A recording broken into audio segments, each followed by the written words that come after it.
Dennis DeBanning hits this ball in the air to center field, and that one is gone. Dennis DeBanning with a solo home run, and it's 5-3. Jose Arias over the wall to dead center field. What are the odds he's swinging first pitch again? He is, and he hits the ball. Dennis DeBanning hits this ball in the air to center field, and that one is gone. Dennis DeBanning with a solo home run, and it's 5-3. Jose Arias over the wall to dead center field. What are the odds he's swinging first pitch again? He is, and he hits the ball in the air to left. It's deep, and it is gone! Three-run home run, Dennis DeBanning. He's done it in back-to-back at-bats, and the Maple Leafs have taken the lead here in Toronto.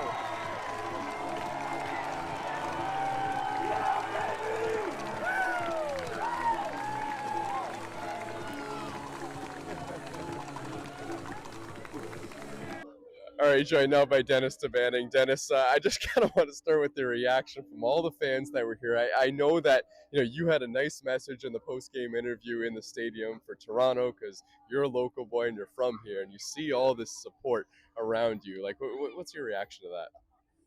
Yo, man, I don't even know. I mean, it means a lot. Like, I grew up here. I played T-ball right there. So like being here at Chrissy Pitts, man, it means a lot, like full circle, and everyone that supports me and the team, it really means a lot. That's all I gotta say, bro.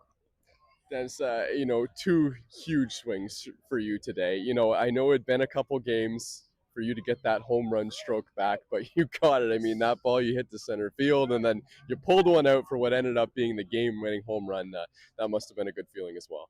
Definitely, man. I mean, yeah, it's been a rocky, kind of streaky season for me, but shout out to my teammates who still believe in me. And like I said, man, I happen to be on the right side this time. And baseball is so hard. It's just like you fail more times than you succeed. But at the end of the day, you gotta trust yourself. The amount of work you put in. This is me speaking for everyone that plays the game. Not at this level, any type of level. You just gotta trust yourself, man, and trust the man above, man. Good things will happen eventually. I was just trying to tell myself, yes, and no approach, just kind of just look to ambush a ball. And if you're a baseball player, pitchers always trying to throw first pitch strike. So it's always going to be around the zone. So I try not to miss that pitch because you only get so much pitches per at bat. And I finally capitalized, man. So, yeah. And I think it's funny because there was so much talk before this game about, Puig breaking the home run record. He ends up doing it. He hits the solo home run, but it kind of just was the amalgamation of what was a whole team effort and maybe something to build off of coming into the next year and the next season. Just talk about kind of the team aspect of everything tonight from, everyone running out to go get Puig's baseball to everyone just coming through in the lineup when it mattered. I mean, it's just having Yasiel Puig on the same team as you is unreal. Like I said, I grew up watching that guy play, and I learned a lot from him this year, and I can speak for everyone on the team. I feel like they learned a lot as well. Obviously, it didn't turn out to be the way we wanted it to be this year, but you learn every day, man. You learn every day. You get knocked down, you come back up, man. You just got to keep showing up and keep doing your thing. That's it, man. Yeah. Yeah, I mean, for sure, Sim did an awesome job, but, shout out the bullpen. They've been grinding all year, man. I feel like they don't get as much recognition as they should get, but shout out the bullpen, man. And they're a bunch of great guys, great ball players, great pitchers, and if it wasn't for them, man, we wouldn't be in any game. So shout out to the bullpen. Yeah. All right, Dennis, thanks for the congrats on the win. Hey, appreciate you, man. Thank you.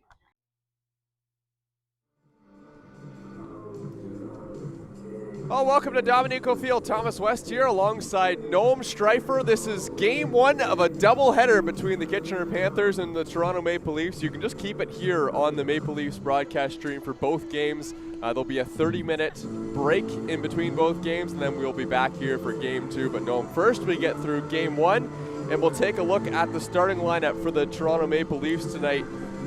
Playing against the Kitchener Panther team coming off a big win against London, so they will need to get the offense going. Spencer Ross is leading things off, followed by Yasiel Puig, who had his historic 22nd home run of the season. He's batting second.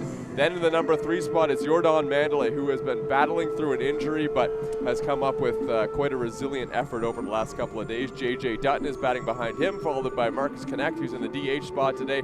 Then it's Dennis DeBanning, and look out, he may have got red hot right at the end of the season because he homered twice in the Maple Leafs last game when they got that 7-6 win over the Brantford Red Sox. And then the bottom 3 in the lineup is Matt Brandt, who's catching again for the Toronto Maple Leafs, followed by Krix Tavares and Yoki Pena, who's getting the start today as the first baseman for the Maple Leafs. And they're going to be taking on a Kitchener Panthers team and Evan Elliott, who is a flamethrower out of the starting rotation for them, but trying to take advantage because he has given up a good amount of runs in his last couple games. Yeah, absolutely. I mean, this has sort of become somewhat regular lineup construction for the Leafs at this point this year. Spencer Ross in the leadoff spot, I love that, 3 for 5 in his last game. Puig in the 2's regular, and then, yeah, like you mentioned, Dennis DeBanning, he seemed to kind of really get that power stroke going in the last game. You know, it had been a bit of a streaky season. He would admit that himself, and he even did in his interview. And just to kind of see him getting hot towards the end of the year, see if it's something he can build on heading into next year is really, really great. But yeah, they're going to have their work cut out for them with Evan Elliott tonight. Like you said, a really hard throwing right-handed pitcher, and just a tough customer for this Maple Leafs team. An 8 ERA on the season, but that doesn't really articulate just how good the stuff is. So it'll be really interesting to see what this lineup can come up with against him this season tonight. So yeah, Dennis DeBanning, we chatted with him. You just heard the interview on the broadcast last game. That was a really nice conversation, and I thought it was kind of a special moment as well after the game because, you know, we kind of felt bad when we were going to do the interview with him because there were so many kids that just are huge fans of Dennis DeBanning. He had a really nice message for the crowd when he was on the field doing the interview. He took the mic and just stepped up and addressed the crowd and said, "Hey, I'm from the Jane and Finch area. I just want to say it means a lot playing here." And, you know, obviously this season hasn't gone the way that Dennis DeBanning and the Maple Leafs have wanted, but to see him hit those 2 home runs late, and if he could make a nice little run at the end of the season, that would be something special. Yeah, absolutely. Just for him as a player and also for him as a person, just a stand-up guy. And I think we were sitting there for like 10, maybe even 15 minutes of him just doing the final post-game interview on field, then chatting with a bunch of fans. He didn't ignore anybody, gave everybody the time of day, just an unbelievable human being and honestly a better baseball player as well. So we should mention this game does not have any playoff implications in it because both of these teams are out of it in terms of the Canadian Baseball League standings. But right now there is kind of a consensus around both of these teams that they want to finish as high as they possibly can. The Maple Leafs and the Kitchener Panthers are on the 7 and 8 seeds right now respectively, and if they could either not be ninth, that's where Chatham Kent is sitting right now, or move up as high as they can, that would be something that means a lot to these two teams as well.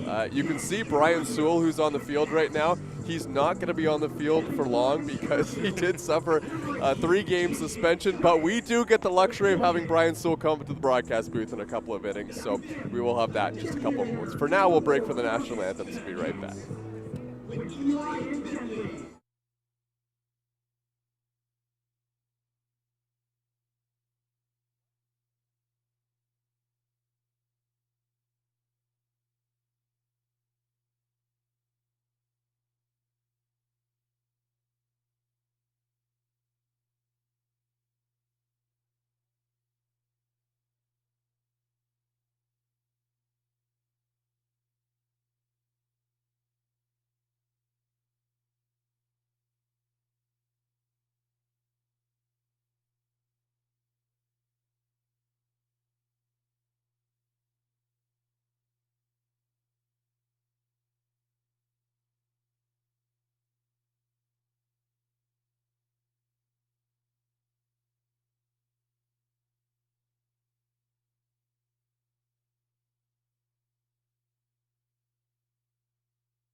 Oh, welcome to Dominico Field. The Toronto Maple Leafs taking on the Kitchener Panthers in the first of 2 games here this afternoon and this evening. Luis Florentino is getting the start today for the Toronto Maple Leafs. He has been the closer all season long for Toronto, but when you get these double headers, you get different circumstances, and Florentino is a guy who maybe this is a bit of a tryout to see if he can be in the starting rotation next season. Maybe this is a bullpen day, hard to say, but I think they will take as many innings as possible from Florentino today. Yeah, absolutely. He hasn't started yet this season, but he's been one of those lockdown relievers at the back end of the pen for the Leafs all year long. He's been one of those arms that Rob Butler can go to trust. So I like the call having him open today, as you know, he could set the tone against this Kitchener lineup really nicely. We know the stuff, we know what we can see, and ideally you can stretch him out, but even if you can't stretch him out, he'll give you effective innings regardless.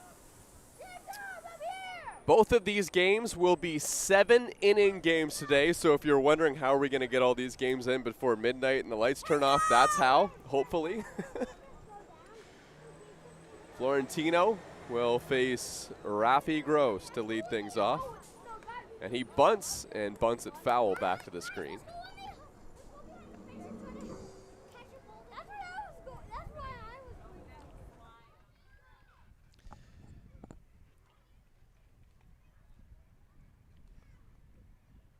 Here's the 0-1 now to Gross. And he takes low and inside 1-1. Last game between these two came on Thursday, August 13th. It was a 7-5 win for Kitchener at home. Here's the 1-1 pitch. Foul tipped back to the screen, and Florentino gets ahead in the count 1-2. Ben Sidorenios is playing third base to start this game for the Toronto Maple Leafs. We're led to believe that that is a temporary substitution to start this game, but we will keep you apprised of that situation as the game goes on, and now this pitch is down and away.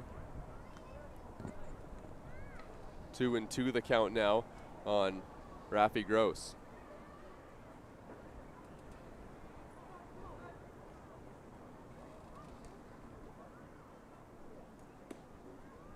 Florentino misses, down and away, 3-2.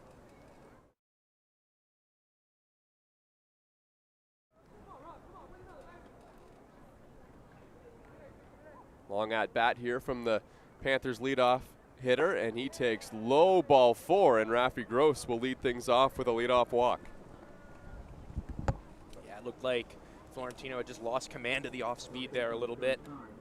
You never want to start the inning with a leadoff walk.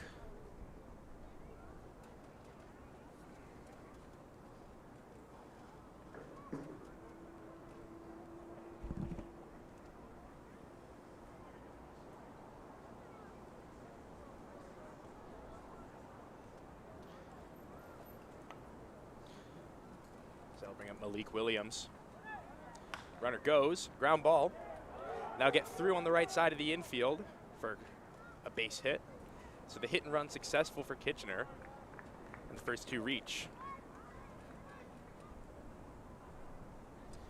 Looked like Tavares was drawn towards second base on the play, and if he had been positioned normally, that ball likely would have been hit right towards him, but because of the hit and run, they'll end up with a base hit. I'll bring up Yosvani Penalve.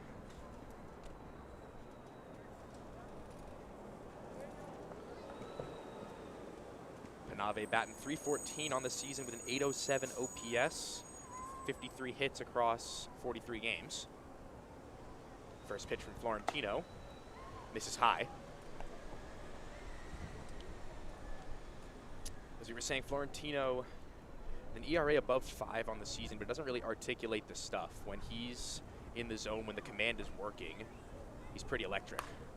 That's a fly ball towards left field. DeBanning ranging towards the line. He'll come in to make a nice running catch. Runners hold at first and second. And so Pinalve is retired for the first out of the inning.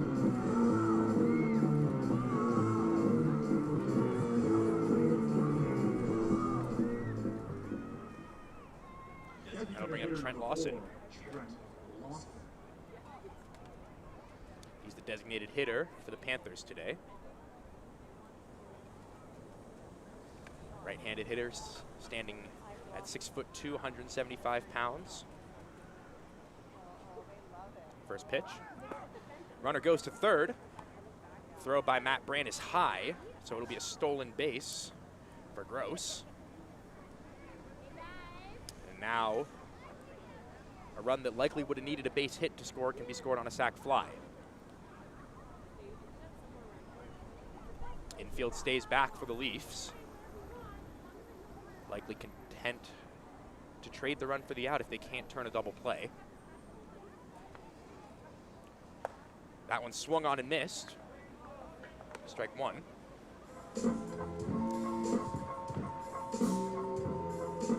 Getting ahead in the count is going to be key for Florentino today. Like I was saying, his command has been a little shoddy, but the stuff is always there. The 1-1. This one's fouled back. Lawson's a tough customer at the dish. 283 average on the season, 907 OPS. He's got 9 home runs and 17 RBIs across 38 games. 0-2. That one's in the dirt.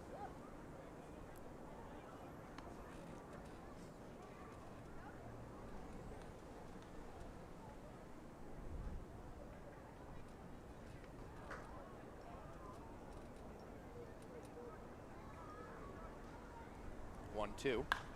That's a fly ball towards center field. Dutton ranging to his right. He'll make the catch. Throw to home is offline. Florentino will pick it up after it hits off the fence. Runner stays at first, and so it's 1-0 Kitchener. Third baseman number 17, P.D. Kiefer. So that'll bring up P.D. Kiefer, the third baseman today.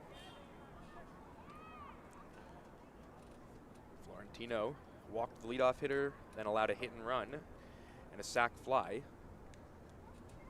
to give up the first run of the inning. Shows a bunt, and it'll go up. It'll be fouled back. So an 0-1 count on P.D. Kiefer.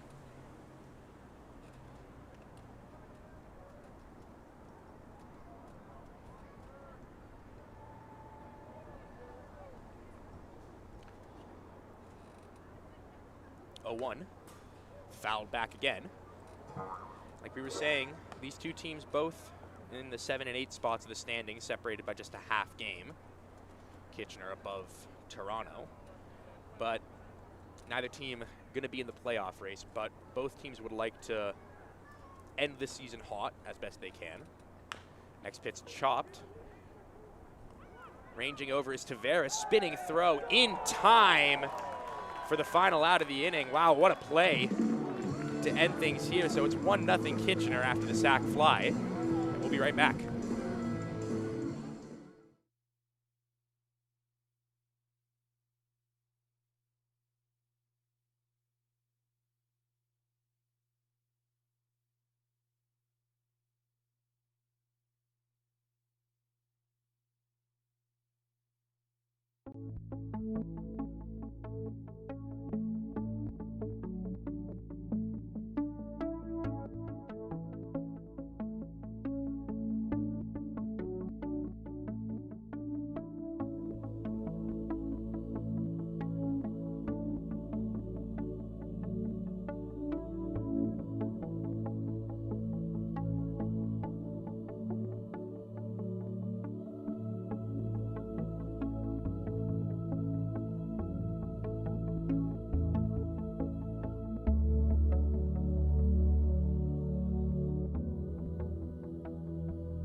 Well, Yasiel Puig is going to come to the plate in the bottom half of this first inning, and this is a great battle we have here. These two teams may be out of playoff contention, but what is still very much in contention is the race for the batting title in the Canadian Baseball League. Yasiel Puig has had an unbelievable season, had a historic game last time out where he hit his 22nd home run of the season, the most by anyone in the Canadian Baseball League or the Inter-County Baseball League.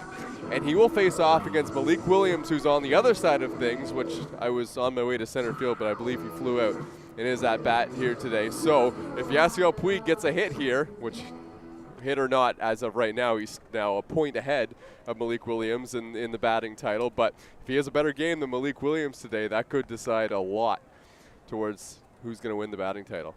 Yeah, absolutely. I mean, so Williams actually singled in the first inning. Oh, he did. Okay. So right now he holds the edge, but you know it's never a question that Puig's going to go up there swinging. He's always trying to do damage. Yasiel is hitting .409 now on the season with an OPS above 1,400 this year.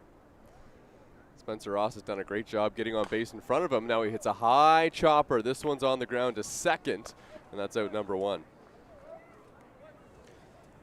Yeah, Williams OPS at around 1,200, and you know, that's unbelievable in its own right, but when you got a guy like Puig up there with a 1,400 OPS, kind of makes Williams look a little bit like a contact hitter in comparison. But just two unbelievable players to watch here. We'll see, yeah. We'll see if Puig is able to match Williams' base hit. 3 homers in his last 2 games. He does not go up there looking for singles. He accidentally hit a couple last game against Brantford. I know, he was keeping us on the edge of our seat. Yeah, it took him a couple of innings. It was funny. That was, you know, such an interesting game because there was a request from the Canadian Baseball League Hall of Fame before the game that they wanted that baseball. And, of course, all the fans knew what was on the line as well. And Luis Florentino, Ronaldo De Paula, and Yoki Pena were able to go track down that Yasiel Puig home run. And they almost caught it on the fly. I think it was De Paula or Florentino who got it on one bounce. They grabbed the ball and they ran it right back to the bullpen, and it was safe. And that ball is now going to be in the Canadian Baseball Hall of Fame. Yeah, there was a really great clip going around on Instagram. It was De Paula who ended up getting to the ball. He got it on a hop and just immediately started sprinting away from everybody. Yeah. That was a fun little side mission for the bullpen pitchers as they waited for the late game to happen. Of course, Florentino's on the mound now today, and De Paula got into that game later on as well. Here's the 1-2 to Yasiel.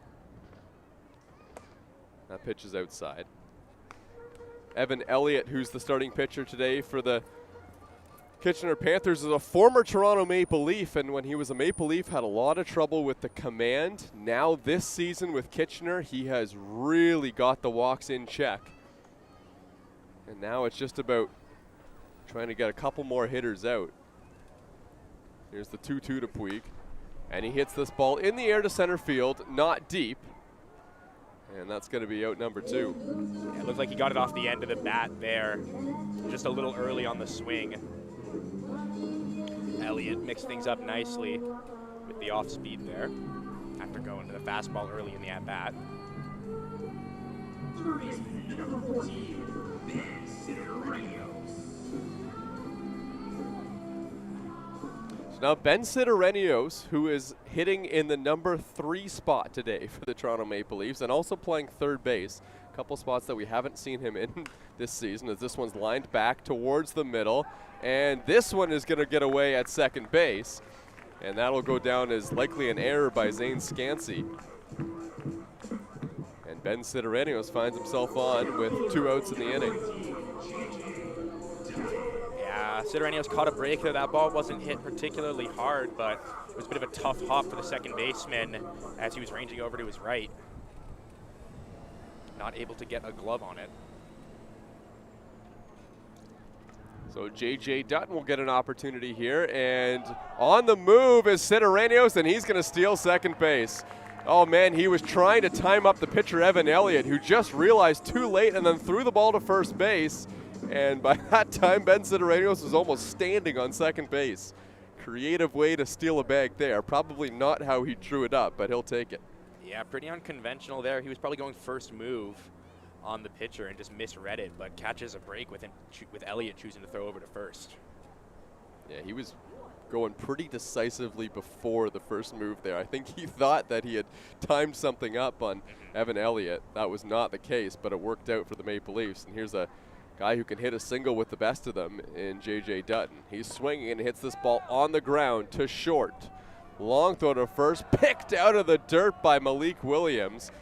Excellent play at shortstop there by Yosuke Fuji, and that will end the inning. The Toronto Maple Leafs trailing 1-0 here in Kitchener after 1.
Zane Scansey, the second baseman, is going to lead things off here against Luis Florentino into his second inning of work for the Toronto Maple Leafs. Again, traditionally has been the closer this season, but getting the start in Game 1 of this doubleheader.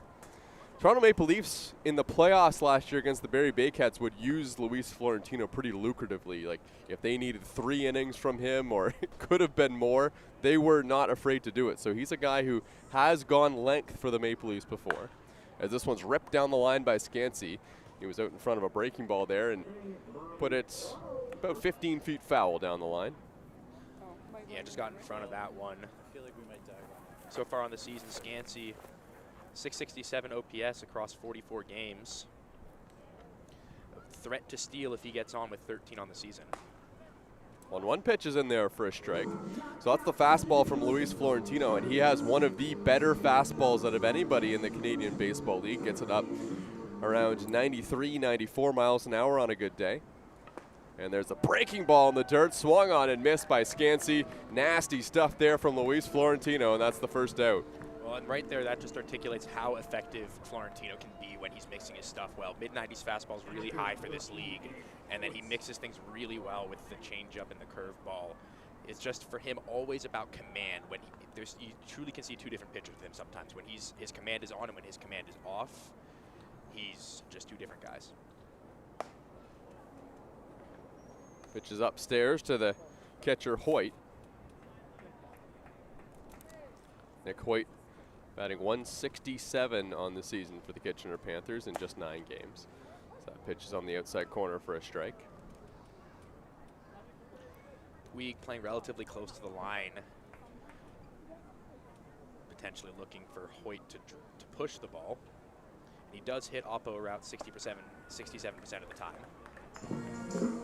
Yeah, but still a very small sample size, though. Yes. Just the 6 at-bats on the season. Played for the Chatham-Kent Barnstormers a couple seasons ago in the Inter-County League. The 1-2, and that is strike 3 called on the outside corner. Hoyt knew it. 2 outs, both punch-outs for Luis Florentino here in the second. Yeah, what a job to come back, get those 2 strikeouts after surrendering a run in the first inning. It was an unlucky run, truly. Just a lot of soft contact that found holes in the field, and then really locking in the stuff here. So Luis Florentino sees the pitch count at 21 here in the second inning. We'll need to keep that in check to go deep, especially since he has not been stretched out very far this season. If Luis Florentino comes out, though, and throws like 7 innings, the Maple Leafs are going to have some decisions to make next year. So that pitch is down and away. And all of these games for Toronto, like, there are lots of players in this Maple Leafs lineup, too, that, you know, this team is likely going to get better next year. And there's a lot of players that, you know, this could be kind of a trial period to see, you know, what kind of role they start out in next year. 2-0 to Fabian. By the way, a former Toronto Maple Leafs was traded mid-season to Kitchener Panthers. Yeah, absolutely, to your point about the sort of trial period for this team. Like, a lot of these guys, depending on how they perform over the next few games, could affect where they end up on the roster next year, where they're able to play. Another thing that will also obviously affect roster construction is whether or not they're able to retain Puig and some of their veterans, and it'll just be really interesting to see what they do with some of those fringe bench back guys and how they perform over the next few games. 2-2 pitch, tapped foul by Matt Fabian. Fabian is playing left field today for the Kitchener Panthers. We saw him be pretty versatile for the Maple Leafs. Played some third base here in Toronto as well. Another 2-2 pitch. Fabian checks his swing. Did he go? No, says the umpire at first base. So the count runs full here as Fabian continues to battle.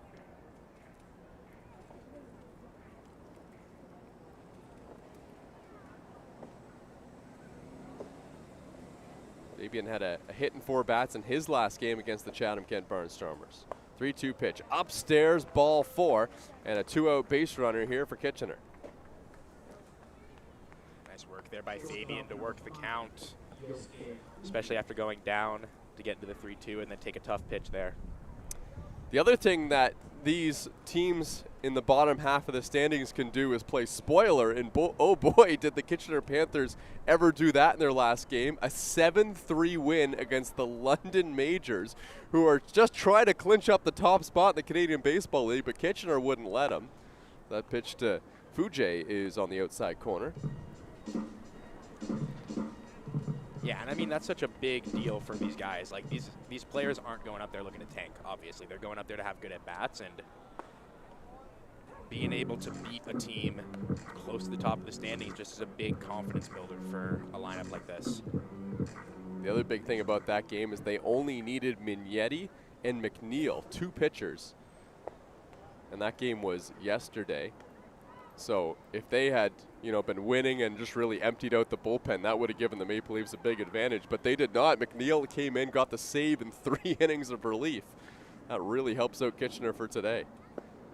Pitch to Fujay, misses low, and now the count's 2-2. Well, and the Kitchener offense got off to a really hot start. They scored 6 in the first 2 innings. And then really just needed that as the difference maker for the rest of the game. The pitching really locked it down. Fujay taps one foul into his own bullpen. Zeppieri had a homer. Malik Williams had a homer. 2 homers, in fact.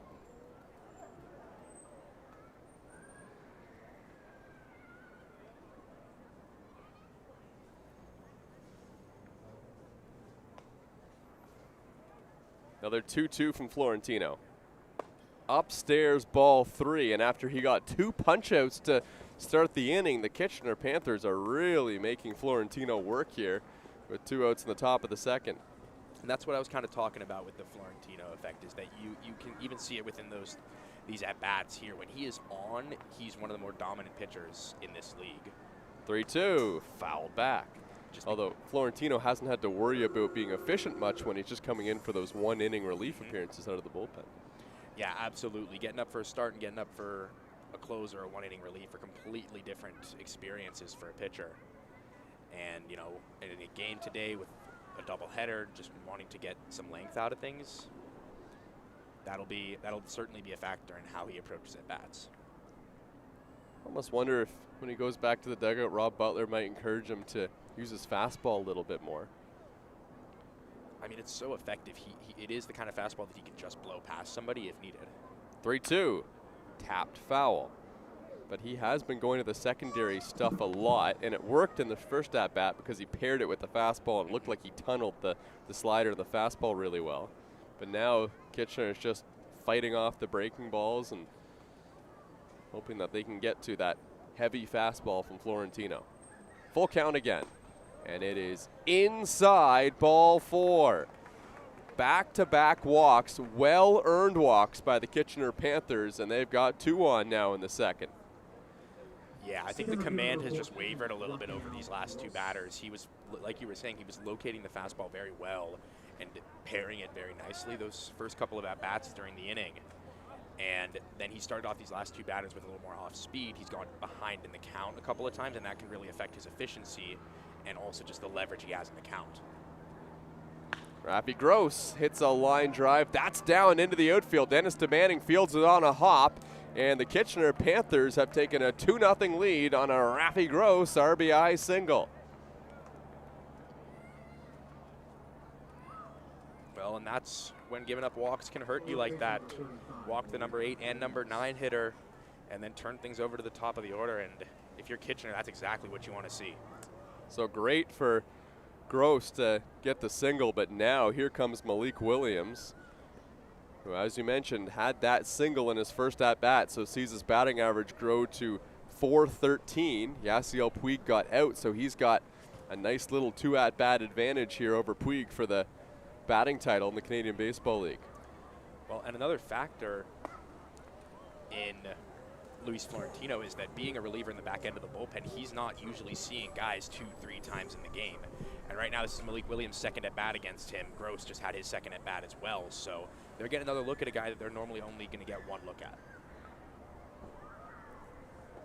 This pitch in the dirt, blocked partially by Matt Brandt, but that will skirt away just far enough for both runners to advance.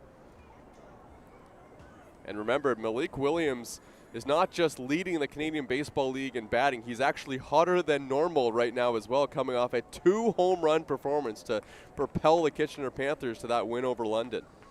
Yeah, over his last 7 days, he's got an OPS of 1.85.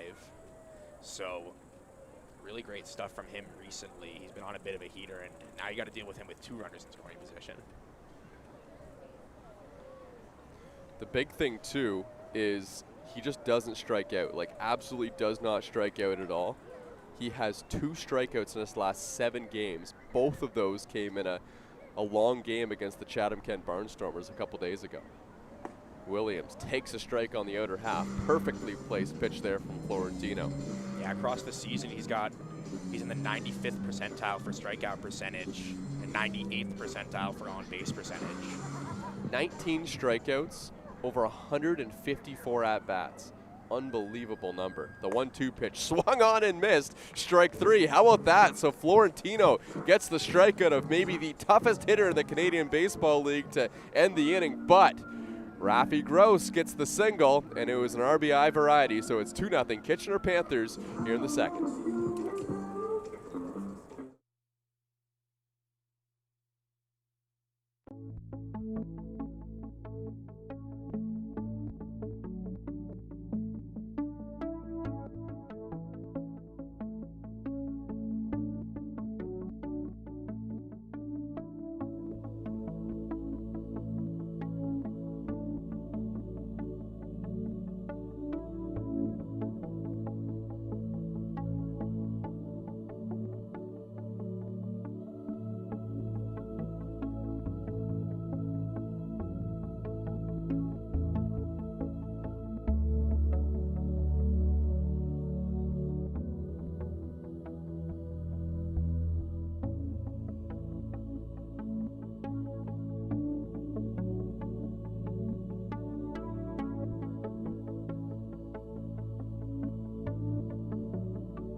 Well, back here at Dominico Field, both these teams coming off pretty exciting wins. For the Toronto Maple Leafs, they got the win against the Brantford Red Sox. It was an exciting game. 7-6 was the final. Yasiel Puig made history with his 22nd home run. They got Dennis DeBanning hitting the duo of home runs, and he looks like he's starting to get hot. And the biggest thing for the Toronto Maple Leafs is that win over Brantford snapped a 6-game skid against teams that were almost all below the midway point in the standings. So that was a nice little momentum booster for them to finish the year.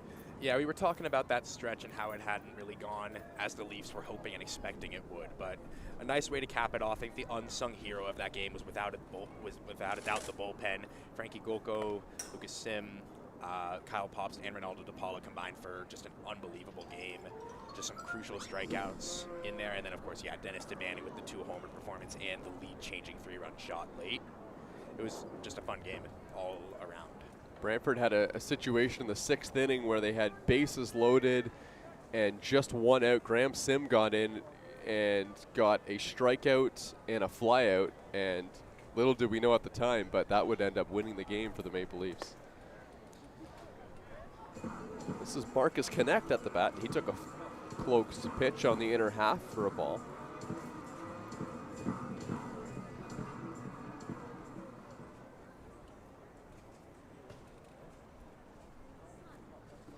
The 1-1. Connect hits this ball in the air towards the gap in right center field. This ball is deep, carrying towards the wall, and it's a running catch by Gross in center field to track it down. Boy, Yosvani Penalve is the right fielder. It looked like he did not see that ball at all. He was nowhere in the vicinity, was kind of just looking around, and Gross kind of came over and made a heroic effort and caught that ball not very far behind him up against that big wall. Yeah, I was confused on that play when I saw it. It was a little strange to see him just standing out there not moving, but I think you're right. He didn't have a good read on it there, but just a nice job by Gross to pick up his teammate. Dennis DeBanning at the dish. Speaking of teammates, I was just witnessing some of the outfield communication from the Toronto Maple Leafs when I was walking back up to the booth, and it was interesting on that sac fly to J.J. Dutton. DeBanning's kind of commanding presence in the outfield, letting Dutton know where the ball was. Here's the 0-1 pitch. DeBanning takes a strike. So we were talking to Dennis after the game on Wednesday. He was talking about his kind of like swing first approach, how he's always up there looking on the first pitch. He knows he's going to get a strike, and you saw it in this at bat as well, taking that first pitch swing. So he's a very aggressive hitter at the plate. 0-2 pitch. DeBanning takes inside, and that one hit him. So DeBanning just hung in there till the very last second. And just to build off your point, using what just happened as an example, Dennis was saying that when he's at the plate, he goes with a yes, yes, no approach, which means that he's just waiting until the very last second. He's thinking swing until the very last second, where that could either be a no or a yes.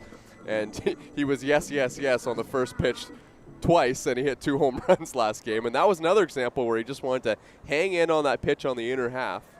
And he did it so long that the ball ended up hitting him, and he couldn't get out of the way.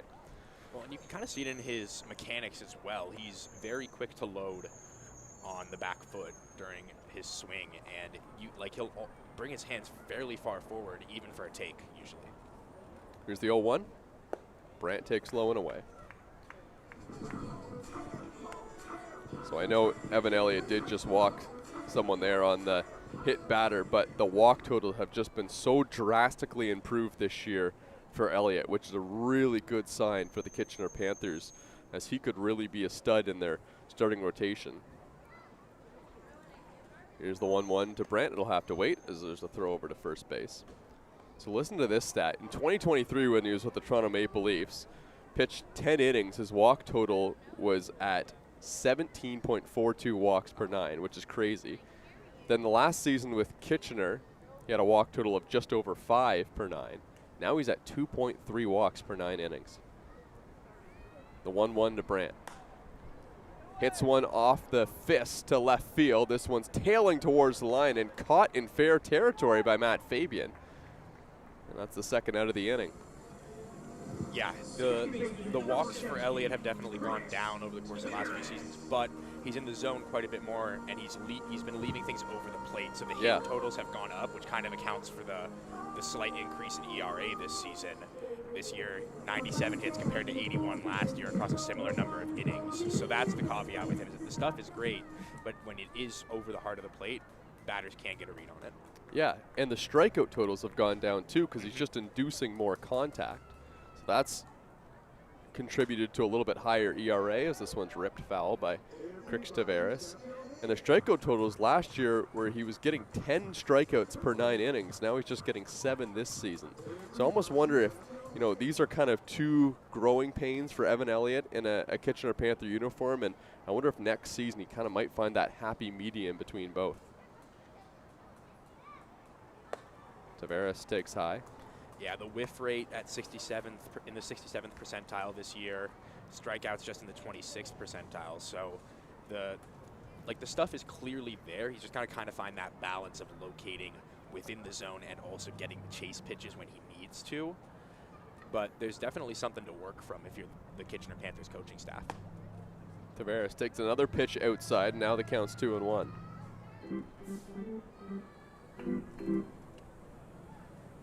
Evan Elliott was a 15th round draft pick of the Texas Rangers in the 2021 MLB draft.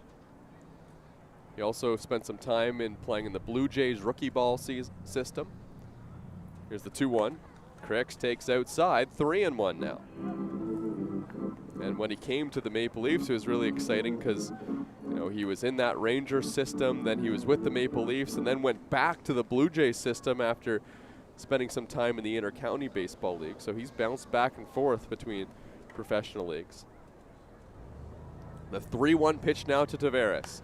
He's swinging and he pops it up down the right field line, and this is another play for Matt Fabian. Comes in and makes the catch, and that will end the inning. The Toronto Maple Leafs get a base runner and Dennis Demanding after he was hit by the pitch, but do not score, and it's still 2-0 Kitchener in this first game of the doubleheader here in Toronto.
Two 2-0 Kitchener Panthers here in the top of the third inning. Luis Florentino out for his third inning of work. He's facing the right fielder, Yosvani Penalve. First pitch from Florentino is in there for a strike. Penalve flew out to Dennis DeBanning in left field in his first at bat.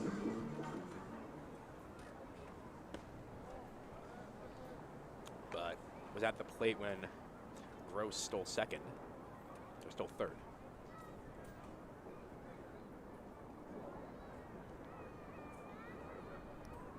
One pitch finds the outside corner. Good placement there from Florentino to get ahead in the count.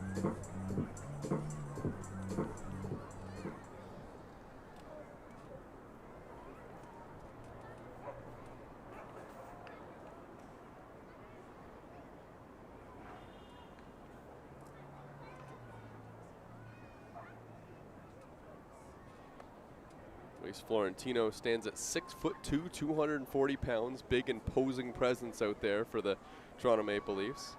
Spent a lot of time playing in the minor leagues and some indie ball before coming here to the Maple Leafs last season.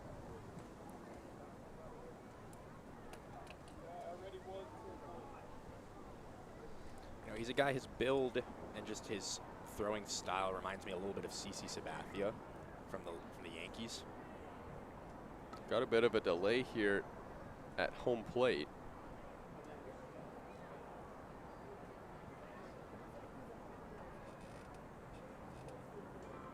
Any ideas?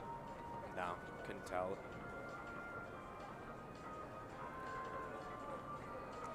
Possible the umpire took one in the dirt.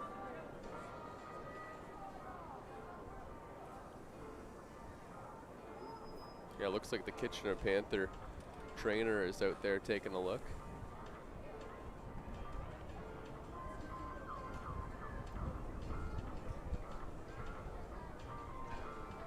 Yeah, we had that happen to our men's league umpire last night, but we didn't have any ice, so we offered him a beer to put on it, but he said said that was a no-go. Looks like he was kind of favoring that left hand a little bit. It might have been something on his wrist, potentially. But he seems to be okay.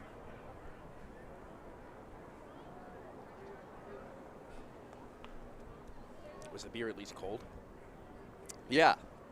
Yeah, it was cold. We took a lot more care over the drinks than the safety kit. The 2-2 pitch. Line drive, one hopper, diving stop by Spencer Ross. Gets up, throws to first in plenty of time. What a play by Ross at short, and that's the first out of the inning. And that's just something that Ross does so well. He gets such a great quick first step on choppers like that. He's so unbelievably familiar with this infield that a hop like that is easy for him to play at this point, and just a really, really great play ranging over to his left.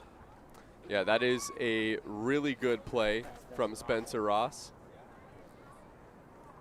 And on a hard hit ball as well. Oh yeah, absolutely.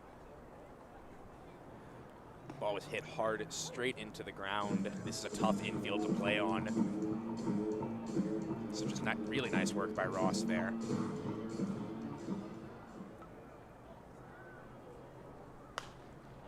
This one's popped foul off to the right, and that one's going to find its way up onto the hill.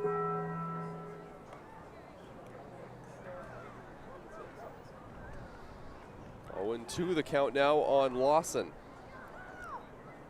Lawson had that sac fly in the first to account for Kitchener's first run of the game that brought Gross in. This pitch bounces well short in the dirt as Florentino kind of hooked that breaking ball.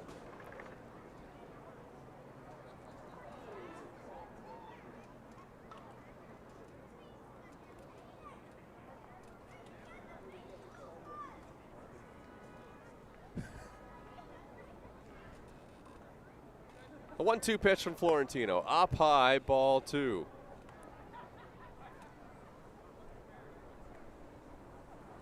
Trent Lawson hitting .283 on the season. Had a sac fly in his last at-bat. Now he foul tips that one and just got a piece of that high fastball from Luis Florentino.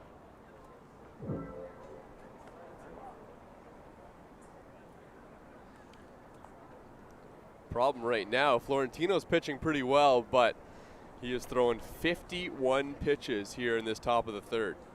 Well, and he's already on his second time through the order.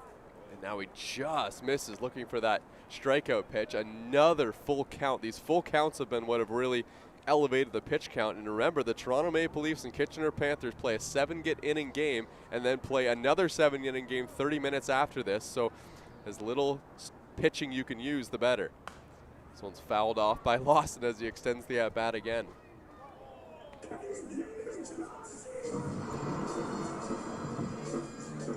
Yeah, Trent Lawson been a little bit cooling off lately, a .311 OPS over the last week. Did have a hit in his last game, though. And he takes way upstairs, ball 4. It's not like Luis Florentino has been wild in this outing. The Kitchener Panthers have just earned long at-bats and eventually drawn walks. as Florentino has walked his 4th here this afternoon. Yeah, they've been very selective early in the count, and then once they get to a 2-strike count, they've been able to get to a lot of the pitches that Florentino puts up there, and eventually the command wavers once you get through a really long at bat there. But it's tough. He's gone down 1-0 a lot early in this game, and then had to battle his way back into the count. Does it again here to the shortstop, Petey Kiefer. If he can just get those first pitch strikes, he'll put himself in a lot better position to go a little bit longer in this game and get some outs. 1-0 pitch, hit in the air. This one's right in the gap between right and left center, and Yasiel Puig comes over and makes the catch. That's the second out. Yeah, that one hit right in the gap, but not very hard. Both outfielders looked like they had a decent read on it. Second baseman number 12, Zane Scansky. So I'll bring Zane Scansky to the dish. He's 0 for 1, struck out in his first at bat. Florentino will throw pitch number 60 here to the second baseman, and it's foul tipped at home plate. Scansky batting .234 on the season with a .310 on base percentage.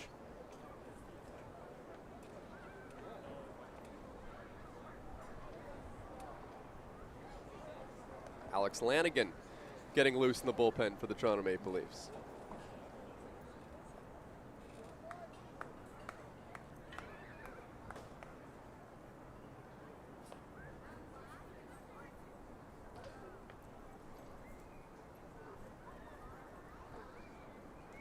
The 0-1 pitch, upstairs, 1-1. Make sure you stick around after this half inning. Maple Leafs coach Brian Sewell is going to join the broadcast. This pitch is whacked foul down the line. Brian was suspended last game. Actually, I think we'll probably show the video too when Brian's here, but he jumped in to save one of his players, Ben Sidorenios, who looked like he was going to get ejected himself. Yeah, that came after that weird bunt play that Sidorenios left the base path on his way up to first. Yeah, I want to ask about that play as well. I was actually talking to one of the Maple Leafs other coaches, Jana Roberts, before the game, and she actually had a pretty good take on the play as well. It didn't end up mattering in the end, so it really doesn't matter, but because the Leafs got the win, as this one's hit into the outfield. Yasiel Puig going back, and it is off the wall. J.J. Dutton has it in center. Stop sign applied at third base to Trent Lawson. That's a double, a hard hit double for Zane Scansky. And the Kitchener Panthers are threatening again with 2 outs in an inning. Yeah, Lawson looked like he had to hold up for a sec to make sure that ball wasn't caught. It was hit hard, and off the top of the wall. So Puig didn't have a play on it, but potentially a break there if Florentino can work through the next batter. So Rob Butler is out to the mound, which usually would spark a pitching change, but since Brian's not on the field with him, Rob's doing the mound visits and just talking with his pitcher Luis Florentino, and indeed he will stay in the game. Does look like Lanigan's up the pace a little bit, but still just doing long toss. But, I mean, Luis Florentino is about to throw pitch number 67 in this game. I mean, we're talking about some uncharted water there. Mm-hmm. Yeah, he's normally been a 1 or 2 inning relief kind of guy this season, but seems stretched out for at least a few innings here. This pitch is right back to Florentino. Oh, man, what a catch. Luis Florentino with some cat-like reflexes on the mound, and that will end the inning. Boy, that had RBI single written all over it. Florentino gets himself out of the inning. 67 pitches he's throwing so far to this point. We'll see if he comes back out. For now, it's a 2-0 lead for the Kitchener Panthers. We'll take a quick break, and then Brian Sewell will be on the mic on the other side.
All right, back here at Dominico Field, joined now by Brian Sewell, one of the coaches for the Toronto Maple Leafs. Brian, how are you enjoying this new view of the game? Oh, it's not so bad. I got a nice Leafs lager, full flavored lager available at the LCBO. Yeah, well, you got to have a couple of those because you got a couple of games to sit through here.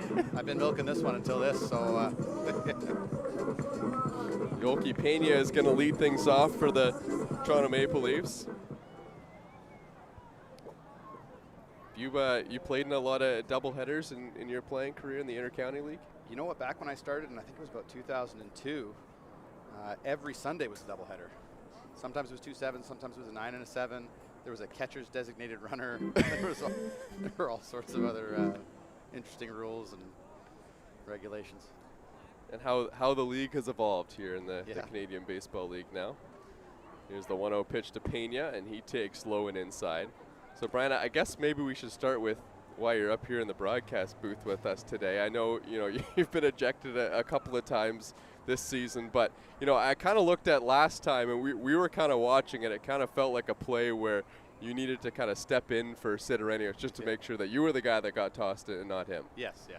Yeah, we had a short bench that game, and it looked like it was going to escalate. And I think he was just about to get tossed, so I just jumped in between him and the umpire and wore it. I know we've talked about this a little bit as well because, it's interesting. You've been in this league for so long that you end up knowing a lot of the umpiring staff as well. So it's kind of a unique relationship between you and the umpires. Yeah, it's tough to yell at a guy that you're going to see tomorrow, right? And say hi to and ask them how their week was and how their wife and their kids are. Yeah. But they know what you're doing when you do it. So Yoelqui Pena stands on first now with Spencer Ross coming to the plate and Yasiel Puig on deck. I guess I'll get your take on that as well. I mean, Yasiel hitting the 22 home runs. We talked and tried to kind of make predictions at the beginning of the season, but did you think that this many home runs was in the cards or more or less, or is this kind of what you were expecting from him this year? I don't know. I didn't know what to expect when we got him. I played with Sean Riley as well, too, right? So I know that was quite an accolade what he did. I think he did it in 34 games as well. So I mean, it's crazy.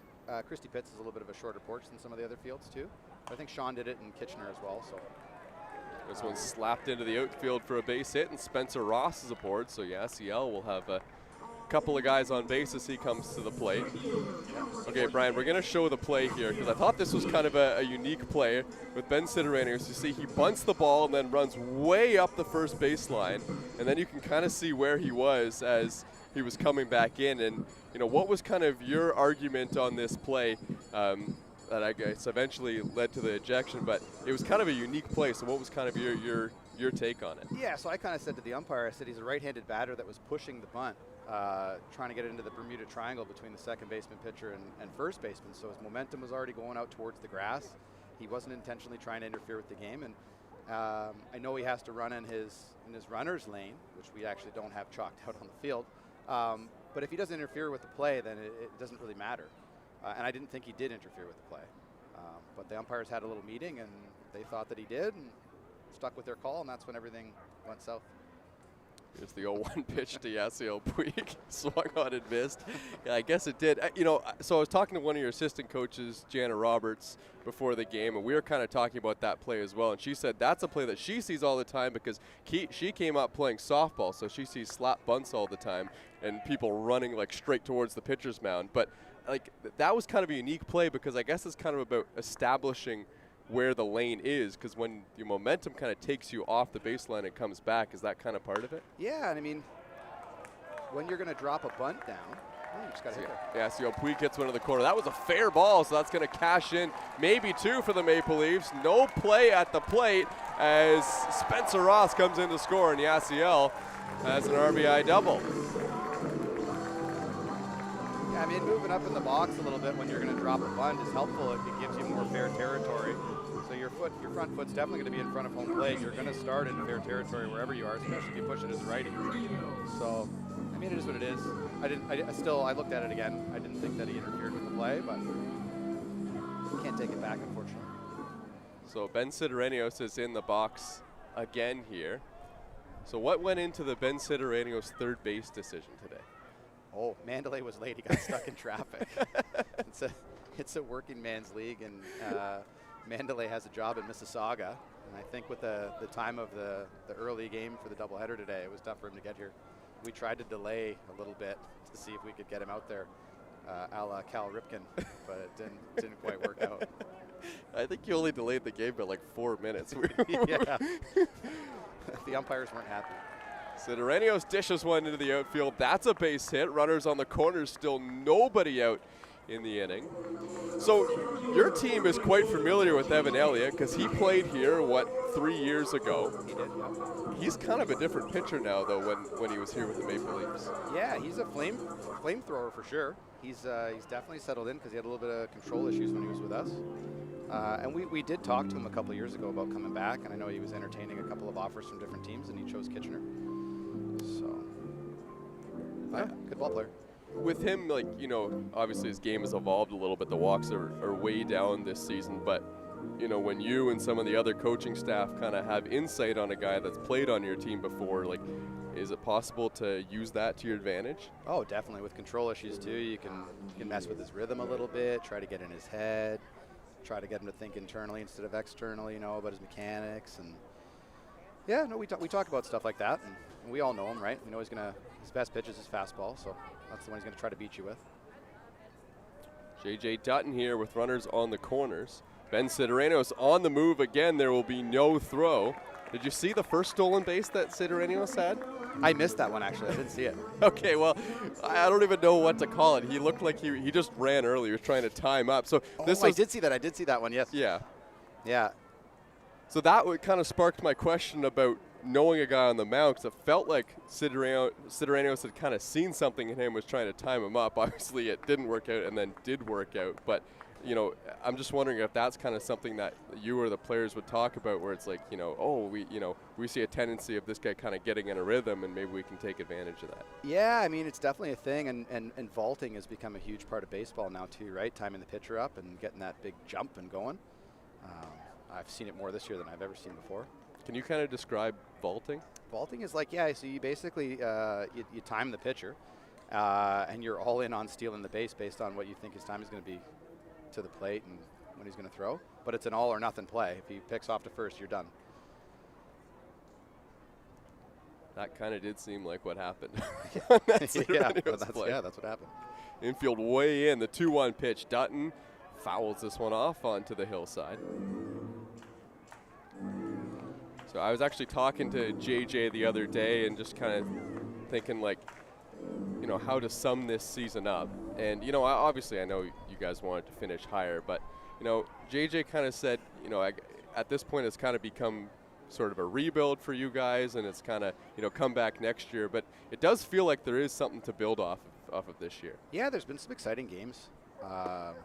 And some guys that are new to the league, for them to come in and play that the way they have been, like JJ, like Veselinovic. Mandelay's obviously a vet. He's been an absolute stud for us this year. Brandon LaRue, like we've got some good players. Right? If we can build on that, it's going to look pretty good, I think. Full count now on Dutton. 2 on. JJ takes low, ball 4. They're loaded now for Marcus Connect. You might be good luck up in the broadcast booth, yeah. Brian, because this has been a long inning for the hitters in the Toronto Maple Leafs.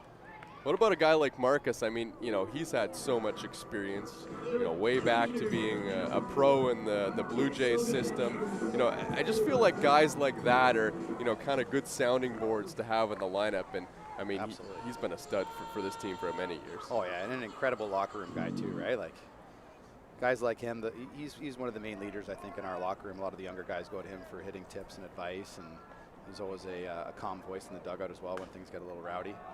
Connect hits this ball in the air. Is it deep enough to catch in the run? Penalve makes the catch. Puig's coming home. Here's the throw to the plate, and it is out of the catcher's mitt of Hoyt. Puig will come in to score.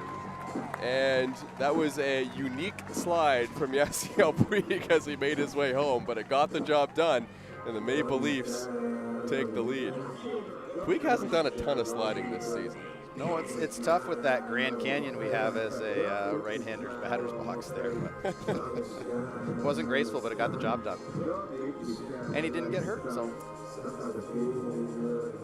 So Dennis DeBanning will come to the plate, and Brian, I know it was, kind of a long-awaited breakout game for Dennis, and as they're just gonna make sure that Yasiel Puig didn't leave early. And indeed, he left on time, so that run still does come in to score.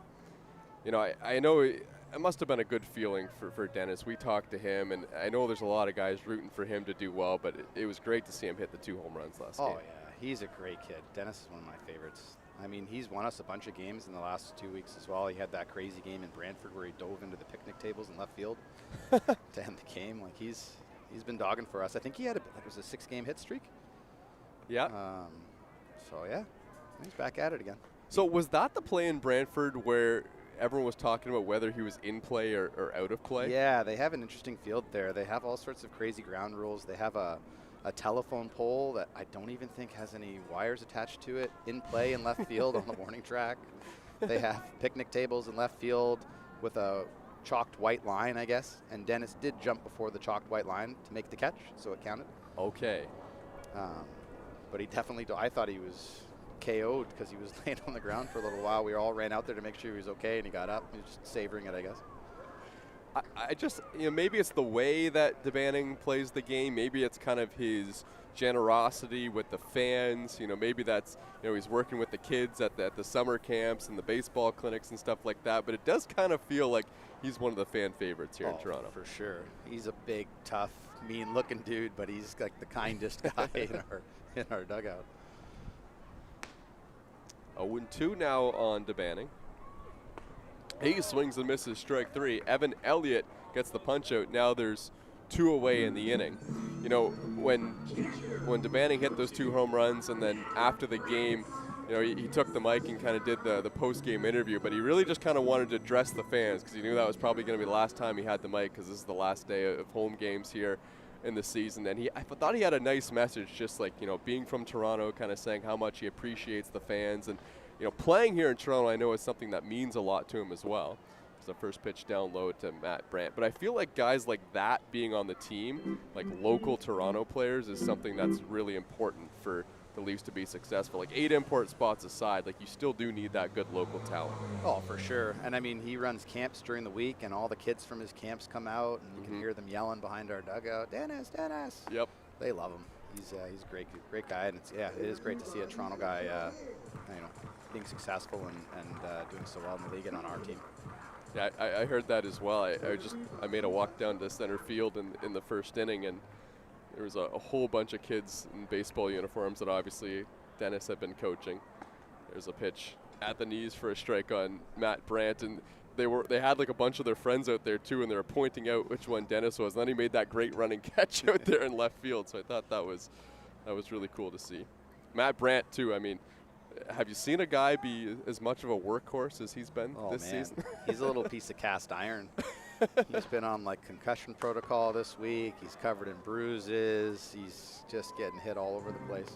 And we don't have we have Pops, thankfully, because our other catcher hasn't been with us for a while.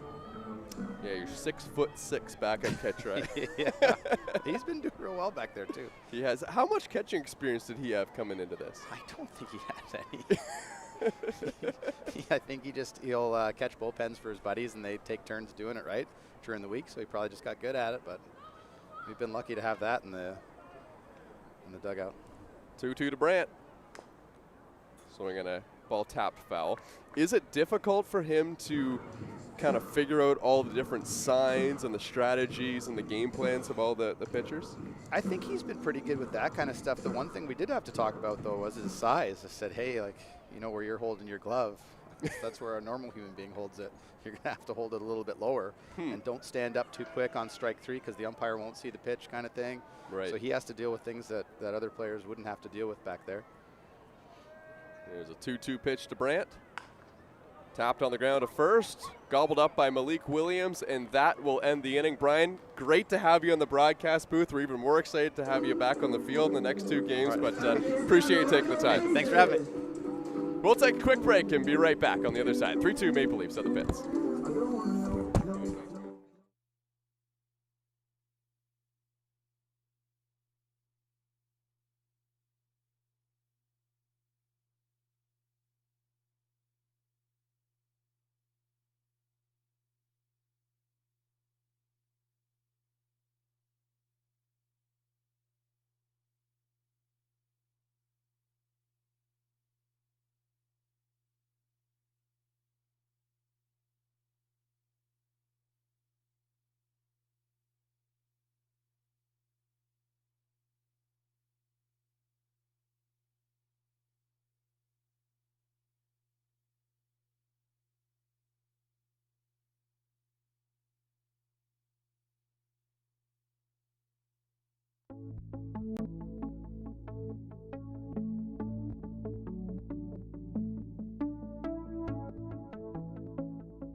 Well, we talked about the exciting wins for each of these two teams last time out, and this was kind of a statement win late in this season for the Kitchener Panthers as they took down the London Majors, a team that at the time, Noam, thought with a win over a team that was way down in the standings, they were just going to cruise to clinching their top spot, and that win by Kitchener really muddied the waters late in the season for the top of the standings in the Canadian Baseball League.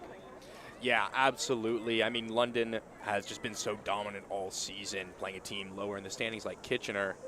Yeah, like you said, you'd think they'd have an easy walk to the first place spot, but just a nice job by Kitchener to get up for that one. Fabian hits one on the ground, throw to first by Spencer Ross in plenty of time. That play was much easier than the one we saw him make last inning, and that's out number one. Yeah, that game was also just a whole team effort. Just all around. I mean, Malik Williams had 2 homers, but the pitching locked it down really nicely. Only had to use a couple of guys in that game. Yeah, that was really important. Owen McNeil's relief appearance. If Kitchener wins one or both of these games today, you can look back to McNeil's performance. This is a perfect bunt placed down the line by Fujay, and there was never going to be a play. There was a bit of a miscommunication by new third baseman Sidorenios and the pitcher Luis Florentino, but that was a ball that was just placed absolutely perfectly by Fujay, and he's aboard with a well-earned bunt single. Yeah, textbook bunt for a base hit there. Got it up the line, kept it fair, nice and soft. Saw the third baseman, Sidorenios, was playing slightly back. Just a well-executed bunt.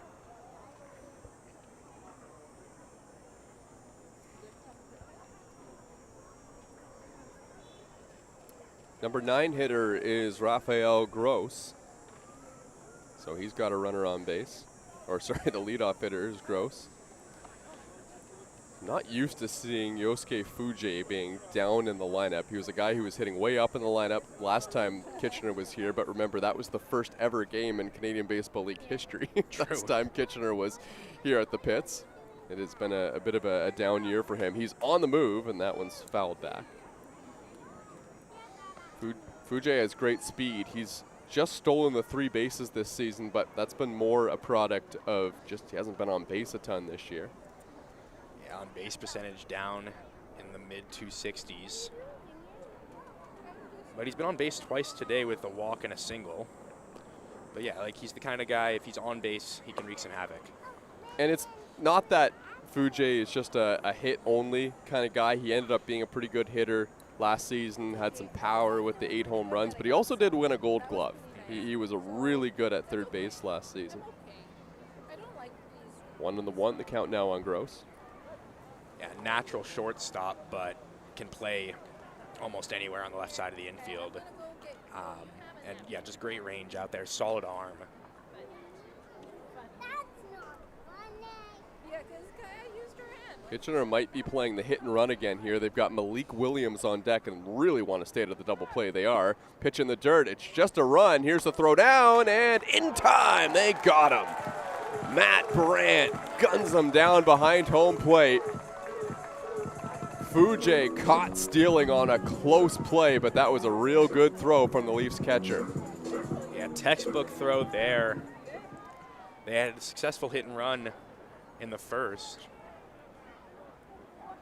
but nothing doing there.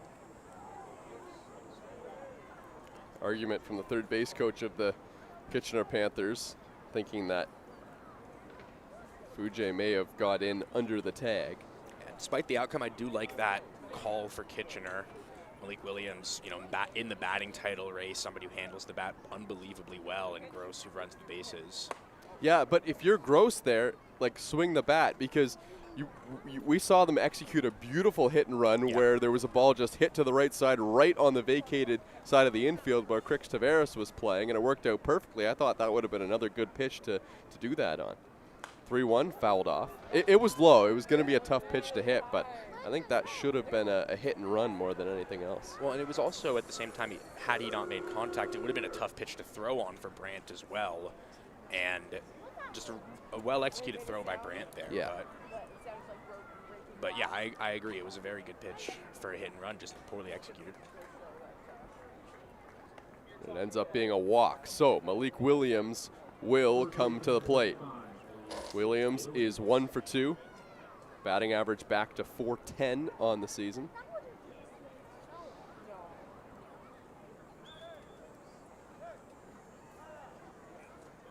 So Yasiel Puig and Malik Williams are once again tied for the batting title. They're both 1 for 2.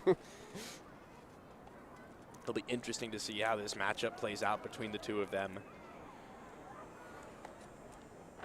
especially in a close game like this. Players will have the same number of at-bats. And it's not to say that Williams has just been getting a lot of hits this season. He has been hitting for some power as well. Home run total up to 13 after his 2 home run performance against London. Yeah, OPS above 1,200 as well on the season. Gets on base a good amount. Doesn't walk a ton, but slightly above average. Williams takes a strike on the outer half. He's got a hit, but Luis Florentino has pitched him tough today.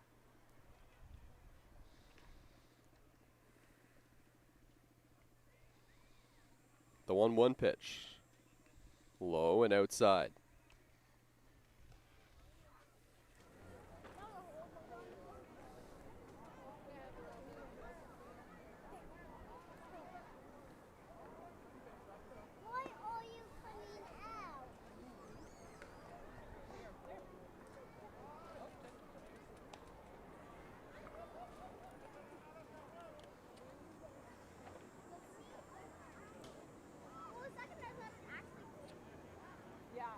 Florentino up above 75 pitches on the outing.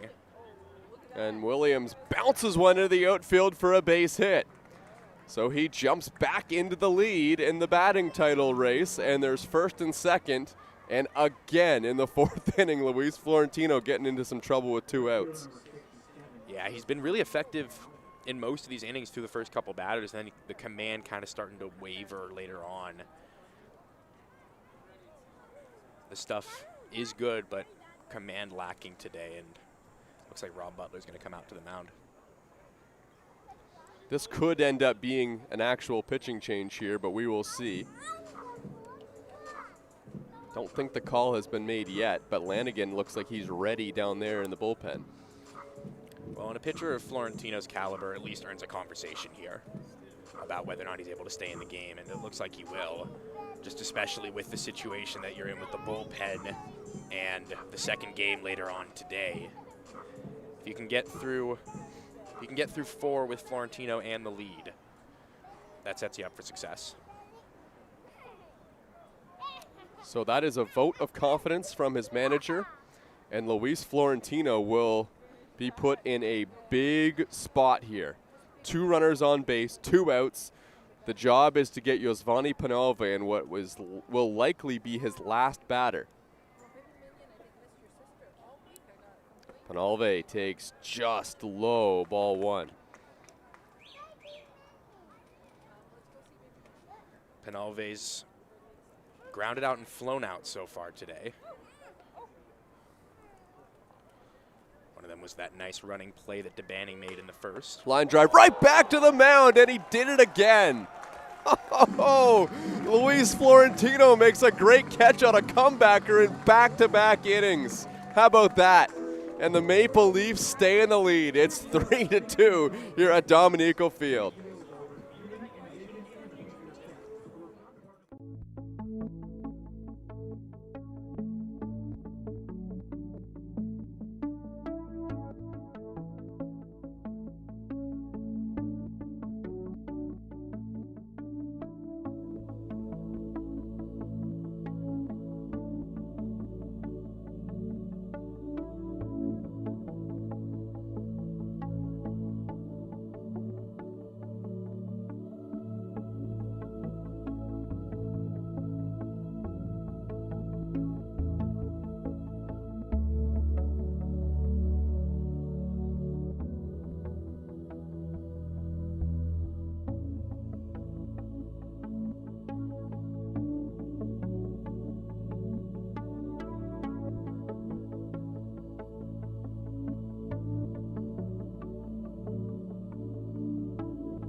Now back here at Dominico Field, Crick Tavares is going to lead things off against Evan Elliott in the bottom of the 5th inning.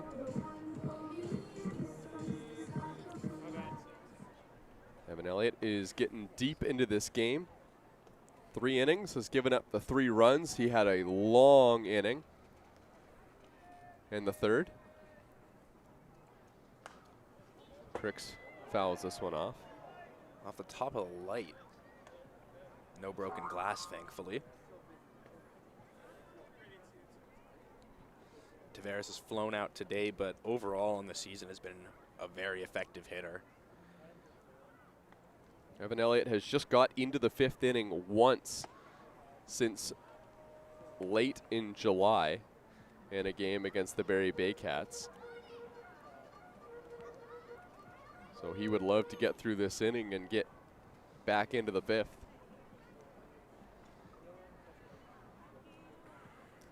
1-1 now on Cricks. Yoelqui Pena is on deck. This one's up and in. Last time the Maple Leafs were at bat, we had Brian Sewell on the broadcast, and I wonder if he was a good luck charm or not. I guess we'll see how the Maple Leafs do in this inning.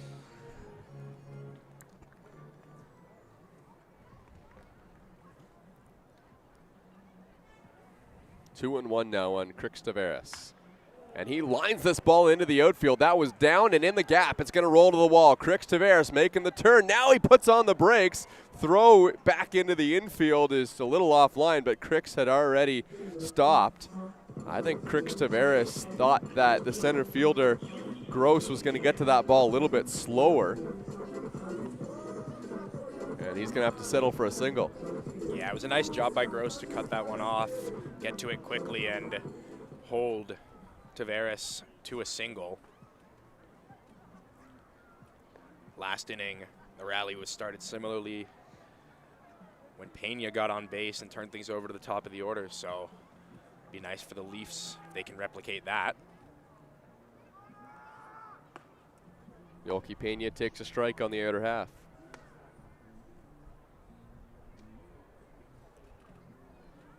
Pena with a 367 on base percentage this season.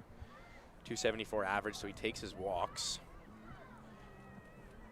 84th percentile for whiff rate. You also may have just seen on your screen there Gavin McLean warming up in the bullpen for the Kitchener Panthers. Yoki trying to start another long inning for the Maple Leafs here. They've already got the runner on first base. That's Crix Tavares. He's dancing around over there at first. Pitch to Pena is upstairs. Evan Elliott held for a long time. You can tell that he's thinking about Crix over there at first. Yeah, Crix runs well, very smart base runner. Definitely getting to the head of the pitcher. Throw back to first base. Crix dives back in.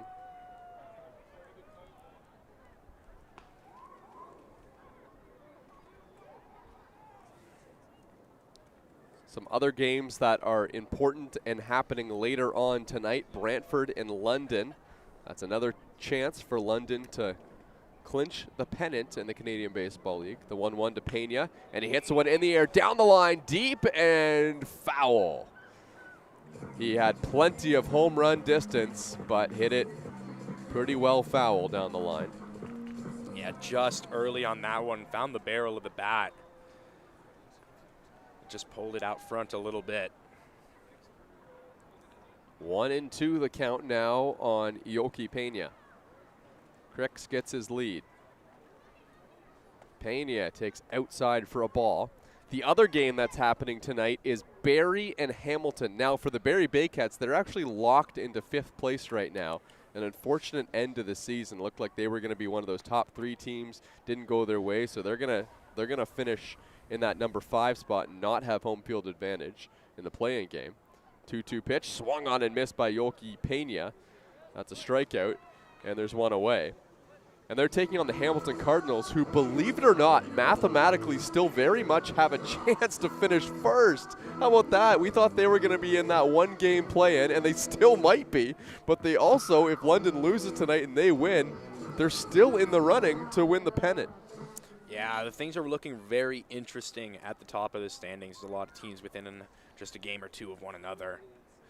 But yeah, we were ready to call Hamilton and Guelph for that play-in game, and there's still a few possibilities on how this season could end.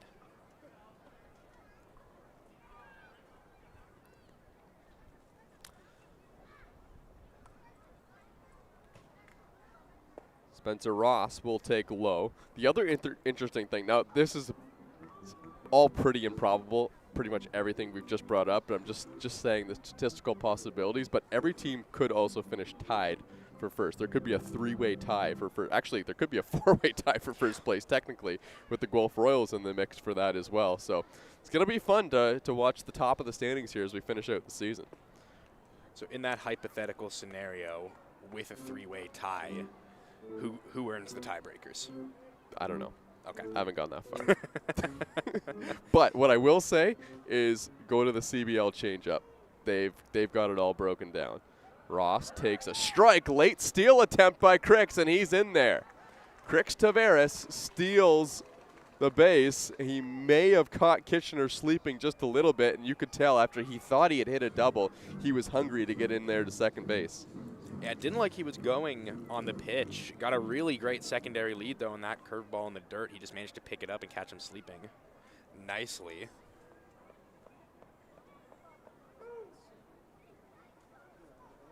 Two and one, the count on Ross, who singled in his last at-bat. Ross takes a strike on the inside corner.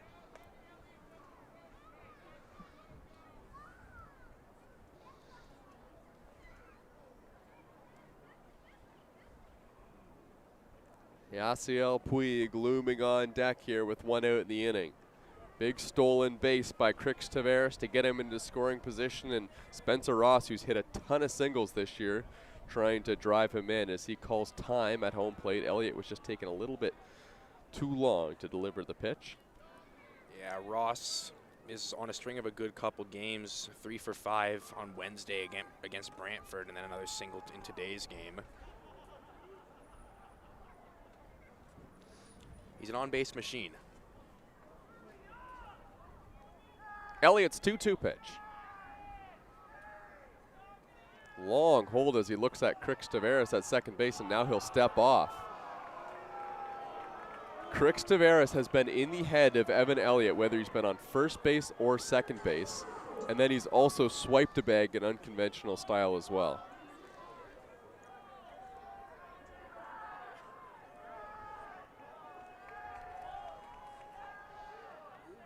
A 2-2 pitch. Ross takes up and in.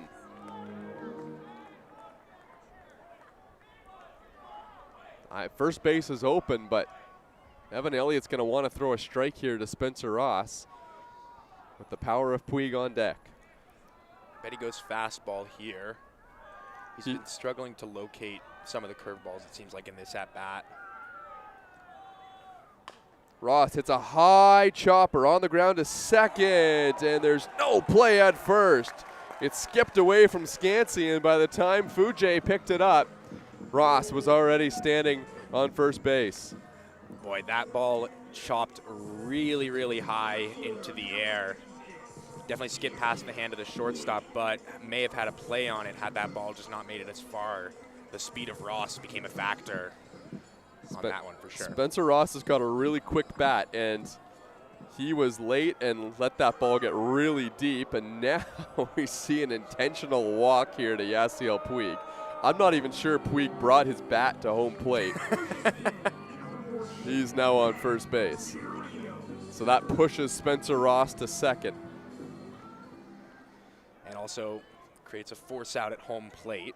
Also remember, we got some interesting information from Brian Sewell. I was just like, why is Sidoranios playing third and in the 3 spots? Because Jordan Mandalay, he is on his way to the game, stuck in traffic right now, trying to get here as quick as possible. As Ross takes inside. Crix Tavares is now on third, and he is still in the eye line of Evan Elliott, and maybe a little bit in the mind as well. Yeah, had that stolen base earlier. His base running is certainly a factor. He's had a great game so far as a substitute, as it's fouled off. Yeah, pretty much all you can ask for coming off the bench last minute. And it's not like Ben Sidoranios is a guy that doesn't play a lot. It's just that he doesn't play third and bat third a lot. He's actually had a very good season for the Maple Leafs. He's hitting .293 on the year. He has a hit in this game.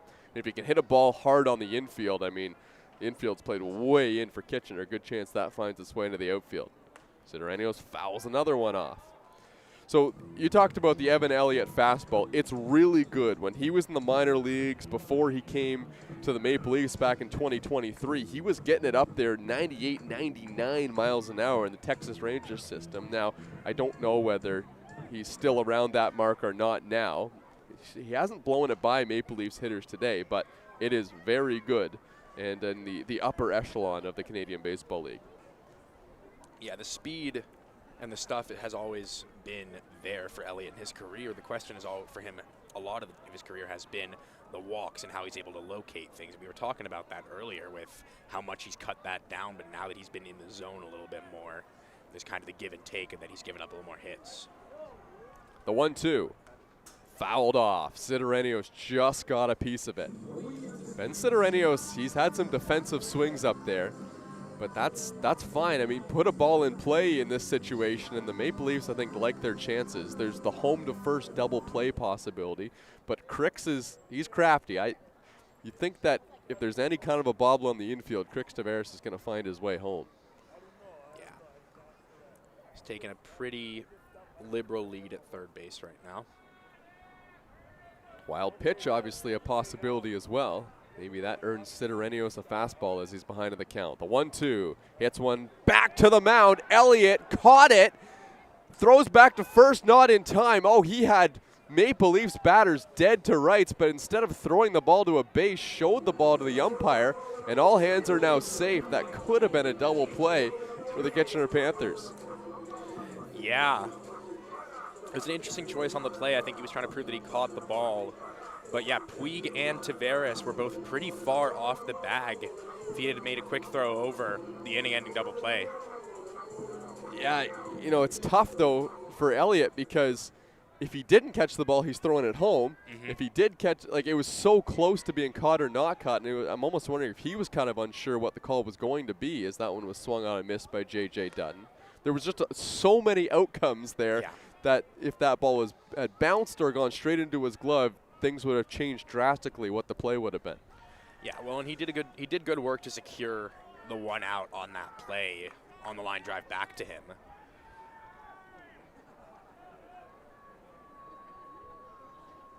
Oh, 0-1. Pitched in there for a strike to J.J. Dutton. Yeah, the line drive back to the pitcher is great to get an out, but there was so much potential for the Kitchener Panthers on that play. Yeah, he had 3 different throws that he could have made to get a second out on that play. And even if he dropped it, it's still going to be a double play. Yeah, true. 0-2 now on Dutton. And it's strike 3 called on the outside corner. Well, Evan Elliott just needed 3 more pitches in the inning to get out of it. Gets the punch out of J.J. Dutton, strands the bases loaded in what looked like it was going to be a promising inning for the Toronto Maple Leafs. They do not score, and it's still 3-2 Kitchener.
Trent Lawson is going to lead things off against the new pitcher in the game for the Maple Leafs, Alex Lanigan. Now, remember, these are 7-inning games, so we are in the late game now as Lanigan coming in to pitch some big innings for Toronto. Top of the 5th inning as Lanigan delivers ball 1 there to Lawson. Lanigan on the season, an 11.68 ERA across 12 1/3. The 1-0. So maybe Lanigan isn't super used to coming into situations where it's a tight ball game like it is here in the 5th, but with the doubleheader, it's all hands on deck. Everyone is a high leverage reliever, so this is a big spot here for Lanigan. And there's a swing and a miss by Lawson, and the count's 1-2. Alex Lanigan, he's had a pretty nice career in the Intercounty and Canadian Baseball League and has showed signs that he can really be an effective reliever for the Maple Leafs this season. But it's guys like him that want to have some good outings to finish the year just to try and secure a big role for themselves next year. So that pitch misses outside. Yeah, to secure a role to ensure a roster spot generally. And like you were saying, yeah, we've seen him be unbelievably successful in his CBL career. Back in 2023 with Hamilton, had a 2.6 ERA across a full 38 innings. Here's the 2-2. Popped up down the line. This one's hooking towards foul territory, and it's out of play.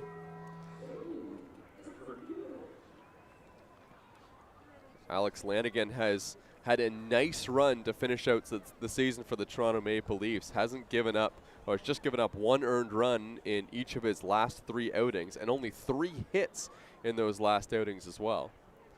Here's the 2-2 pitch to Lawson, fouled off.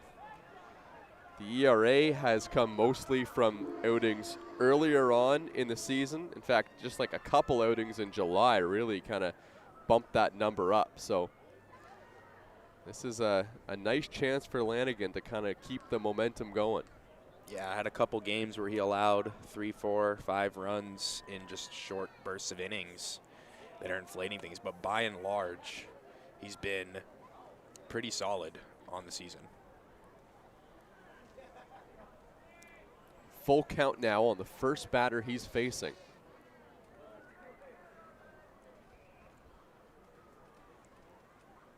And this one's hit in the air, sky high into left field. This is back to the wall, and it is gone. A towering home run for Trent Lawson. And the Kitchener Panthers have tied things up in the 5th.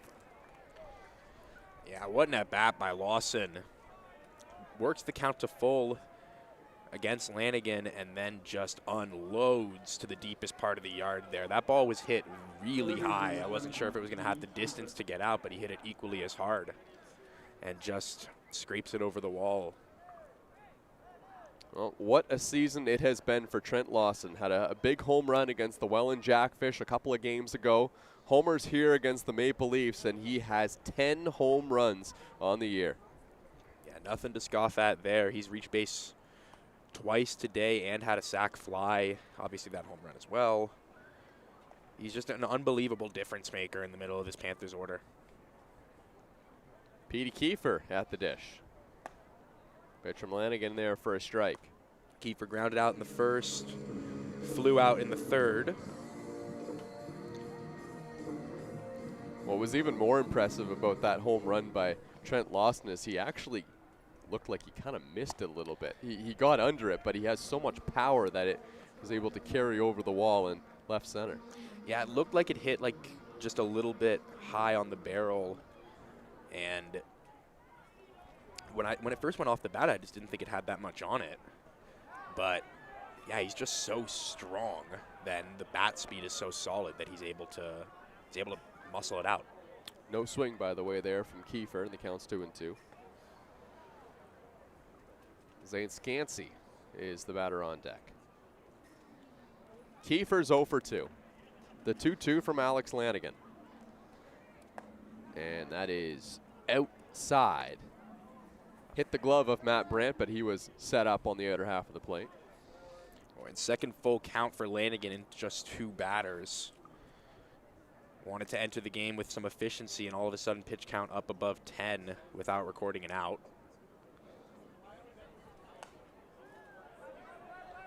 This one's fouled back towards the screen.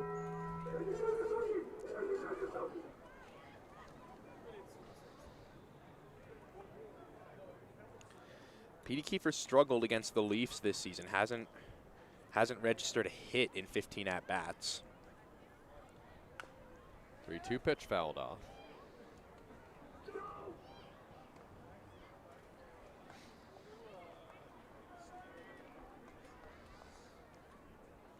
Overall performs better against right-handed pitching. batting near 300. Another full count pitch. Ripped foul into the bullpen. Speaking of the bullpen, Evan Elliott has got through 4 innings so far, has needed 74 pitches. We did see Gavin McLean warming up, but I'm sure that they would like to ride Evan Elliott as much as possible if they can, with another game looming on deck. There's somebody jogging up and down the line, but he's wearing a sweater. This one's tapped into the outfield, past the diving reach of Crix Tavares. That is a single for Petey Kiefer, and you can put that over stat to bed, Noam, as he has himself a base hit. Yeah, soft hit single as well, just found the hole on the infield grass. On the outfield grass, I should say.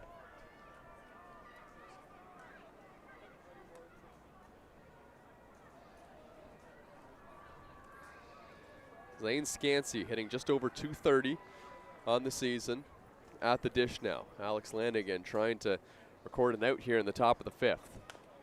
This one's hit foul. Made a really good pitch to Kiefer, but just didn't have that BABIP luck on the infield, so he's going to have to continue to battle in this top of the 5th. Yeah, it was a good pitch, and he got the result that he wanted. It was just hit in a tough location towards second base. The 0-1. Popped up. Shallow into the outfield. Dutton comes in a couple of steps, makes the catch. Scansey retired, 1 away. A good pitch choice there, gets it up in the zone, and it looks sweet if you're a batter. You get a pitch up there, something you can drive potentially, but manages just to get it high enough to get him under on the swing. Well, this is a part of the Kitchener Panthers order that you can attack if you're Alex Lanigan. Runners on the move. Brandt's throw down in plenty of time. He got him again.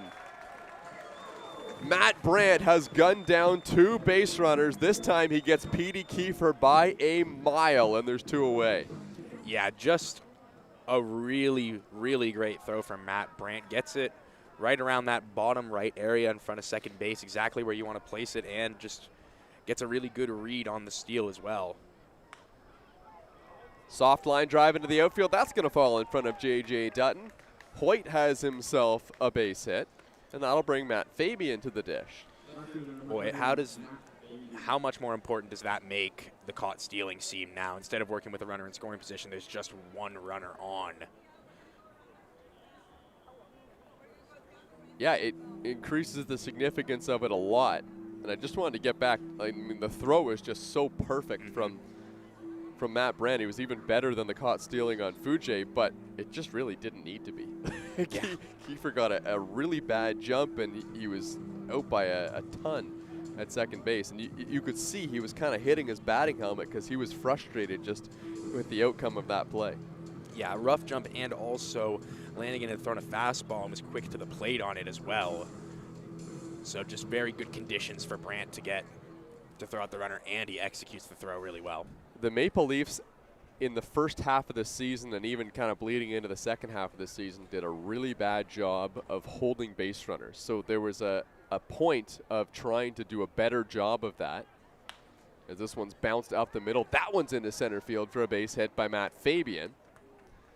And just to finish that point, there were some Maple Leafs who had experience pitching in college, and there's always those certain college coaches that give, little pieces of nuggets of advice that you take into other teams. And I don't remember, it might have been Dutton or one of the other pitchers that had some advice where they had a specific timing play to hold base runners. I think that's been something that the Maple Leafs have been doing to try and hold base runners. It's been working, and we're going to get a pitching change here at the pits as Alex Lanigan exits, and it's Frankie Golko coming into the game.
Well, interesting pitching change here for the Toronto Maple Leafs. Frankie Golko, who was the starting pitcher for the Maple Leafs on Wednesday, so just a couple of nights ago, is into the game here in the top of the 5th inning.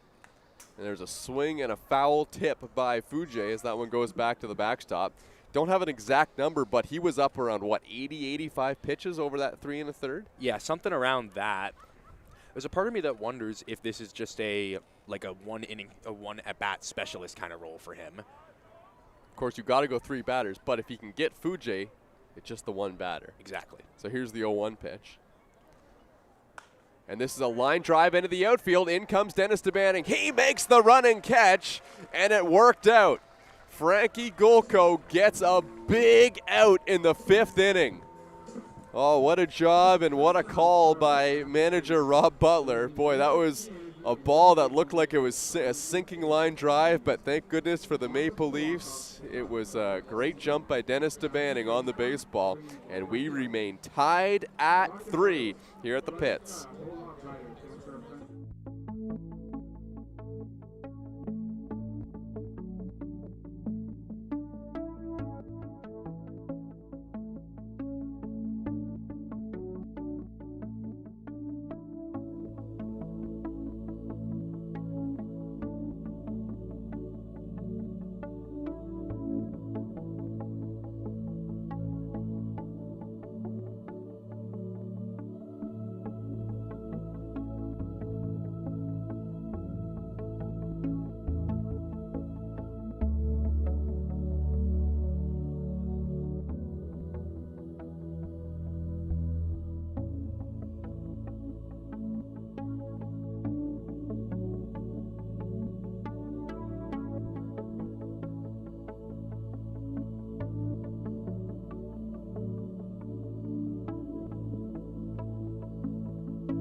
Welcome back to Dominico Field. Great finish we have to this first game of the doubleheader brewing here. Evan Elliott in the bottom half of the 5th inning, and the first pitch is up and in to Marcus Connect. Use that term because I'm out of Creed's coffee. It's really good. Yeah. Here's the 1-0. That one's down and in. I felt like I should get a cup of it for our scheduled 14 innings of baseball because this is going to be a bit of a long one here tonight. Yeah, what brand of coffee is that? Creed's. Chopper on the ground, 2-3. Nice play by Kiefer. Throw is right on the money, and that is the first out.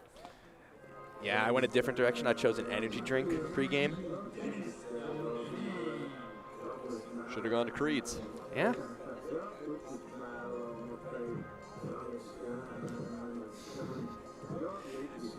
What a job by Evan Elliott, though. You know, in a game where Kitchener really needed some length out of their starter coming off game against London into a doubleheader. He's gone through 4 in just 3 runs.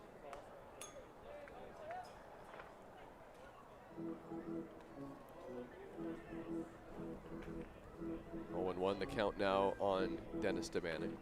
He's only struck out 3, but he's gotten a decent bit of soft contact aside from that 3rd inning. It's been relatively quiet for Toronto. But of course, possibly the man for the job if you want to switch things up with Dennis DeBanning here.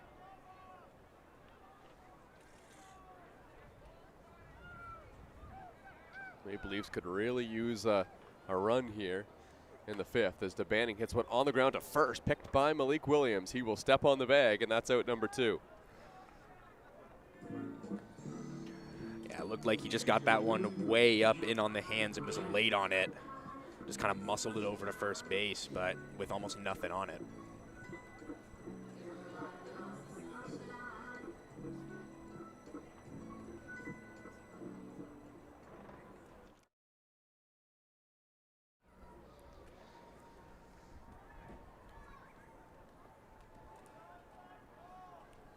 Matt Brandt with 2 outs in the inning, and he hits one back up the middle for a base hit. Matt Brandt, a solid hit single. And with 2 outs in the inning, the Maple Leafs will bring Crix Tavares to the dish. And Matt Brandt taking that first pitch approach as well, just trying to get ahead, knowing that the pitcher, Evan Elliott, especially in a game where he's looking for efficiency, is going to be gunning for that first pitch strike. Just a good swing choice. I feel like this is a good spot for Crix to take a shot for the outfield wall here with 2 outs in the inning. Yeah, I'd like to see that. There is some power in his bat. Hasn't homered since July 26th, but yeah, as you mentioned, he does have a lot of power. Hasn't had the home run stroke going as of late. There was a stretch there where he played the Welland Jackfish, homered, then he came up in a game in Chatham and homered twice. But the month of August hasn't provided the power yet. 1-0 to Crix. Fouled back. Oh, he had a big cut at that one. Yeah, he's been hitting the ball hard, but he's also been hitting it on the ground. His ground ball percentage is right around 45, whereas you compare that to his fly ball and line drive percentage, that's at 40%. So ground balls, though, do sometimes produce hits, and he has 3 of those over his last 2 games. So it's not like he's not swinging the bat well. He's swinging quite well, making really solid contact, but you know, if we want to get those home run totals up a little bit, we will need to see a little bit more elevation. But nonetheless, Toronto will take a base hit here, keep things moving as well.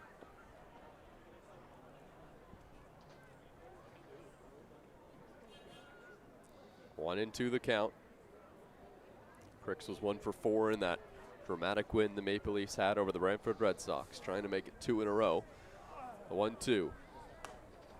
Popped up, foul, back behind home plate, and well into foul territory as it lands up on the hillside.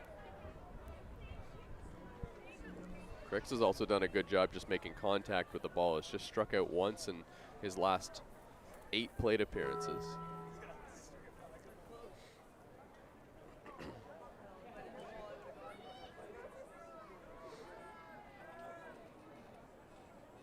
Matt Brandt still the runner over there at first base. And swung on and missed by Crix Tavares. Evan Elliott gets the punch out. He has made it through 5 innings of 3-run ball against the Toronto Maple Leafs. We're tied going into the final 2 innings here at the pits.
So it was not just a one-batter thing for Frankie Golko, the guy who threw a ton of pitches in his start on Wednesday, is back out on the mound and facing Gross to lead things off.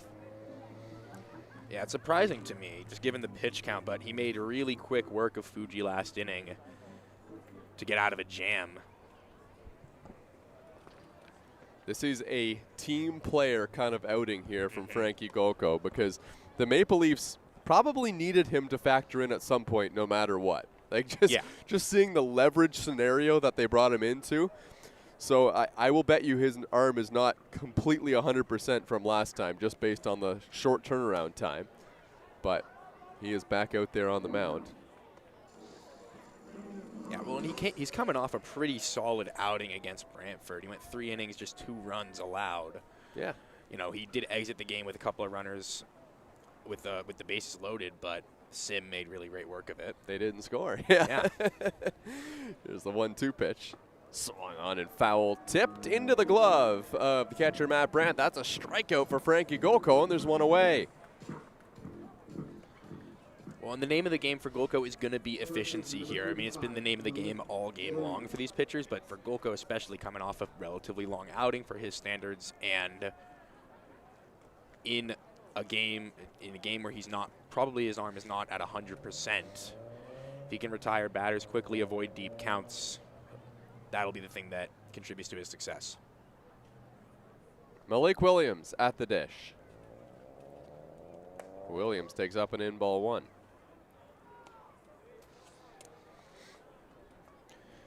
So Puig is 1 for 2 on the day with a walk, and so is Williams. Williams has a couple of hits now. Yes, you're correct. He has 2 hits, 2 for 3. Welcome to the screwing up how many hits Malik Williams has club. Population, me and you. So he's hitting .414. That's 4 points ahead of where Yasiel Puig is right now. That's one of the things that is making this game today more exciting. The top 2 batting average leaders are playing. Well, pitch from Golko's up and away. We're at a point where these at-bats really could matter for the batting title. Game's dwindling down here. Yeah, this game today, whoever does better, that could be it.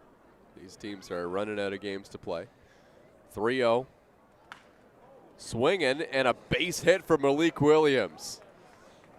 How big will that swing be when it's all said and done? A 3-0 swing with nobody on base from Williams, and he hits a ground ball single up the middle. Well, if there's anyone you're going to give the green light on 3-0, it's going to be Williams. He's just an unbelievable hitter. Decent, solid discipline at the plate, and 3 for 4 on the day so far. Really making things interesting in this batting title race. That was a batting title winning kind of swing yes, there. It was. From Malik Williams. Osvaldi Penalve will come to the dish. Penalve hasn't reached base yet. He's flown out, grounded out, and lined out on that one of the really nice Florentino grabs. Penalve takes up and away. So that brings the batting total to .418 for Williams. Just like that, he's ahead by 8 points on Yasiel Puig. The 1-0 pitch is outside.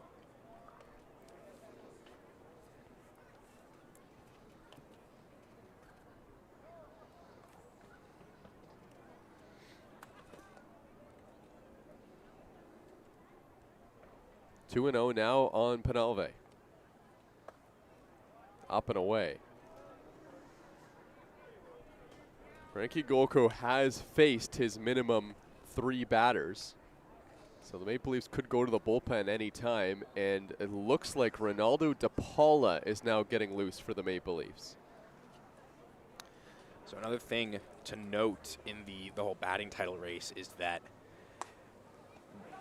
including the at-bats today, Williams just has 1 more registered at-bat than Puig on the season. They entered today both with 154. De Paula warming up in the bullpen is interesting for the Maple Leafs. Big 3-1 pitch. Slashed into the outfield. That's a base hit. 2 on now with 1 out as Josvani Panove able to take that pitch on the outer half the other way. Yeah, just a good textbook swing there. Takes a softer pitch on the outside part of the plate and just hits it where it's thrown. And comes up with a really nice base hit. So Lawson will come to the plate, and we know what he did in his last at-bat. Malik Williams has just been subbed out of this game now. They're going to go with a pinch runner at second base because that run is the go-ahead run for Kitchener, and it's Jamie Cabral, who is one of the faster guys in the league, who's out there at second base. Played for the Toronto Maple Leafs for a season, and he was a real speedster in Toronto.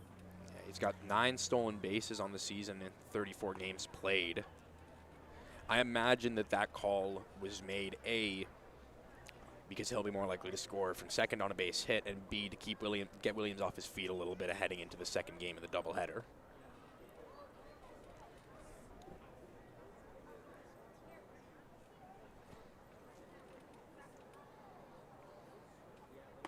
Lawson will take a pitch on the inner half for a strike.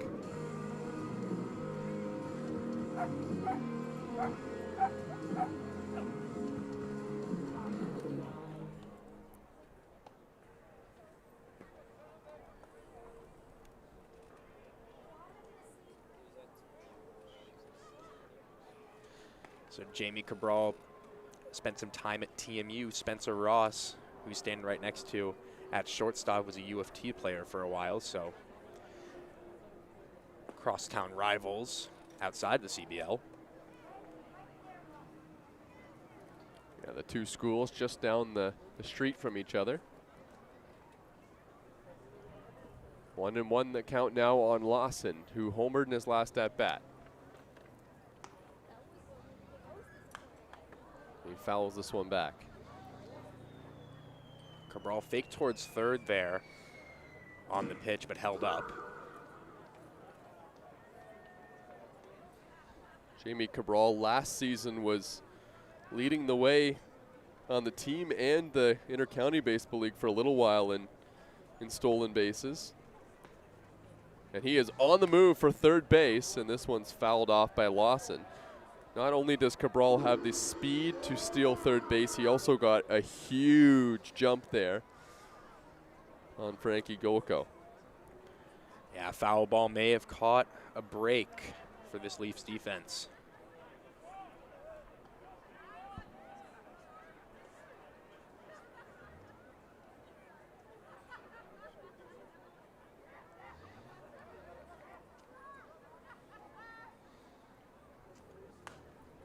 Fouled off again by Lawson, and you can see Cabral dancing around in the peripheral vision of Frankie Golko. Boy, nice at bat here for Lawson as well, fouling off a couple tough pitches. Again, with efficiency being the name of the game for Golko, that's going to be a big factor.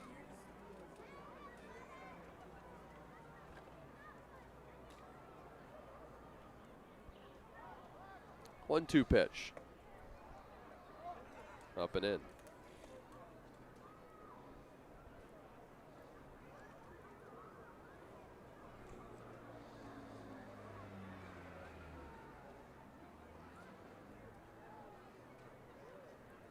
Two and two the count now on Lawson with 10 home runs on the season. And Golko has Cabral picked off. Throws to third. In time, they got him.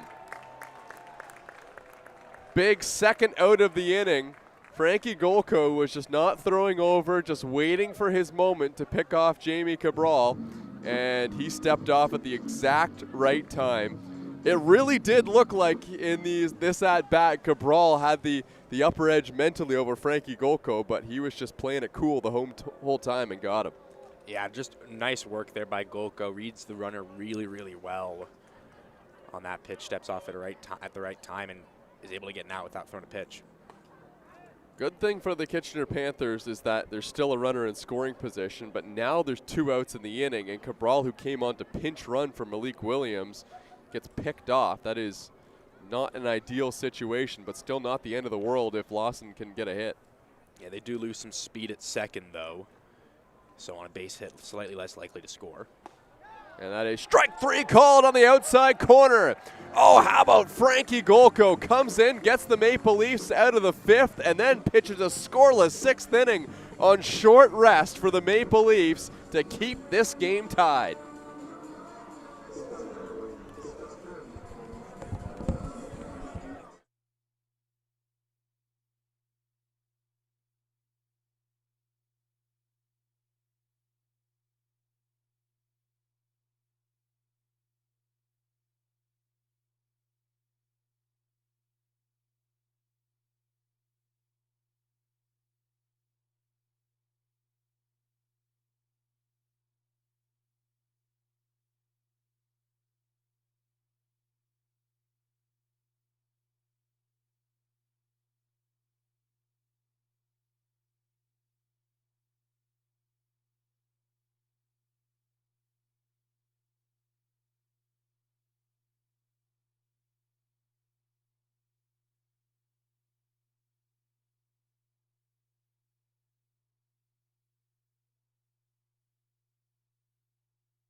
Same with this one? Oh, I can actually hear myself.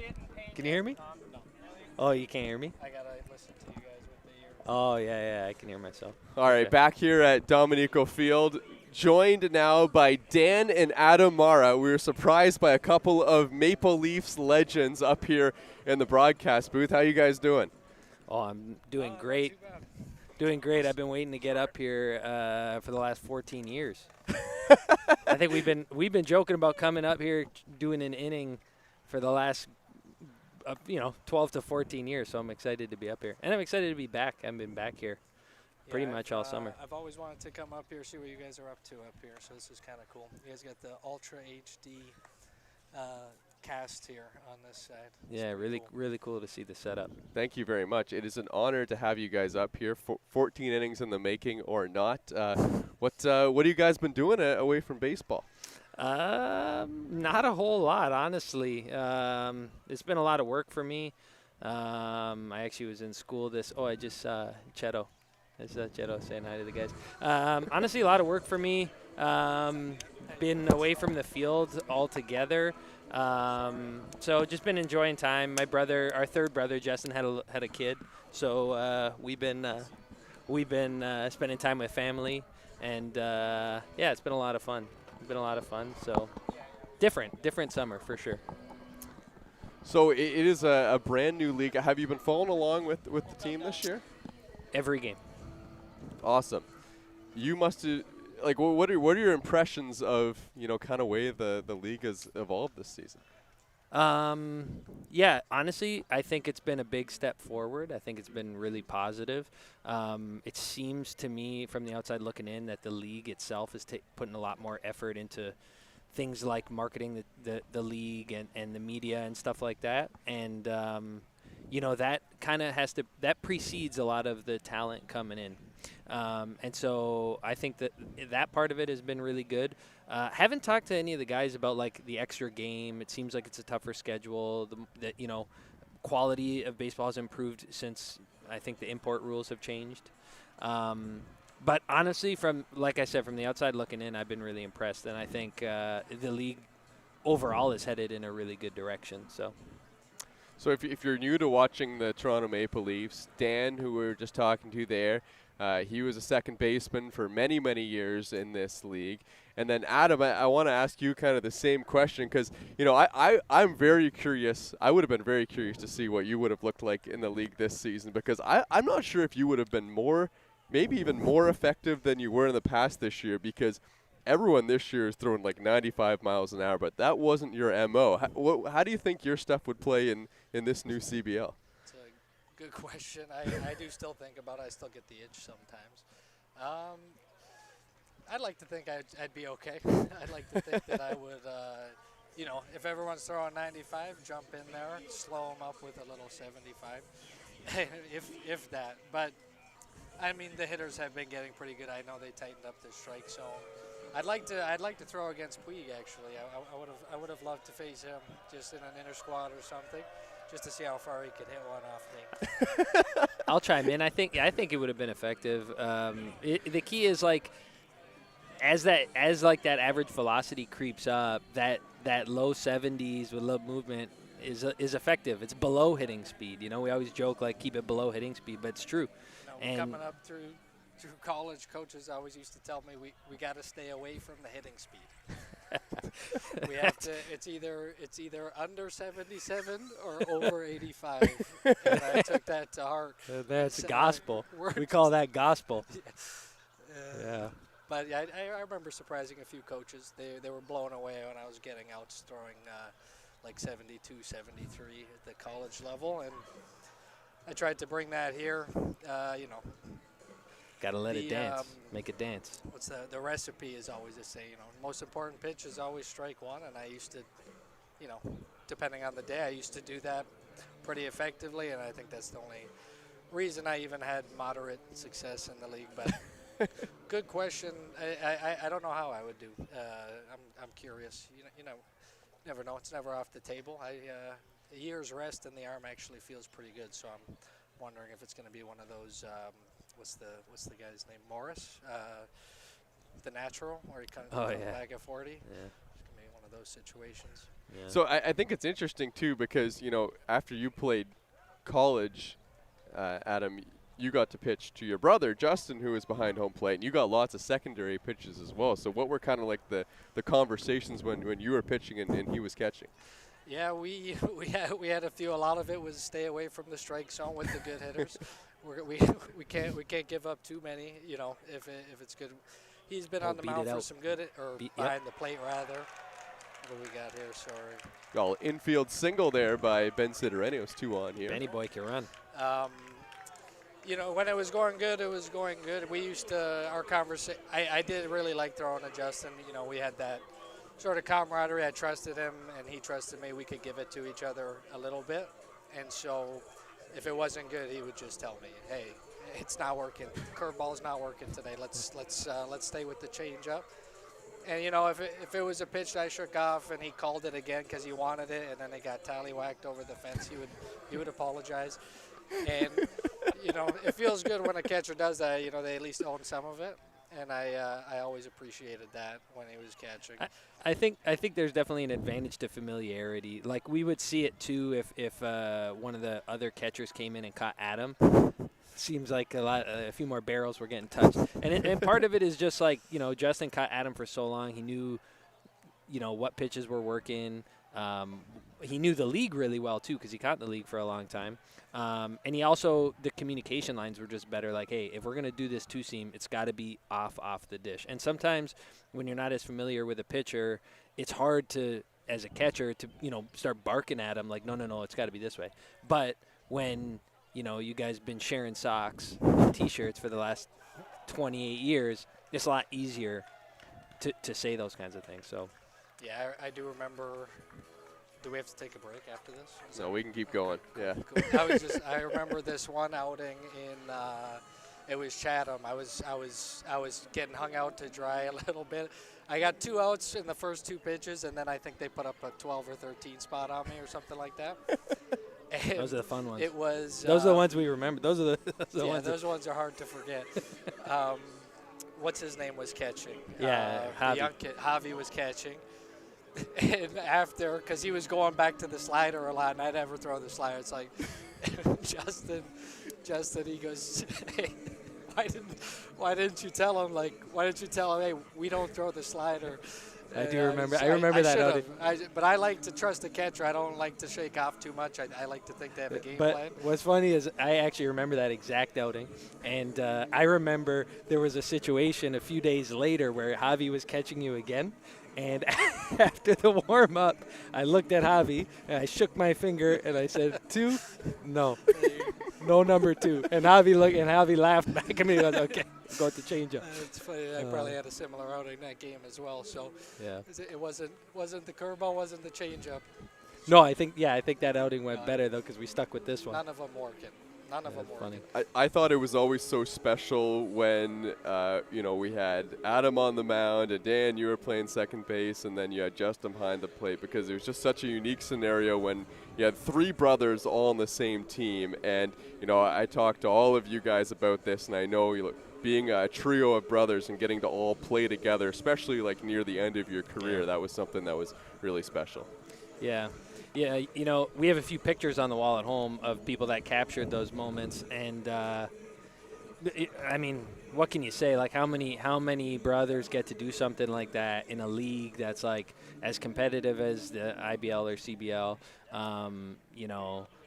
Obviously, like, we're not talking about professional baseball, but still to play in a league where, like, look at this hill, it's a lot of fun, and so to do that with your brothers is like moments you're gonna remember forever.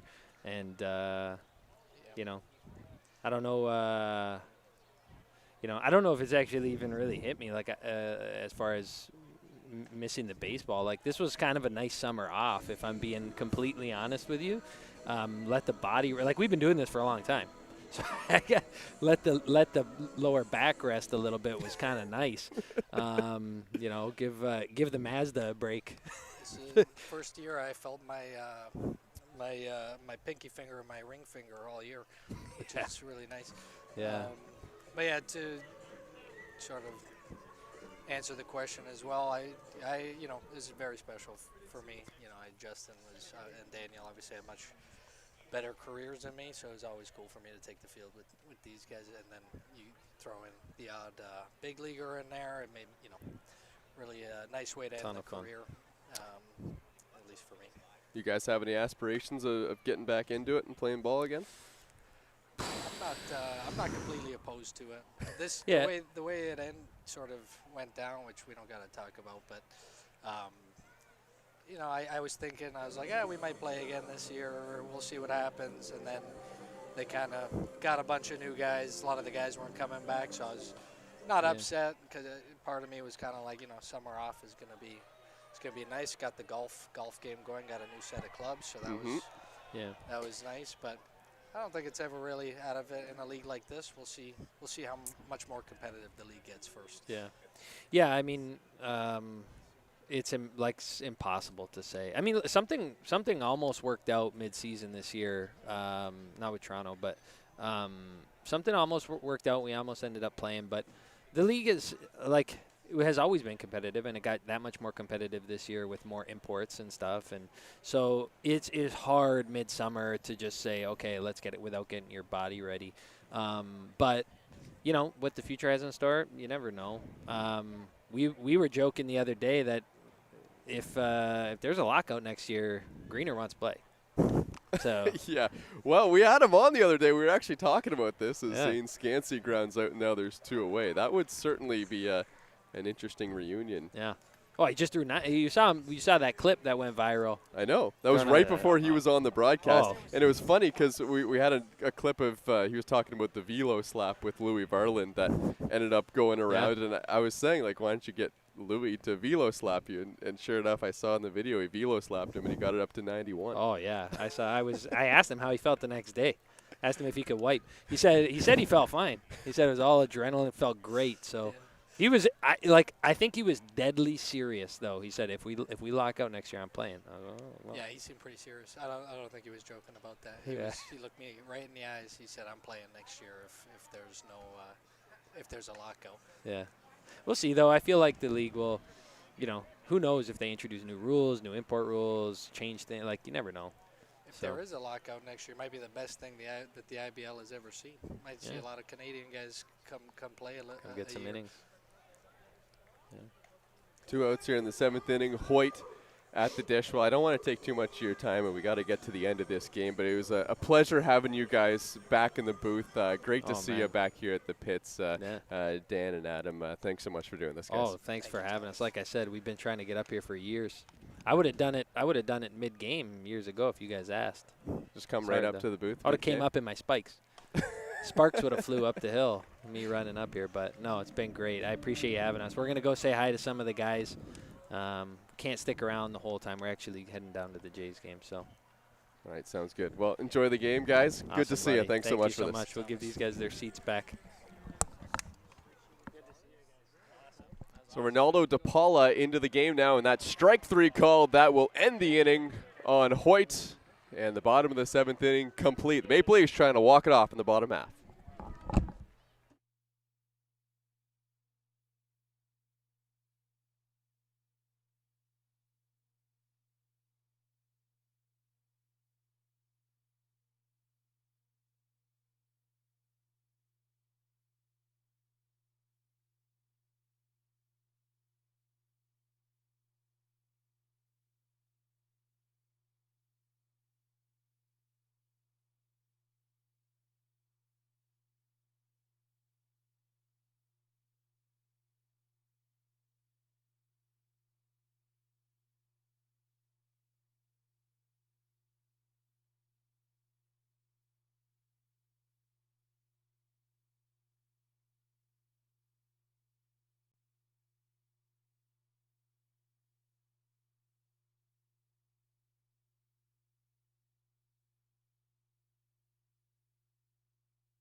Back here at Dominico Field, bottom of the 7th inning, Marcus Connect is at the dish. The Toronto Maple Leafs trying to walk this thing off. Evan Elliott is still on the mound, and this is a 7-inning game, so he's trying to throw the, well, I guess it wouldn't exactly be a complete game because he'd have to get another inning for his team to get the victory. As Marcus Connect takes a strike at the knees. Yeah, but regardless of whether or not it's a complete game, 7 innings on a day with a doubleheader is just, it's unbelievably crucial for this Panthers team. Marcus Connect drives this ball towards the outfield. Back and in front of the wall is Yosvani Penalve to make the catch.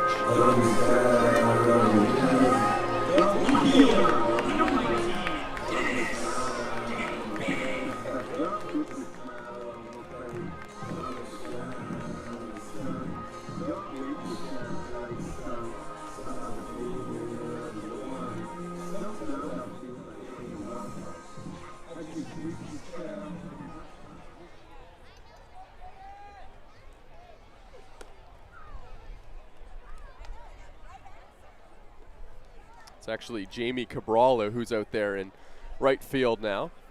He was substituted for Malik Williams, so that pushes Yosvani Penalve to first base on the infield. And Dennis DeBanning hits a little chopper to third base. Throw on to first is up the line. DeBanning is heading for 2. It's in the Kitchener bullpen, and the throw is a little bit late. Dennis DeBanning scampers into second base. Kiefer might have been better off just to put that one in his back pocket. Throw ended up being wild because it was a bit rushed into Banning's in scoring position for Matt Brandt. Yeah.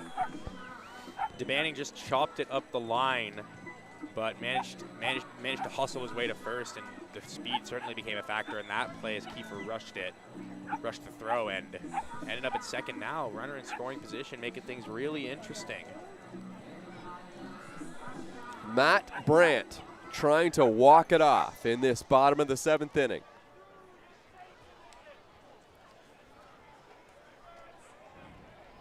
First pitch, and he rips it foul off to the left.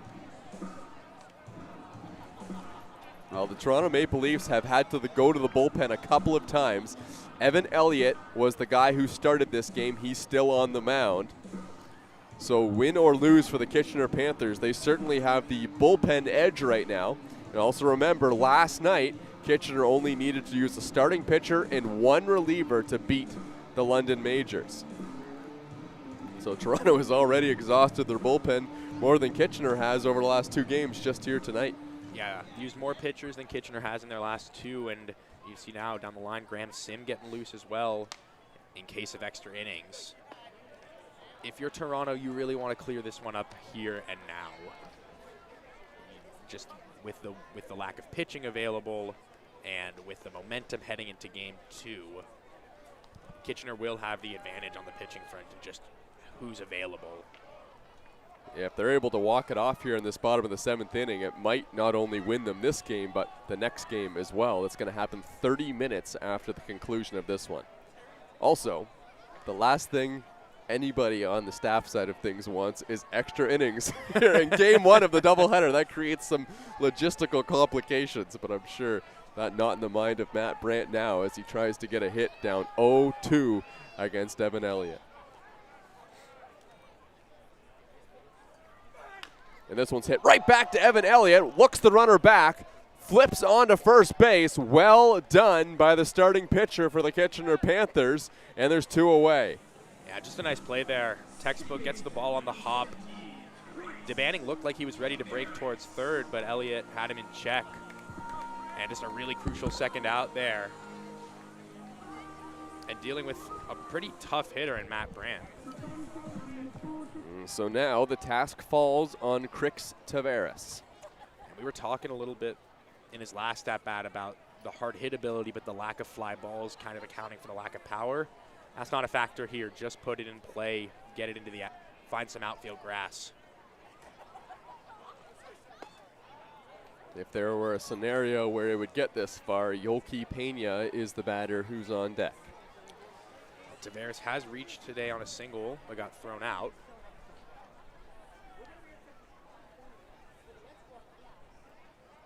He's also had an active day on the base paths as well.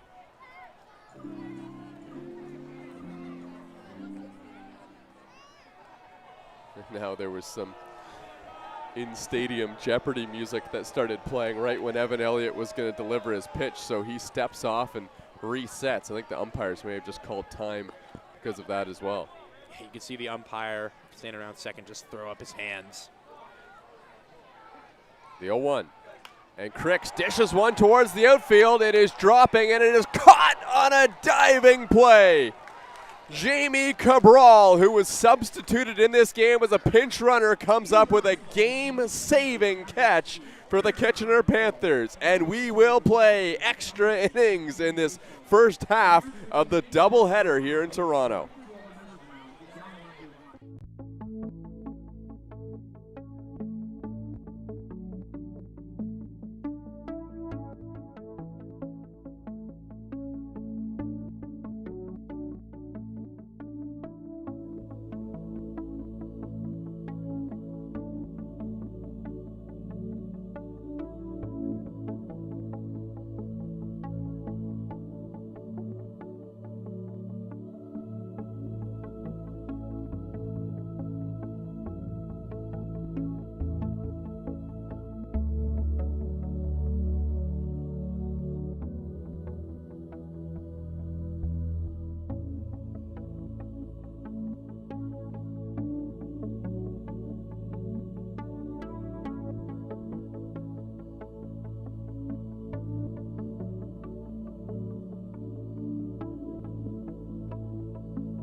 back to Dominico Field. Extra innings here in the first game of this doubleheader between the Toronto Maple Leafs and the Kitchener Panthers. Jamie Cabral ended the last inning on a really nice sliding grab. It's a new pitcher into the game, Graham Sim, on the mound for Toronto.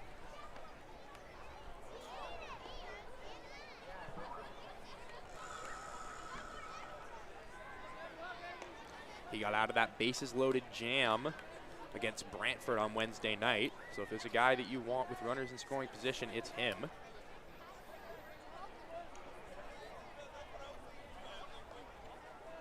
We'll face Matt Fabian. That one's fouled back. Counts 0-2.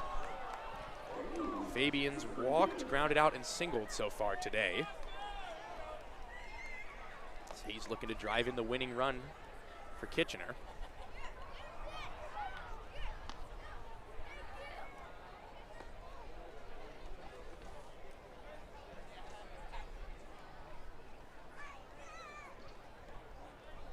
The 0-2 in the dirt. So the count moves to 1-2.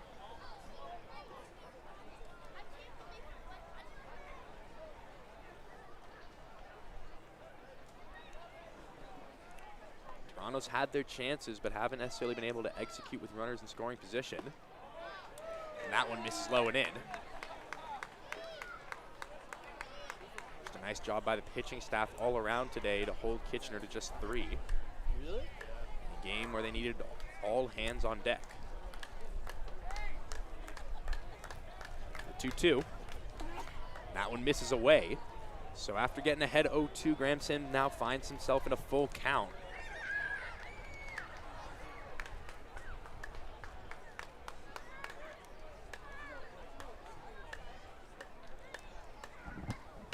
Seconds, Tim Holk.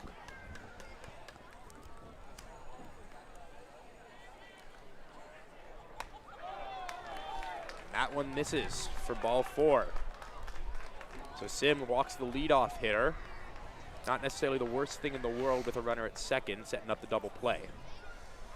Yeah, this is a workable situation here for the Maple Leafs. That is if you're trying to hold them to no runs.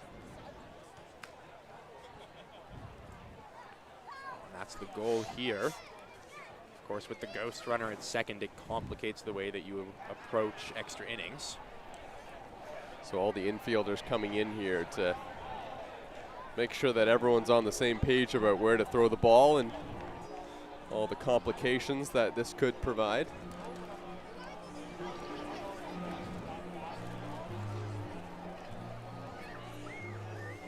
Big spot here. Graham Sim,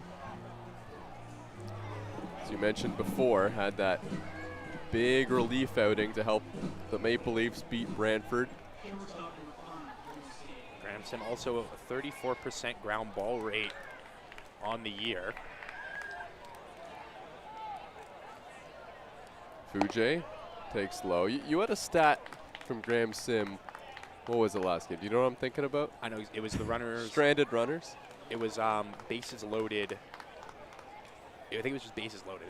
And he had not allowed a single hit across, I believe, 3 or 4 appearances. Let me triple check though.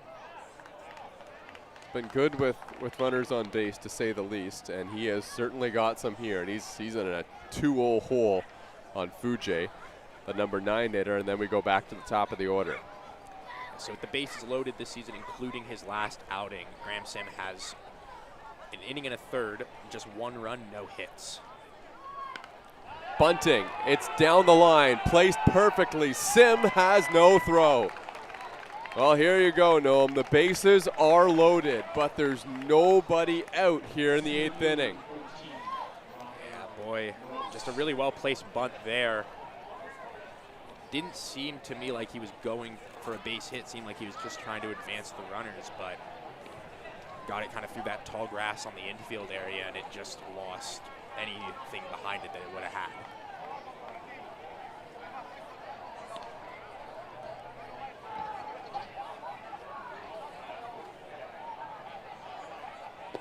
First pitch, low and in the dirt to the leadoff hitter. This is Rafi Gross, and there's nowhere to put him. Here as the Maple Leafs infield creeps in a little bit. Gross is having a good day. Lines this ball in the air to center field and deep. This one is one hop up against the wall. J.J. Dutton fields and a couple runs come in to score. Throw comes into second base. It's a 2-run double for Gross. And the Kitchener Panthers have jumped out on top in this 8th and first extra inning. I was going to say 1 for 2 on the day, but now 1 for 2 with 2 walks. Now 2 for 3 with 2 walks and a double on the day is Gross. Coming up real big with 2 RBI double and extras.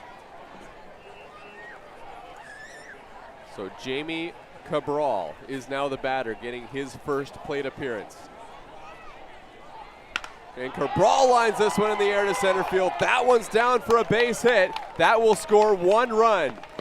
Jamie Cabral, and now this one goes to the backstop. Sims throw home, not in time. 2 come in to score. Kitchener takes a commanding lead in extra innings. Well, Jamie Cabral, who made the catch that saved the game for the Kitchener Panthers, has driven in 1 and then got some help from the Maple Leafs defense on the other. 7-3 now the score. Yeah, good swing by Cabral, and towards the end of that play, it looked like on the roll home that Graham had that Sim had kind of maybe been in the vision path of Matt Brandt, and that could have been the reason why he missed that ball as it was coming in. 4-run lead now for Kitchener. The Maple Leafs don't just have their work cut out for themselves in the bottom half of extras. They also need to still try and get out of this top half of the inning. Penalve squaring to bunt as Kitchener is still trying to tack on 1 more. Ben Sidorenios creeping in from third base.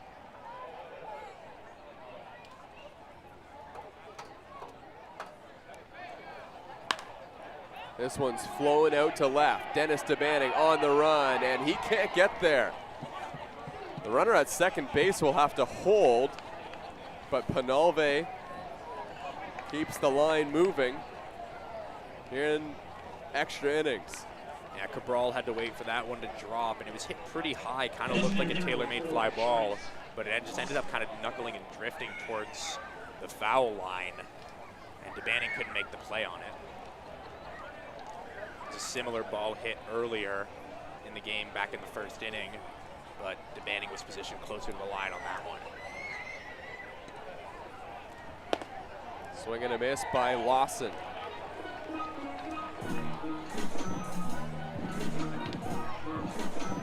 The only player to hit a home run in this game. Home run came back in the 5th. This one's ripped onto the hillside by Lawson, and the count's 0-2. A towering shot to the deepest part of the yard out near the skate park in left center. Aside from that, he is one for 3 with a walk. Now he takes just outside. Good take there. The count's 1-2.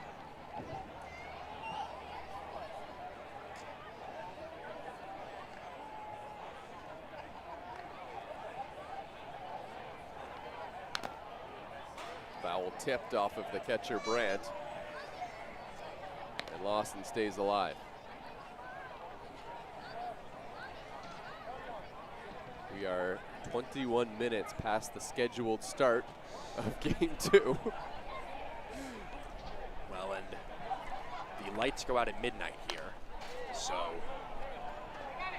Aside from the batting title race in these 2 games, whether or not the lights go out during a game is certainly up there in intrigue. That's been some of the conversation buzzing around the last couple weeks. Yeah, if this game were to end right now, it would be right around the 8:20 start time. This This one's fouled off again by Lawson. But also remember, game 2 is 7 innings as well. So as long as that doesn't go to extra innings, I mean, it'd have to be a very long game to hit that point. But we also still do have the bottom half of the 8th inning as well. So we'll see. Well, and we're no stranger to long half innings here at the pits. Another 1-2 to Lawson. In the dirt. Oh boy, what a take again from Trent Lawson. It's 2-2. I mean, really, if you think about it this way, we really still have the whole top half of the inning as well. There's still no outs on the board. Good point. Double play would help. This one's hit on the ground, but foul towards third. Sim clearly trying to induce a ground ball, if not a strikeout. You've seen some of those breaking balls just below the strike zone. Yeah, he's been attacking low all inning long. Panthers managed to get under some of those balls and elevate them for hard line drives. The 2-2. Popped up high in the air to center field. Coming in is Dutton. He makes the catch. Everyone will hold their ground, and that is the first out of extra innings. Well, that's a crucial pitch there for Grant Sim. At this point, you just want to limit any damage that you can. And now a ground ball double play would end the inning. By the way, Evan Elliott, who's thrown 7 innings in this game, is at 111 pitches. It'll be interesting to see what happens in the bottom half of extras, pitching-wise, for the Kitchener Panthers. Well, there's a couple guys stretching out in the Kitchener bullpen, but nobody throwing right now.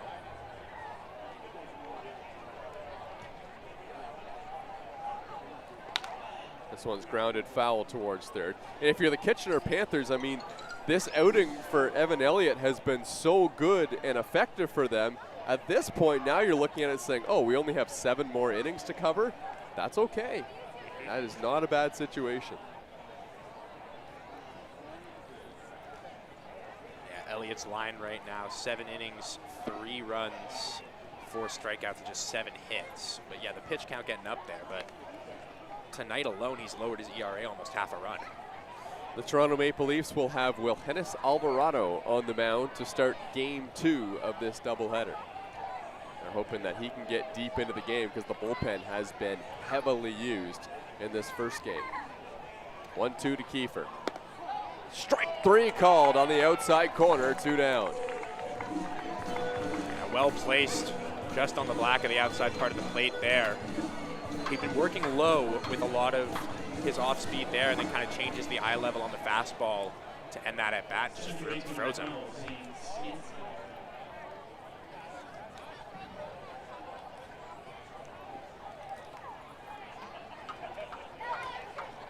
Zane Scansey takes low and away, ball 1 on that pitch from Sim. The Maple Leafs in this game have used Florentino, Lanigan, Golko, DePaula, and now Sim.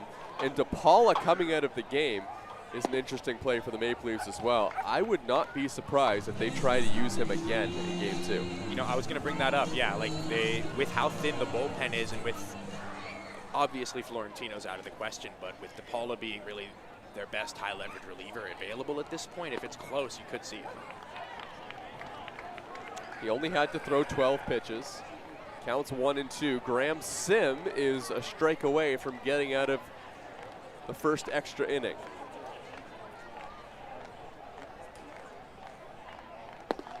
And he misses low, 2-2. To this point, everyone, including pinch hitters for Kitchener, has reached base today. Just kind of seemed like a matter of time before they broke through.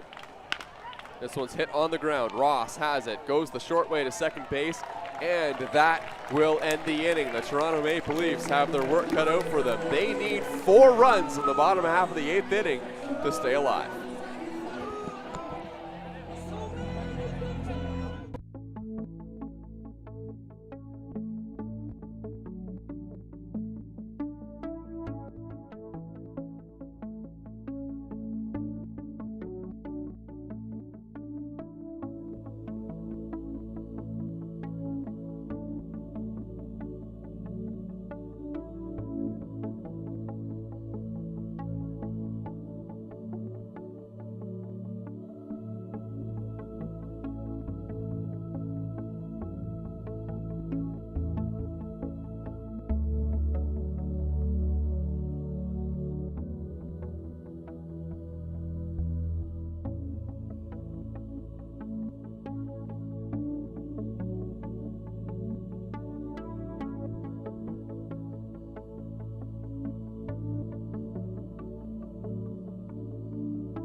Back here at Dominico Field, it is a 4-run lead and extra innings for the Kitchener Panthers, and Evan Elliott, who got through 7 innings, and we probably would have thought, wow, I pitched a complete game and gave up 3 runs, still has some more work to do.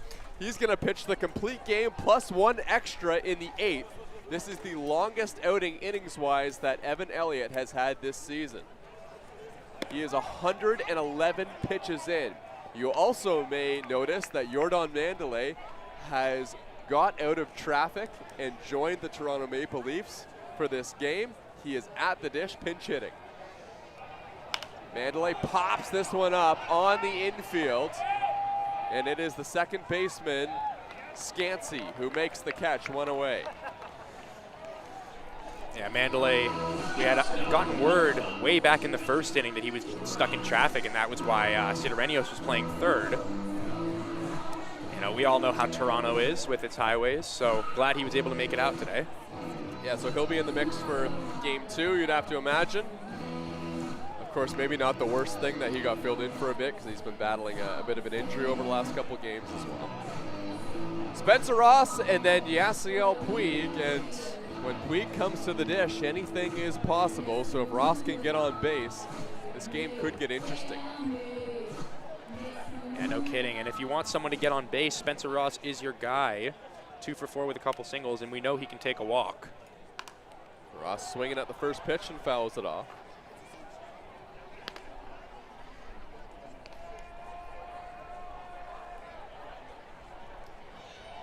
(7-3) the score, and we have just now hit the 3-hour mark in this 7-inning game. So first pitch of the next game, second half of the doubleheader, will be 30 minutes after this one ends.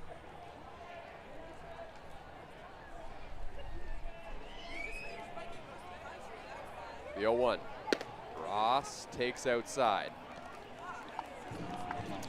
Also, if you're curious, my plan is just to leave this stream running. So if you're watching this on your TV at home or on your phone or your laptop, you can just leave this up. We're going to stay here. Obviously, we got to go get something to eat, so we're going to do that, and then we'll be right back on the mic for game 2. The 1-1 to Ross. Outside for a ball. Ross, I think part of the reason he's so successful is just that he's consistently finding himself ahead in the count. A lot of times you'll notice when he's at bat, he's very selective on these pitches. He doesn't chase, specifically works really well against stuff with movement.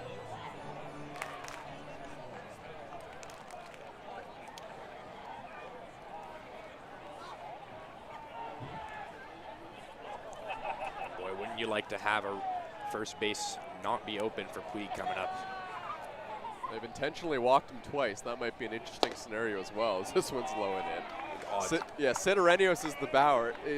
He doesn't have a ton of home run power, so it's not like you'd be in a ton of danger with one swing tying it up. But if Ross gets out here, I think we have a pretty good idea of what's going to happen. Yeah, I guarantee you if Ross is out here, they walk Puig. Here's the 3-1. Ross fouls it off. Although, with that being said, I mean, what do you really have to gain with walking Puig? Because it's not like he's like the tying run or anything. If he hits a home run, then it's just bases empty. You have 1 or 2 outs in the inning, and you're still winning the game. So that's not a bad situation as well. I don't know. You probably just have to play the percentages there. Yeah, but if you do have Ross on base, you're bringing the tying run to the plate if you walk Puig. 3-2 from Evan Elliott.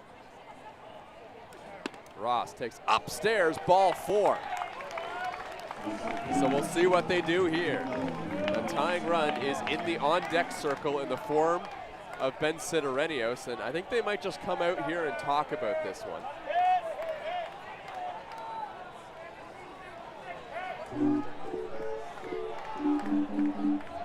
I almost wonder, too, if there's kind of a sense of erring on the side of caution with Yasiel Puig, not just as a game-wise, but they also might just be sticking up for their teammate as well. They're going to walk Yasiel.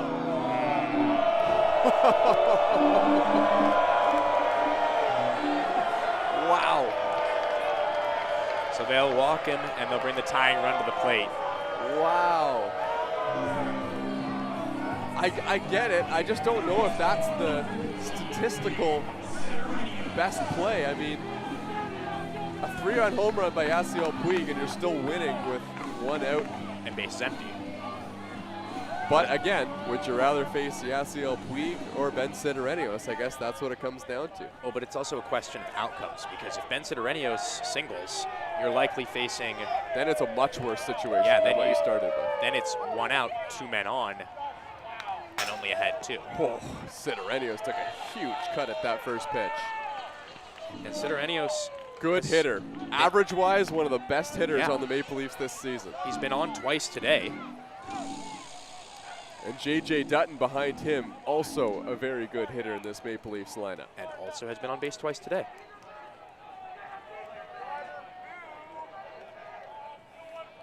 The 0-1 pitch. Sidorenios rips this one down the line. It's going to be foul into the bullpen of the Kitchener Panthers.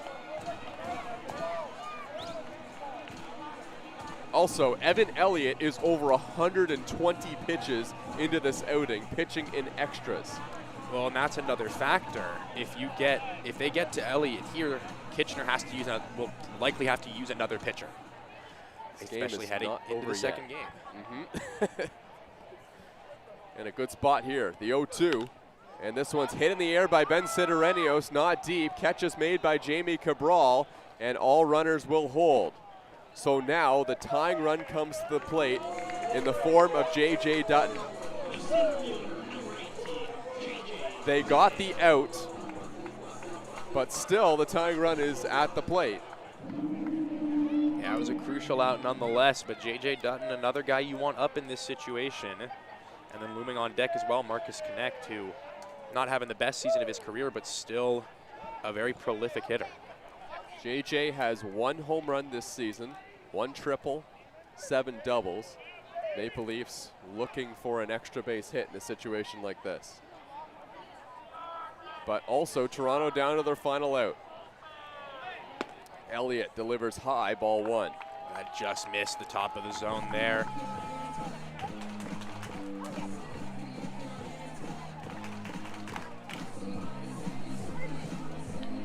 Pitch number 124 on the way.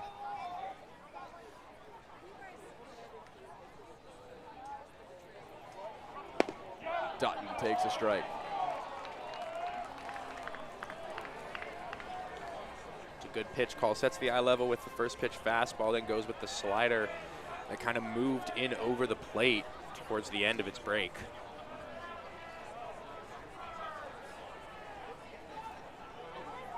There's the 1-1. Dutton rips one down the line, foul. Looked like he was late on that pitch from Elliott, and the Leafs down to their final strike. And then he goes back to the fastball, is able to get the late swing there. Dutton got good wood on it, but was just behind it a tick. Evan Elliott is 1 strike away from pitching 8 innings of complete game baseball, allowing just 3 earned runs in 7 hits. And he's done so with only 4 strikeouts. He's been very efficient in getting soft contact. Hello? The 1-2 pitch.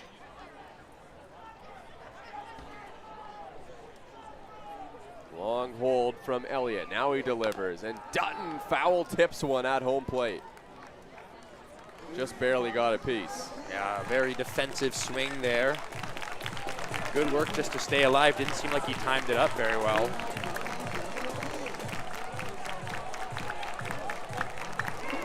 Bases loaded for Toronto. The tying run at the dish. 1-2 is the count on Dutton here in extra innings. The pitch from Elliott.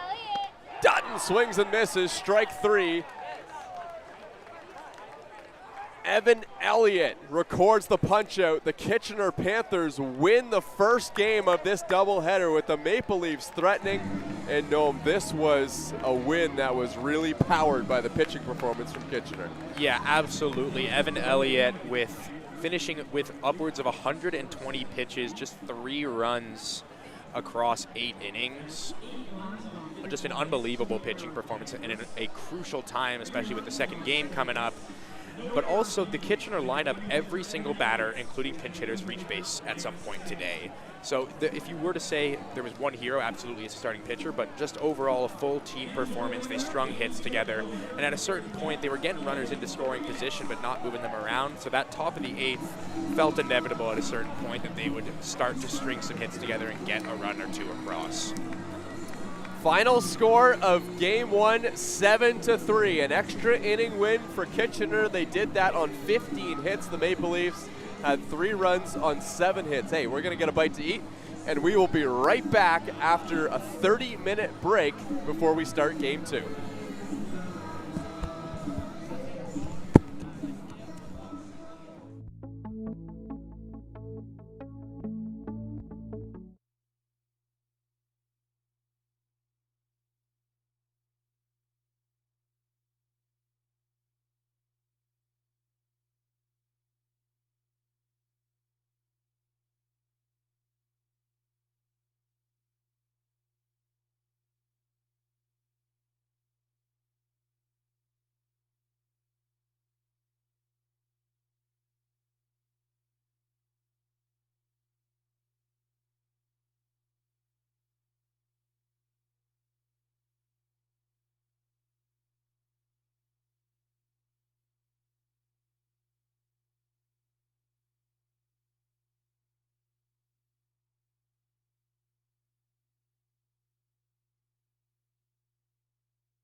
Well, welcome back to the Sideline Podcast. Thomas West here. Today, we're going to take you through what was a memorable and historic day in the Canadian Baseball League. And the first pitch in the new Pro League, the Canadian Baseball League, is a strike from Yadier Martinez to Yosvani Penalve. Yasiel Puig, in his second at-bat in the Canadian Baseball League, has gone yard. Dennis DeManning gets into this one, high and deep to left field, and it is gone! Dennis DeManning with a huge home run for the Maple Leafs. So if you're new to the Canadian Baseball League, this was a league that converted from a semi-pro league to a pro league this season. The Canadian Baseball League was formerly the Intercounty Baseball League, and as thousands and thousands of fans piled into the hillside at Christie Pits, many of them were there just to see the opening of a new season, but there were a lot of new fans that came to the pits because of a big new signing by the Toronto Maple Leafs. That would be former Major League Baseball star Yasiel Puig, who is set to make his debut in a public park in Toronto in front of many fans that came to watch some free baseball. What a fantastic opportunity for the fans around the neighborhood of Christie Pits in Toronto. And let me tell you, expectations were high for everyone coming to watch Puig play, and he delivered. But before we get to that, let's get you set for this game. First, Dennis Bailey, who's the general manager of the Toronto Maple Leafs, on their big new signing. So there have been very few GMs in the history of baseball that have had a chance to sign Yasiel Puig. What was that like for you when you had the opportunity to sign a player of his caliber? I had to try and keep it cool, I'll be honest. I'm a fan too, right? I love baseball, so obviously that's why I'm here. And, when you get a guy that, did what he did in the big leagues and, now you get to bring him to Christie Pits, and all these fans, I'm looking around at this crowd and they get to watch a former big leaguer, former all-star, and they're not paying anything, which is kind of cool. Yes, a very cool phenomena for all the fans coming to watch Yasiel Puig play baseball. But lots of existing fans that were already fans of the Intercounty Baseball League for many years, and this was the opening day of the Canadian Baseball League, which was very exciting for everyone at Christie Pits. The Toronto Maple Leafs taking on the Kitchener Panthers. And this Toronto Maple Leafs team had quite a bit of turnover, with the league converting from a semi-pro league to a pro league. It meant that there were roster rules and a lot of things that meant a ton of change throughout all 9 teams in the Intercounty Baseball League and now Canadian Baseball League's rosters. But one player that stayed the same, who's been a stalwart in the Maple Leafs lineup, is Marcus Connect, former 3rd-round draft pick of the Toronto Blue Jays, but since 2018, he has been a big part of this Toronto Maple Leafs lineup, and many see him as one of the big leaders in the locker room this year for Toronto. I spoke to him before the game. All right, joined now by Marcus Connect. Marcus, I know it's always exciting just getting started with a new season. You're in a pro league now, playing for the Maple Leafs again. How are you just feeling to get this season started? Yeah, we've been talking about it since the day the season stopped last year. So I know every time the season finishes, you wish you keep playing for another month, 2 months, but it's back now and we're ready to make it to the finish. Marcus, I know you're a bit of a leader on this team, right? A lot of guys are seeing you as the veteran in the locker room. I know you're going to talk to everyone with a little pregame speech before the game today as well. What's just kind of the message to the team and, what you guys want to get out of this season? Yeah, it's a good question, man. We got a lot of new guys, new faces, a couple old faces, and we got a good balanced crew, and just make sure that everyone knows that they can do their job and not to be too tight. They all got a job to do. They all can do it, and that's why they're here. So just give them that confidence, that boost, and show a little enthusiasm and tell them to play their game. Is there some optimism that this team could get something done this year? Oh, definitely, yeah. A lot of optimism. It comes down to the pitchers here in this league, and then timely hitting, and definitely situational hitting, and then the brain. The old brains of baseball. If we got a couple of those on our team, which we do, that's what helps us maybe win the whole thing. So, I think we got what it takes, and we're ready to surprise the league for sure. Marcus Connect was batting second in the Toronto Maple Leafs lineup on opening day. right in front of Maple Leaf star Yasiel Puig. And the guy hitting right behind him, giving him some lineup protection, was Dennis Debanning, who hit a home run in his first game last year on opening day, which also happened to be against the Kitchener Panthers, and was looking to have an impact again here today. Yeah, I mean, last year, whatever happened, it is what it is. Like this year, it's a new season, new opportunity, and I think the biggest thing for me is just trying to stay consistent, like do whatever it takes to help my team win. Dennis, I know I talked to you last year, and being from the Toronto area, playing for Toronto was something that was really special. But now you're playing for Toronto, and you're a pro baseball player playing for Toronto. Like, how does that sound to you? Oh man, I mean, I gotta get used to it for sure. I remember just talking about it with my mom, and she's just like, "Hey, you gotta just be proud of yourself. Like, it's been a long journey, so just kind of embrace where I'm at right now and just keep going, man." I know you've got lots of new teammates. I know the buzz right now is about Yasiel Puig. I saw you chatting with him. Just, kind of having him as a teammate and kind of someone of his caliber. Like, what is that like for someone like you? Oh man, it's crazy because I remember just playing MLB The Show like almost 10 years ago, 2015. He was like the cover of it, and now we're teammates. But I mean, he's definitely someone you can learn a lot from, and I'm definitely gonna pick his brain a lot this year. And whatever he shows me to help me play better and help us win, not just me, for the other guys on the team, man, couldn't be more grateful. So you got off to a hot start last year with that home run. I was just watching you take your BP. I don't know if you saw, but like first or second swing you took went over the fence. Yeah, like, yeah.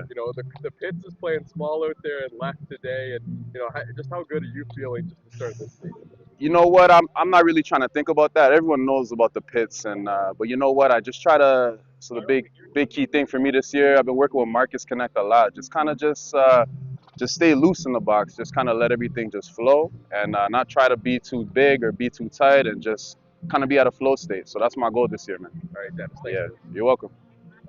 Well, the Canadian Baseball League got underway with a first pitch strike from Yadier Martinez, the former Kitchener Panther who was starting on opening day for the Toronto Maple Leafs. He was being opposed by Owen McNeil on the side of Kitchener. Let's take you to the second inning now, and a little bit of messy defense on the side of the Toronto Maple Leafs allowed the Kitchener Panthers to get the first run of the game, but some damage suppression by the Toronto Maple Leafs and Yadier Martinez as well. Barra fakes like he's going to go. Now this ball hit on the ground. Ross has it, throws to first, and it's in the dirt. It gets away. Matt Brandt backing up. Now it kicks off the facing of the dugout to Jordan Mandalay. First and third for the Kitchener Panthers, an error on the infield. That was going to be a close play at first base, and Zach, it looked like Spencer Ross may have just rushed the throw. Yeah, hustling out of the box there was Fuji, and then when you look at Ross, he picked up the ball, he looked up, and you see he's almost at the base, so you rush everything. At a play like that, it might just be better to accept the infield single like that with how much hustle he has instead of having the runner in scoring position right now. Williams with tremendous power, the first baseman today. And now he hits this one on the ground. Mandalay has it, flips to second for one. Spencer Ross on to first, double play. The Kitchener Panthers will cash in the first run of the ball game, but the Maple Leafs get two big outs. So the Maple Leafs did allow one run in the top of the second inning, but the bottom of the order came through for the Maple Leafs in the bottom half. And when you're at the bottom of the Maple Leafs order and you see Yasiel Puig looming on the dugout, the goal is obviously to get on base. They did that and set the table for Puig in the second. Now it's Spencer Ross, who's been playing for the University of Toronto Varsity Blues. Won a championship. It was U of T's third consecutive championship. All of them had Spencer Ross on it. He's been a huge part of that team. He's been a huge part of the Maple Leafs as well, and he dishes one into the outfield for a base hit. Spencer Ross is aboard. He was a mainstay in the Toronto Maple Leafs lineup last season, and he's got the first hit for Toronto. They were looking at some options, and Matt Brandt was the guy they ended up going with, and he hits one in the air. This one's hooking towards the line, and it's down, a fair ball. Matt Brandt with a base hit, and the speedy Spencer Ross is going to head to third base. Great start for Brandt and the Toronto Maple Leafs, and they've got runners on the corners with one out here in the second. Full count. And this one's lined into the outfield and caught. Spencer Ross tagging. Here's the throw to the plate. It's on the money, but late, and it kicks away. The Maple Leafs tie the ball game. Matt Brandt will scamper into second base, and we're tied at Christie Pitts here in the second. Good piece of hitting right there by Fabian. All you got to do is just get the ball in the air and get it to the outfield. It's exactly what he does. He drives in that tying run. Owen McNeil looking for the strikeout of the Maple Leaf star. The 2-2. This one's hit in the air towards left field. It's got some carry back to the wall, and it is gone! Yasiel Puig in his second at-bat in the Canadian Baseball League has gone yard, and Christie Pitts was not able to contain this one. Crowd is absolutely loving it, and look at it again. It's just such an easy swing that he has. He was underneath it. The wind, we talked about it, blowing right to left. That ball got up in the jet stream, and it just kept carrying. Puig, he puts the Leafs on top. You know what? Yasiel Puig popped that one up. He completely missed it, but he is just so strong, and this park is not very far out to left field, that he was able to push that ball over the wall. Now, I was talking to my broadcast partner, Zach Benoit, about this, and there's got to be some pressure on Yasiel Puig, right? I mean, everyone expects him to hit a home run every time he comes to the plate. And Puig was able to kind of take those expectations, turn them into motivation, and muscle that ball over the fence. So just to give you a bit of a visual on that home run, that ball was skied straight in the air. And I will admit, the wind was blowing pretty hard out to left field where that ball left off the bat of Yasiel Puig. But even though that ball was hit straight up, and maybe if the wind was blowing a different direction, it wouldn't have gone out, everyone at Christie Pitts saw the pure power of Yasiel Puig, because there was nobody else who would hit a ball with that kind of launch angle that would actually find its way over the fence. Yasiel Puig may be the only player in the league that's able to hit a home run exactly like that. And boy, what a big swing it was, giving the Toronto Maple Leafs a 4-1 lead and all the momentum in this game. But the Kitchener Panthers were undeterred. Yosuke Fuji and Trent Lawson both had big swings in the fourth and fifth inning to bring it back within one. Here's the 1-1. Hit in the air. Wind has a hold of it. Marcus Connect back towards the wall, off the top of the fence. Fuji is going to cruise into second base with an RBI double, and it's 4-2. Yeah, you mentioned it, the wind had it, and it just kept on carrying. Hits right off that banner on the left field, and it just, that ball, you can kind of see the tail that it had. It was tailing away from Connect. He was running straight back. He looked up again, and it was tailing towards his left, so he had to adjust his route. The 2-2. This one's hit in the air, up into the jet stream. Marcus Connect going back, and it is gone. Trent Lawson with a solo home run to lead off the fifth inning, and Kitchener's within one. That was a booming shot off the bat of Lawson. I mean, to the deepest part of the park here, which again, is fairly not that deep, but he got every stitch of that, hitting what looked like to be the skate park right behind that left center field wall. What an answer by the Kitchener Panthers. Game now 4-3 in the fifth. Well, Yasiel Puig in his next at-bat after hitting the 3-run home run, the first in CBL history, had an answer. Here's the 2-1 to Puig. And he hits one in the air, and this time there's no doubt about it. Second home run of the game for Yasiel Puig, who's already raining havoc on the Canadian Baseball League. 3 plate appearances, 2 home runs. Just ridiculous stuff out of number 66. I mean, again, it's another easy swing, and this time it's a lefty he's facing. That looked like an off-speed that just kind of kept tailing over the plate. He saw it in his wheelhouse, and he just turned and burned it. Wow.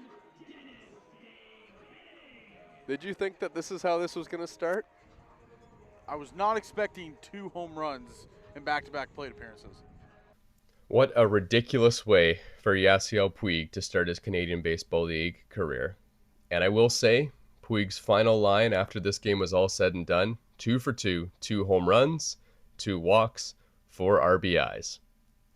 Let's take you to the top of the 7th inning now. A 6-3 lead for the Toronto Maple Leafs, and Kitchener got some traffic on the base paths. Threw 6 balls in a row, now comes back to make it 2-2. And this one lined up the middle for a base hit. And Malik Williams gets the stop sign. Mandalay cuts it off. Bases loaded for Kitchener here. This is the moment in the ball game where they need to cash in. 1 out in the inning, and Alvarado just trying to get through it. We saw Ryan Campiano warming up in the bullpen for the Maple Leafs, and I almost wonder if they consider going to him pretty soon. I was having a conversation with Rob Butler, and I think, yeah, he's just made the call down to the bullpen. So we'll take a quick break. New pitcher coming in for the Maple Leafs when we come back.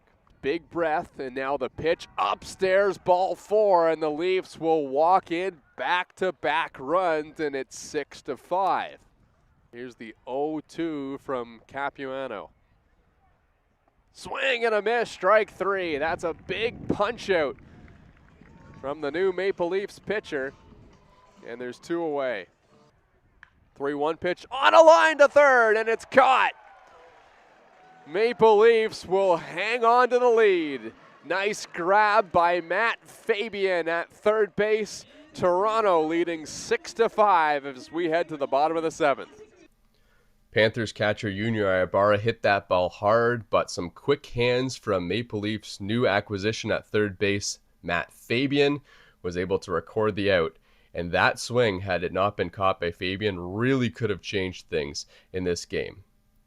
That is, if it wasn't for Dennis DeBanning in the bottom half of the 7th. Here's the 0-1. Dennis DeBanning gets into this one. High and deep to left field, and it is gone! Dennis DeBanning with a huge home run for the Maple Leafs. It's 8-5. And he's right on Yasiel Puig's tail as he rounds the bases. Yeah, Dennis DeBanning, we've talked about how much pop that this young man has, and he just displayed it right there, lifting it absolutely over that left field wall. And he is amped. Oh, he's firing up the crowd here at Christie Pitts. Listen, Dennis DeBanning came in. He was the first batter to take BP here today.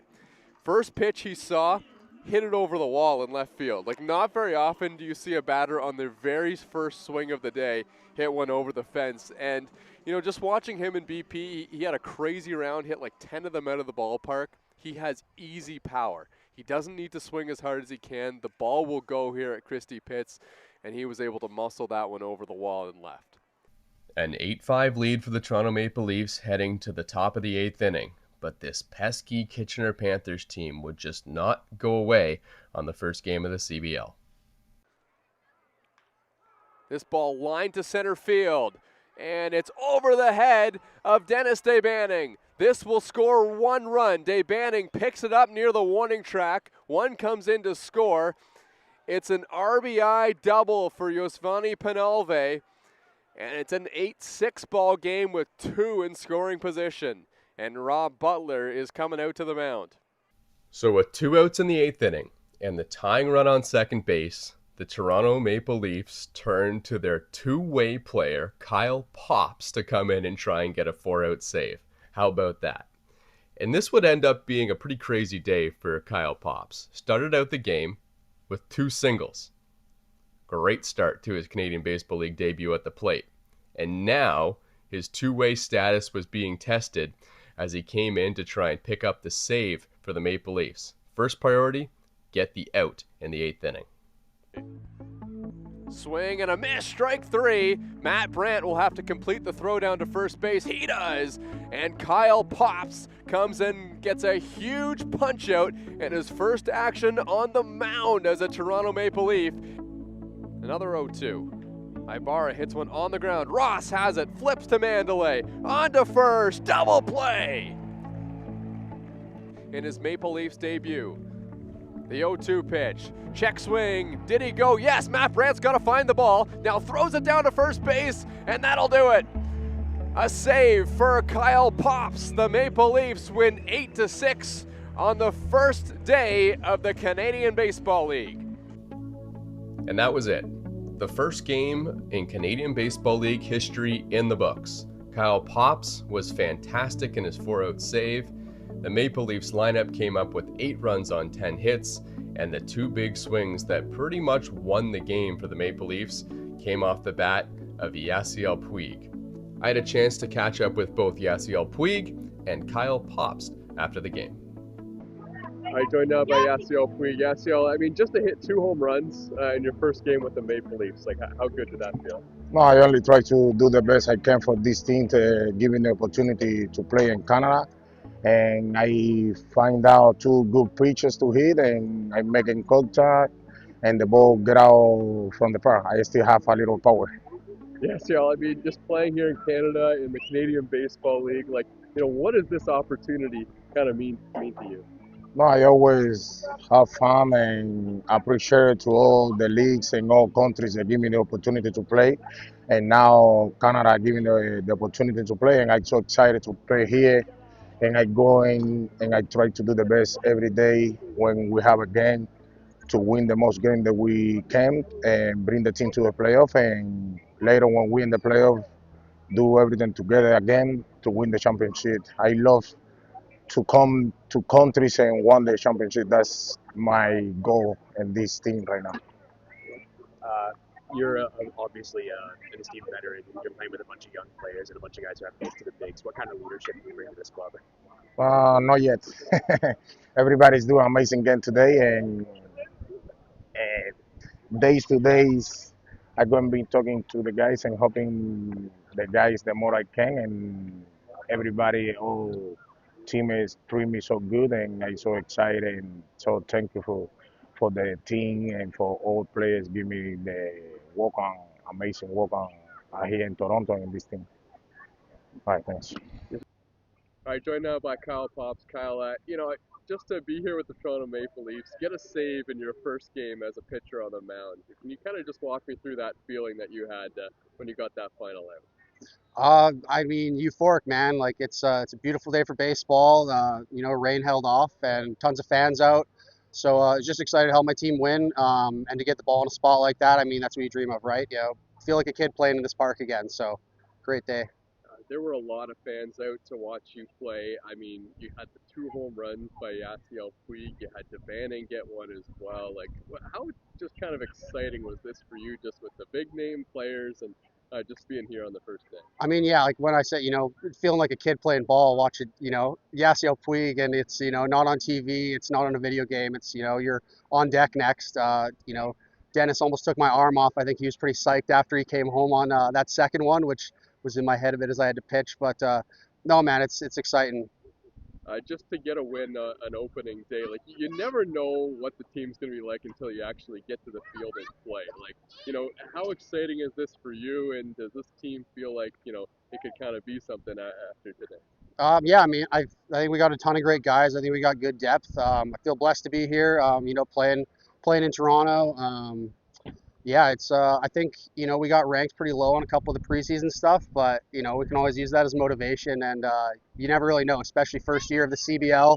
I think it's going to shake a lot of things up. So you're a 2-way player. You started this game in the DH spot, and then you end up being on the mound. Like, what's that like for you being a DH and then coming into the game to pitch? And is this something that's kind of familiar to you?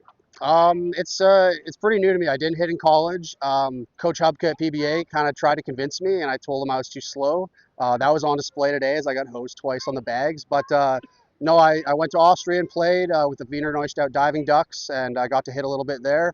And then my wife, Jana, she's a hitting instructor, so she taught me how to hit before we went to Australia. And yeah, I had a lot of success over there, so I told them I just want a chance to hit here. And I think people at home still don't quite believe it, but yeah, it was a lot of fun. You came out of the pen in a pretty big situation, close game. How do you kind of deal with the nerves in a situation like that? Breath work, and that's all day. That's at the plate, and that's, especially on the mound. I like to 4 seconds in, 4 second hold, and 4 second release. And if I'm there, I keep my heart rate down. I find that I, have a lot more success and able to execute in those spots. Since you've started hitting recently, how has your conditioning process changed? It's honestly not a lot. I mean, baseball is very, anaerobic. So, I started running a little bit more in Australia, but it's more. I think right back to that breath work part of it. Yeah, taking care of my body a little more. I mean, I got to get my knee patched up now. It's a whole new thing. And don't consider, you hear a guy on the other team's throwing hard. As a pitcher, it's pretty cool. You realize you got to hit against that. You get a little nervous. Coming off a win on opening day, what kind of things do you guys want to keep bringing into the rest of the season that you thought were working well today? I think just playing loose, having good energy, and keeping a good approach at the plate and trying to fill it up on the mound. Thank you so much. Oh, can I say, happy Mother's Day to my mom Kim, my dad Bob watching. Thank you for everything growing up, and I wouldn't be here without you. All right, thanks, Kyle. Sweet. Thank you so much. All right, great to chat with both of them after the game. An opening day win for the Maple Leafs. And if you're interested in what's going on with this Maple Leafs team and the Canadian Baseball League all season long, you can stay right here on the Sideline Podcast. Will the Maple Leafs find themselves in a playoff position at the end of the year? Will anyone be able to get Yasiel Puig out? We'll have all that for you throughout the season here on the Sideline Podcast.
Well, back here at Dominico Field, Hennis Alvarado is going to be the starting pitcher for the Toronto Maple Leafs here in Game 2. And we kind of talked a little bit in Game 1, Noam, about how it's important for some of these players late in the season. Like, this could be the last start or maybe the second last start for Hennis Alvarado on the season. It is very important for these players to finish on a strong note. Yeah, absolutely. And I think that remains true for Hennis Alvarado as well. As you can see, the ERA inflated up above 10. He's pitched a lot of innings this year, 8 some key innings for the Leafs, but I think that he himself would tell you it's not been his best season. And, you know, him finishing out the year strong tonight against the Kitchener lineup that he could have some success against will just be crucial for him and his confidence heading into the offseason, his potential for staying with this franchise, earning a spot next year as well. There's still factors and still a lot that he's playing for, even despite this team being out of the playoff race. And, you know, tonight again, if he can excel, if he can go a number of innings, if he can limit the runs, that'll put the Leafs in a position to win. But furthermore, it'll put him in a position to stay. Yeah, the big thing is Hennis Alvarado will not be an import on the Toronto Maple Leafs next season. I am pretty sure. So that could factor into it as well. But all the focus here is on Hennis Alvarado in this game because Noam, last game, 30 minutes ago, was one where the Maple Leafs used a lot of pitchers and the Kitchener Panthers came away with the victory. So Alvarado needs to go deep into this 7-inning game here at the Pits. Yeah, they used a lot of pitchers in last game, and a lot of guys who threw a lot of pitches. I believe they used 4 pitchers last game. And, you know, we were talking a little off the air, like, is Ronaldo DePaula going to go twice today? It's a possibility. And so it's just an interesting storyline. And really, yeah, if Alvarado can go out there and give them 5 innings and allow a couple of runs, and they really could be in a position to win, especially Kitchener used 1 pitcher last game, and they're coming off a game in London where they only used 2 guys. So their bullpen, in the grand scheme of things, considering all factors, is very well rested. 1-1 now on the leadoff hitter, Rafael Gross. And he breaks his bat, hits it on the ground at first. Yoki Pena has it take a wicked hop on him off the lip of the grass, and then it rolls into the outfield. Oh boy, that was unbelievable how that ball just skipped and took off there on Pena. Yeah, that was a tough play for Pena there.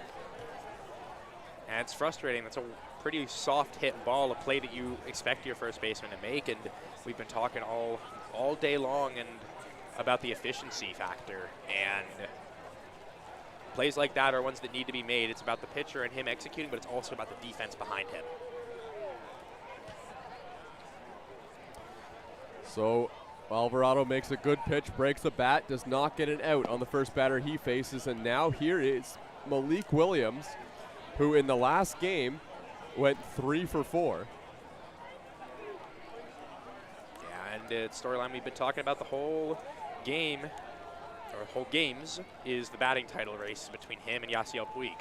Yeah, so he finishes that game with the batting average now at .418. Yasiel sitting at .410. Well, and Puig was intentionally walked his final 3 at-bats in the last game, so didn't even get the opportunity to add to the batting average. The 2-0 now to Malik Williams. And he takes a strike. We have seen that Malik Williams, when he's way ahead in the count like that, has not been afraid to swing. He had a 3-0 single in the last game. Yeah, well, and he's a guy that you trust to swing when ahead in the count. He knows the zone very well. Pretty disciplined hitter. Alvarado with a check on the runner. Gross at first base. And, you know, he's not near the top of the home run leaderboard this season, but he's had a lot of extra base hits. Very high batting average, playing for the title, obviously.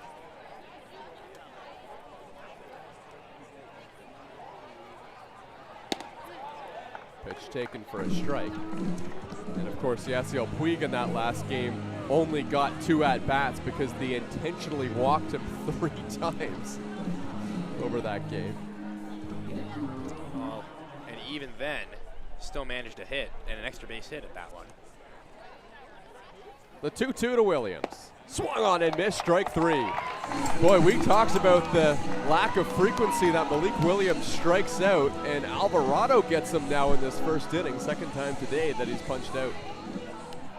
Well, I really like the way that Alvarado approached that at bat. You know, he was down in the count, and then places a really nice slider on the outer half of the plate, kind of shifted and moved, started outside the zone, moved back in, and then comes back with that fastball low and in on a very similar plane to get the swing and miss from Williams. Here's Yosvani Penalve. Line drive, and it's into the outfield for a base hit. Little soft liner. Penalve able to dish it past Spencer Ross, and now there's 2 on. Just a stat on Malik Williams. He has not struck out in back-to-back games, excluding today, of course, since July 26th. He had a streak of 4 straight games where he struck out. That's it. That's unbelievably impressive. So good on Maple Leafs hitters to get him a couple of times today, but he has got the better in the hits column for sure. 3 of them in that first game. Here's Lawson. Homered last game, 10th of the year. It was that big, booming home run to the deepest part of the yard, made it all the way out to the skate park. Hit it a mile high, but managed to muscle it out. The 0-1 pitch. Lawson takes in the dirt, skips past Brandt to the backstop, and both runners will advance 90 feet. 2 in scoring position now for Lawson. Well, and Alvarado all the time dealing with 2 runners in scoring position, and that leadoff walk, or that error by Pena at first, all of a sudden becoming a major factor early on. Here's the 1-1 to Lawson. Taken outside. This is a brutal part of the schedule here for Kitchener. They've done really well to win the first 2 games against London and then the first game of the doubleheader against Toronto, because they actually have 4 games in 3 days. They play again tomorrow at 2 o'clock against Brantford. That pitch is in there for a strike on the inner half from Wilhennis Alvarado as he delivers a good breaking ball. Not only 4 games in 3 days, one of those games went to extra innings. Yeah, of course, but Evan Elliott with that complete game is just a weekend saver for this team. I mean, that really helps them out. 2-2. Yeah, strike 3 called on the outside corner. Just an unbelievable performance in Elliott in that last game. Just season high in innings pitched. Got a lot of soft contact. Struck out not a ton of batters, but just made it work throughout. Even when there was base runners, he pitched his way out of jams. It was his best start of the year when Kitchener needed it most.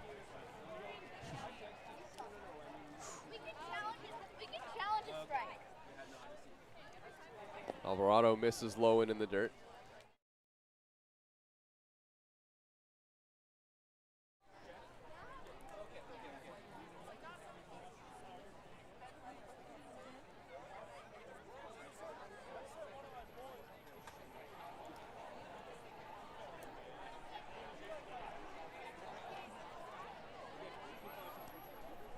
Want to know the count now on Kiefer. This one's a high chopper on the ground. Mandalay has it on a tough bounce. Throws onto first in time. Oh, Jordan Mandalay made that play look easy. It was not. That hop kind of took off on him as well. Remember, we're playing 2 games on the same infield. It's not like it got raked or anything between games. So nice play by the Toronto Maple Leafs infield to keep this thing scoreless. And Wilhennis Alvarado had to battle through some adversity as well. We head to the bottom half of the first inning here in Toronto.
Well, back here at Dominico Field, starting pitcher for the Kitchener Panthers is Ernesto Penales, who's getting the start today, an ERA just over 9 on the season. One of the import pitchers on the season out of Miami, Florida. Yeah, he's got a good strikeout to walk ratio, more strikeouts than walks, 22-17. He's pitched just under 30 innings on the season for Kitchener.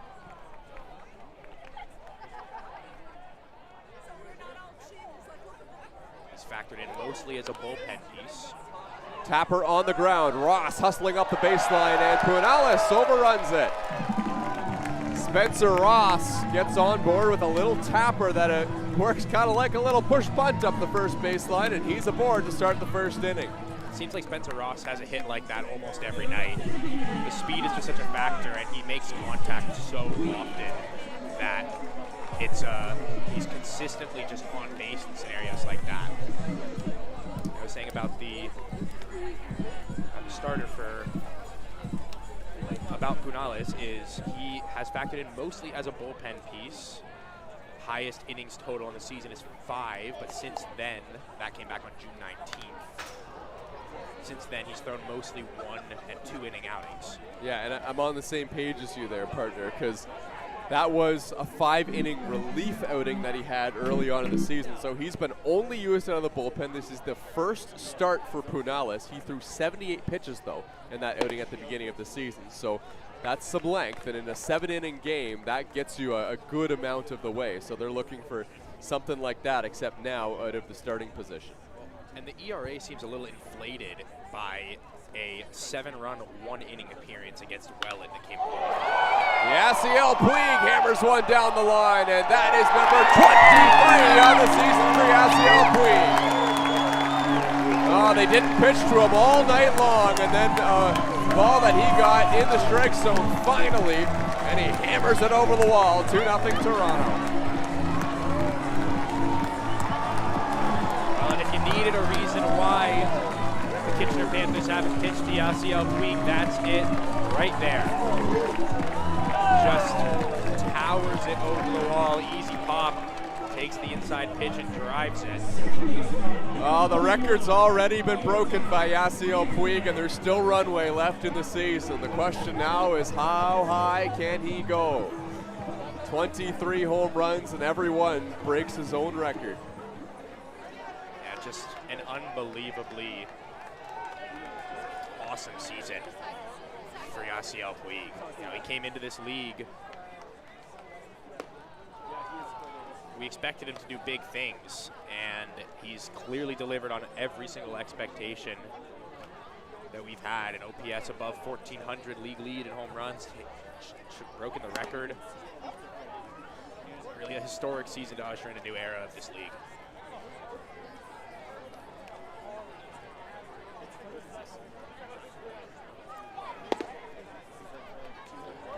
Yeah, but as I was saying about Penales, he had a rough outing against Welland back on August 15th where he gave up 7 runs, faced 11 batters in just 1 inning.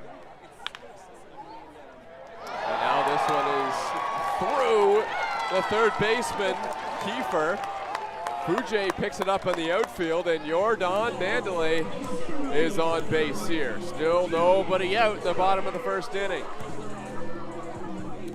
Well, and that's what this top of 3 of the order does. Ross gets on base so unbelievably consistently. Puig hits for power, and then Mandalay behind Puig to protect him forces them to pitch to Puig. And Mandalay just controls the bat so well, can make contact with almost any pitch. It's 2. Dutton takes up and in.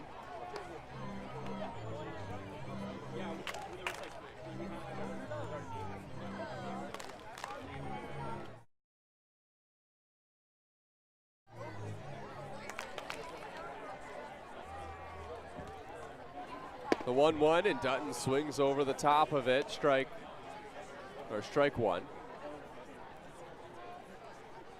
Penales still trying to record this first out here in the first inning. Maple Leafs trying to get to the bullpen early here in this 7-inning game. That one misses outside. Dutton reached twice in the last game. 2 singles. Other than that, flew out It's struck out.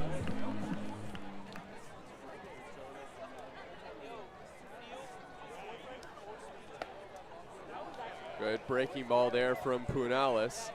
And J.J. Dutton sees the count level at 2-2.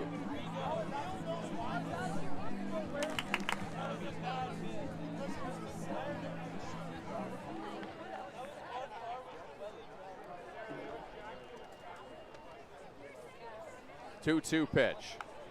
Fouled off by Dutton and caught at first base.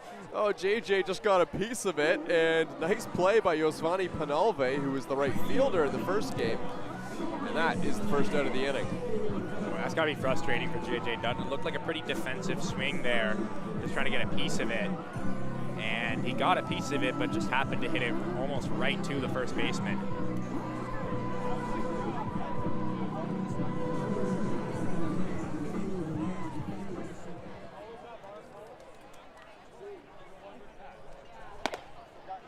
Connect takes upstairs.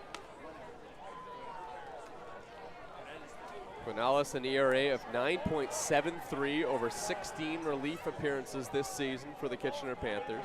28 2/3 innings pitched. And Connect fouls that ball straight back.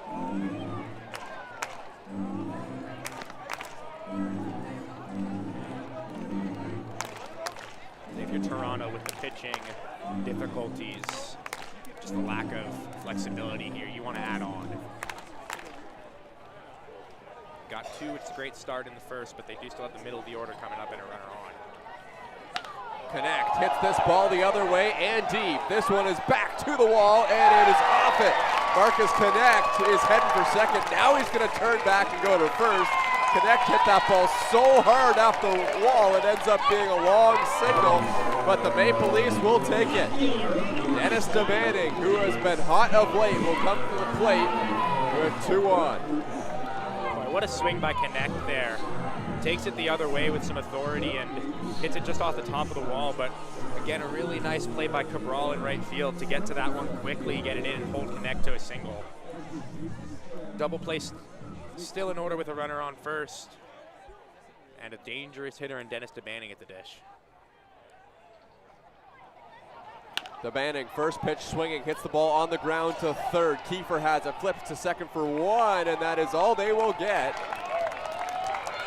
Run comes in to score. Dennis DeBanning cashes Mandalay, and it's 3-0. Well, nice work by Dennis DeBanning there. Definitely didn't hit the ball as hard as he wanted to, but gets the run across nonetheless.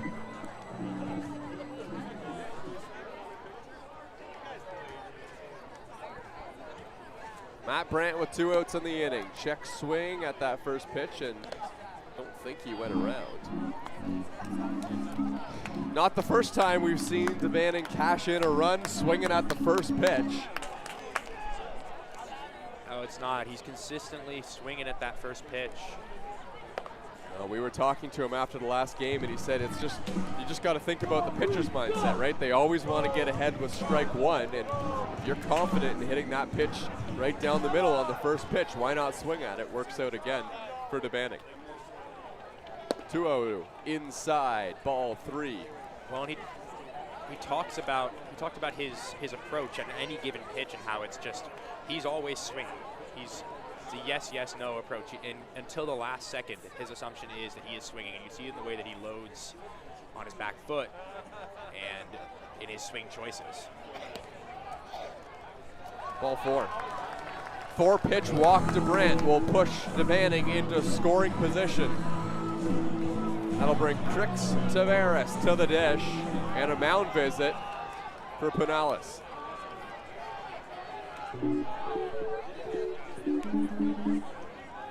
Tavares singled in the 5th inning of last game. It was handled by the Kitchener Panthers, by Evan Elliott, otherwise.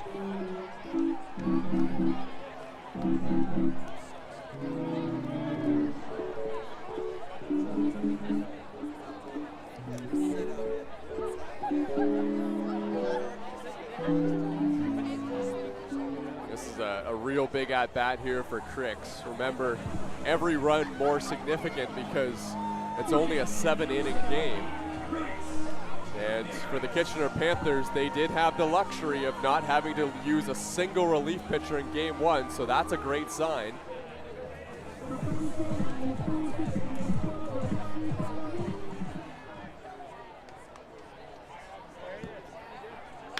And now Crix Tavares hits the ball in the air. This one is down and into the outfield. It's an RBI for Crix Tavares, and there's runners on the corners and a 4-0 lead for the Maple Leafs. A good swing by Tavares, and that was something we were talking about in the last game. He can take the ball the other way. He can get a lot of base hits, and cashes in there for a really nice run.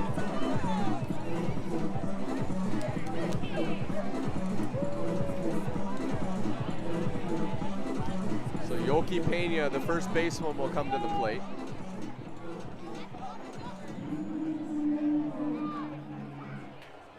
Two in for the Maple Leafs in the inning. As Pena takes low.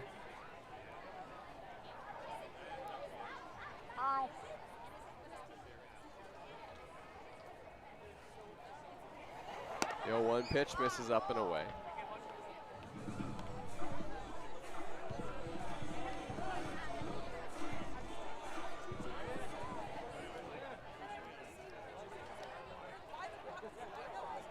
Pena's batting .250 with runners in scoring position. This Rips season. one foul. 12 RBIs, 2 walks, 5 strikeouts in that scenario.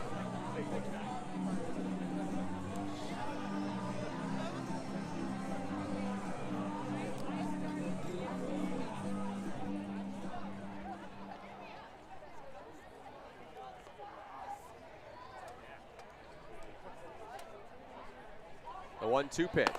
Swung on and missed, strike 3.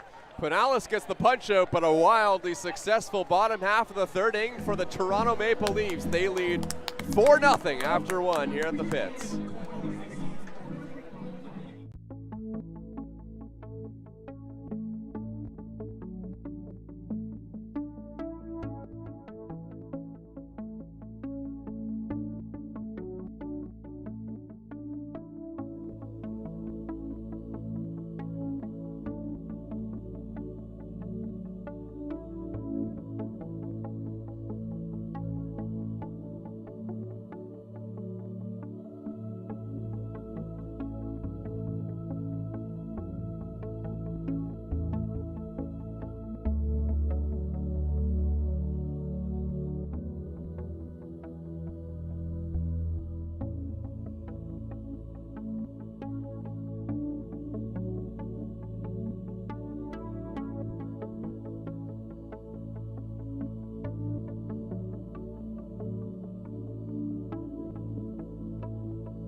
is retired to start off the inning. That'll bring up Skansky. Nice bit of run support for Wilhennis Alvarado in the first inning. He got through a scoreless frame. As Zane Skansky swings and misses at the first pitch.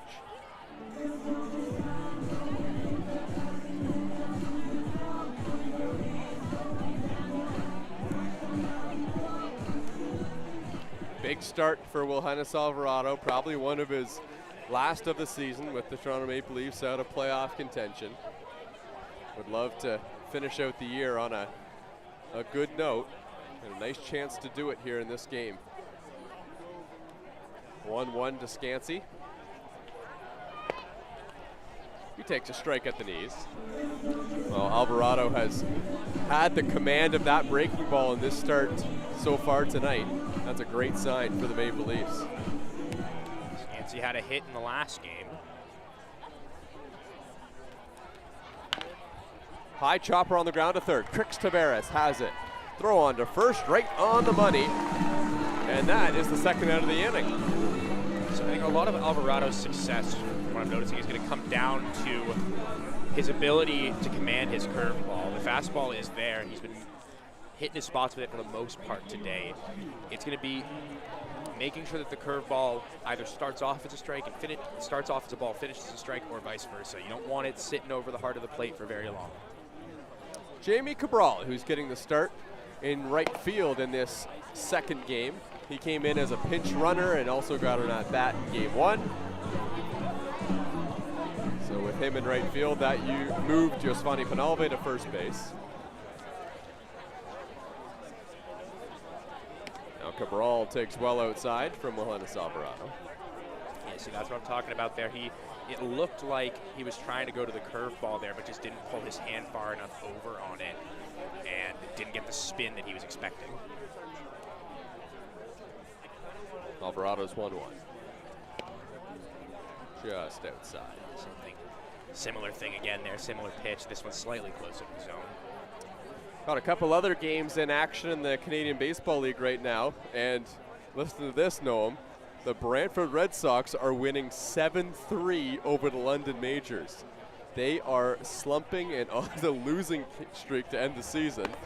That pitch from Alvarado misses high, but they might still win the pennant. And you have to remember, too, there's a suspended game between London and Welland that's just waiting to be played. It's in the 5th inning, so they just have to play 4 more innings, and London is winning 9-2 in that suspended game. So they're probably going to clinch it on that. So that takes a bit of the intrigue out. Here's the 3-1 pitch. Yeah. Ripped foul down the line.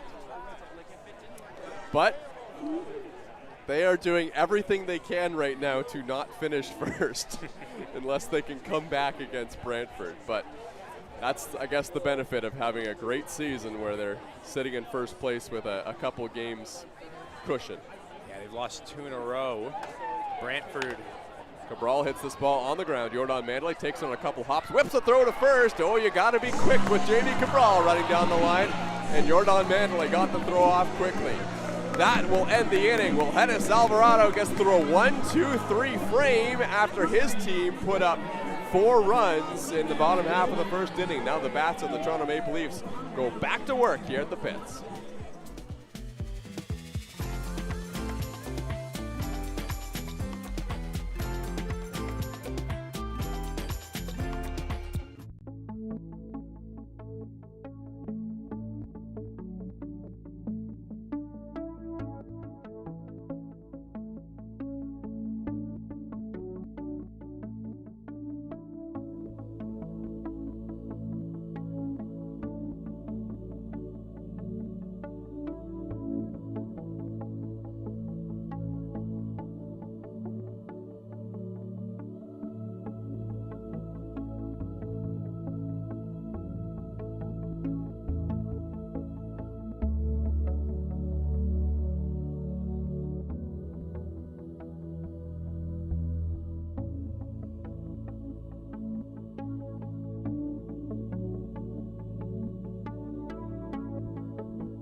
Well, back here at Dominico Field, Spencer Ross leading things off for the Toronto Maple Leafs. And he hits this ball in the air to center field, not deep. Gross is there, he makes the catch, and that's one away. So the Maple Leafs batted around in the first inning, and they'll get another shot at their second time through the order against Punales. Again, a guy who has mostly been used in a reliever role this year, his longest outing being 5 innings. And that came way, way back in June. So that is a factor. Yasiel Puig is the batter, and he hit a majestic home run to left field in his last at-bat. You say that about once a game. Yes. Puig with another big hack and fouls it off. So he's got 23 home runs now on the year, and chasing down his counterpart on the other side for the batting title. That's Malik Williams. The crazy thing about Yasiel Puig is that coming into the game today when he was tied with Williams, he was actually leading in home runs and in batting average and was second in RBIs. Puig rips one down the line, and that is foul. Very close for Yasiel Puig.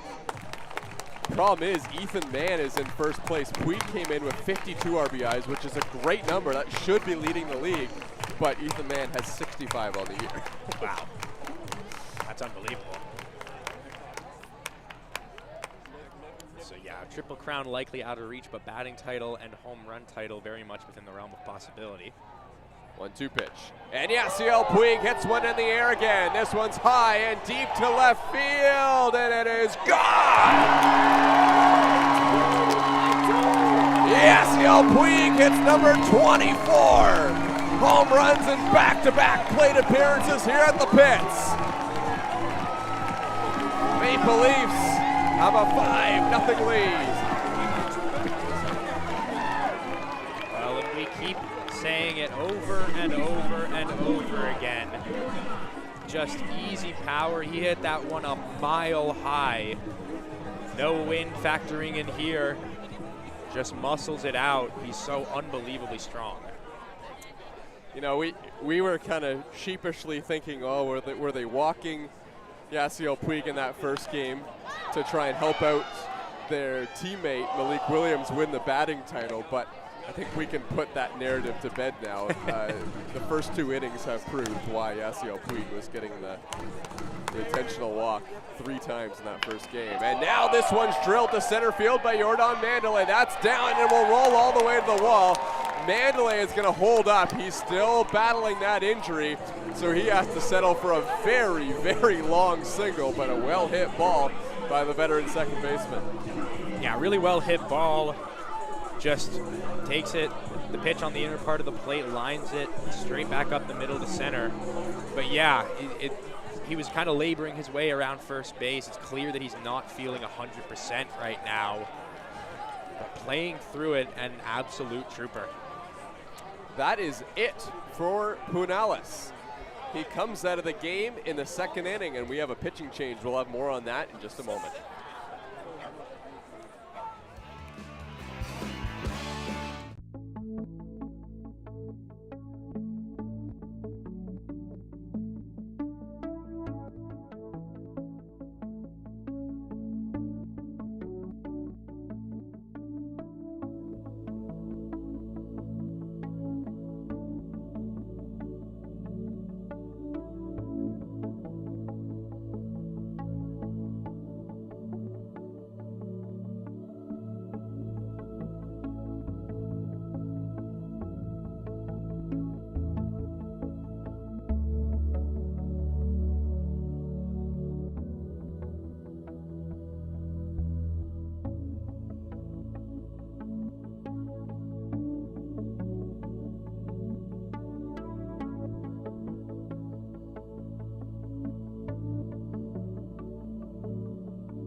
So Gavin McLean will come into this game for the Kitchener Panthers. He faces J.J. Dutton with Jordan Mandalay standing at first base.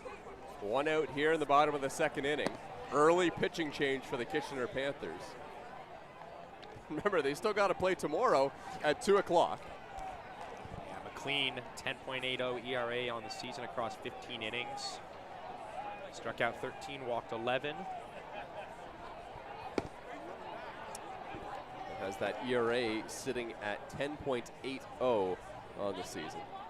One thing you will notice about all the teams that are in the bottom 4 in the Canadian Baseball Leagues is there are some inflated ERAs. The 1-1 pitch to J.J. Dutton. Hit on the ground, foul towards third base.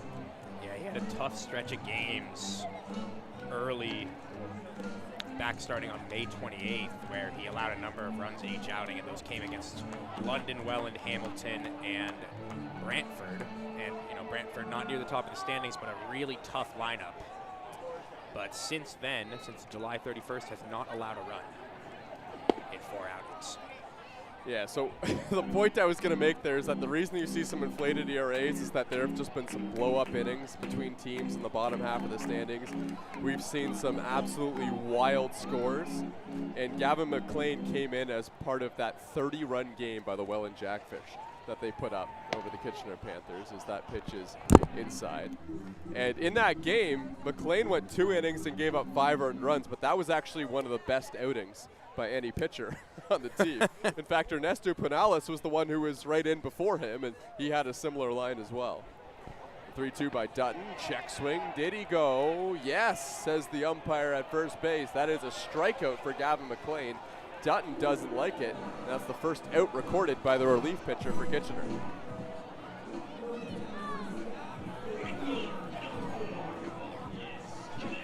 Yeah, it looked like Dutton just got slightly around the plane on home plate there. Definitely a pitch that he wants back. Mandalay at first connects, who hit a ball really hard in his last at bat for a long single. Will look to do more damage. Marcus Connect will take high, ball 1.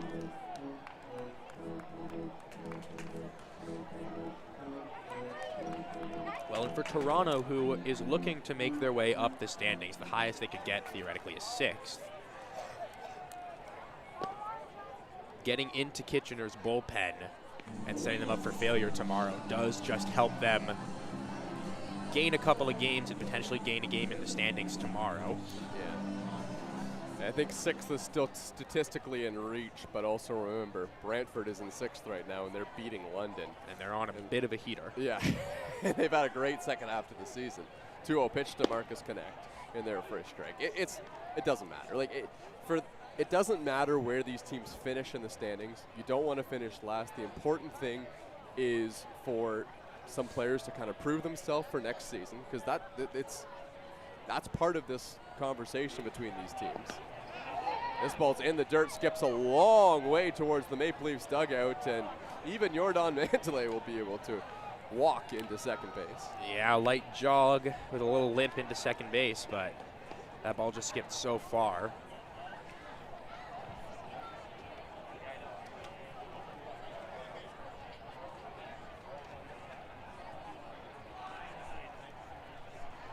Three and 1 the count now on Marcus Connect.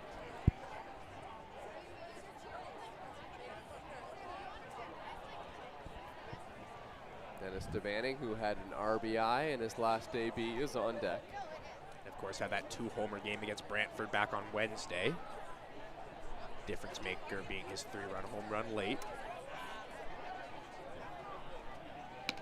Connect takes high. This one goes to the backstop, but Mandalay is going to have to hold his ground at second base. Boy, Mandalay had a big secondary lead there. Was sort of jogging out, making sure that he was basically at length with the shortstop.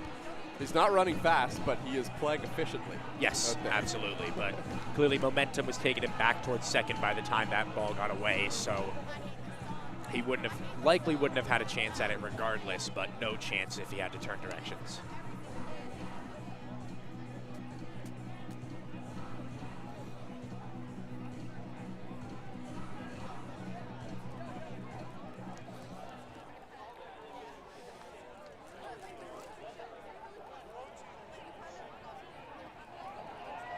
1-2 on connect.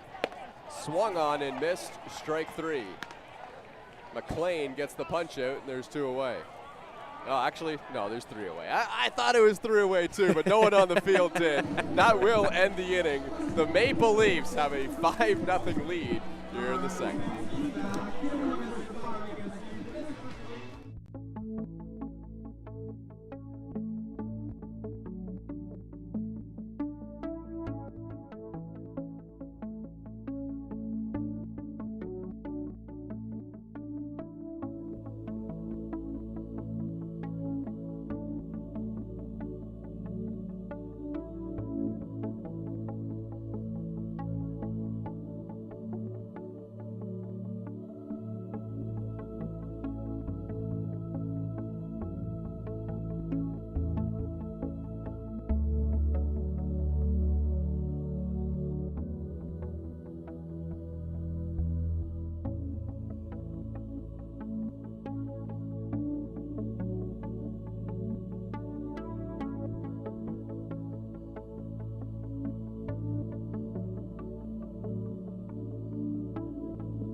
Well, Johannes Alvarado has had some long breaks sitting in the dugout, but that's a good thing. That's because the Maple Leafs have scored some runs, and now he gets a 1-pitch out as Spencer Ross throws on to first.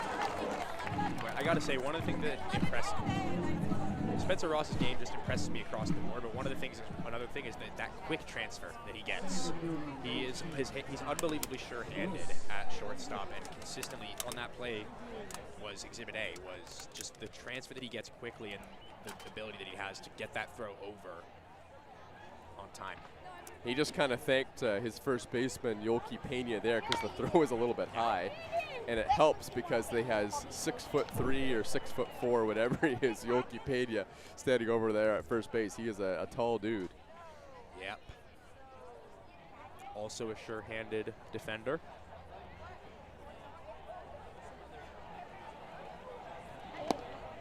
Gross takes low and in. Good start so far for Johannes Alvarado.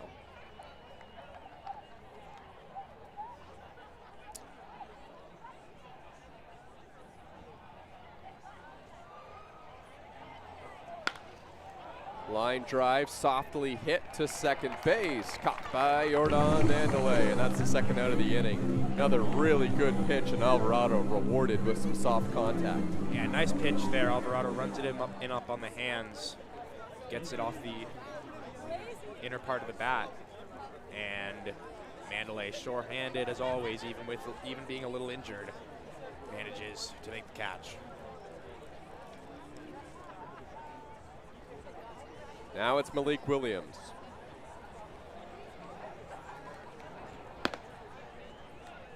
Pitch taken for a strike on the outer half.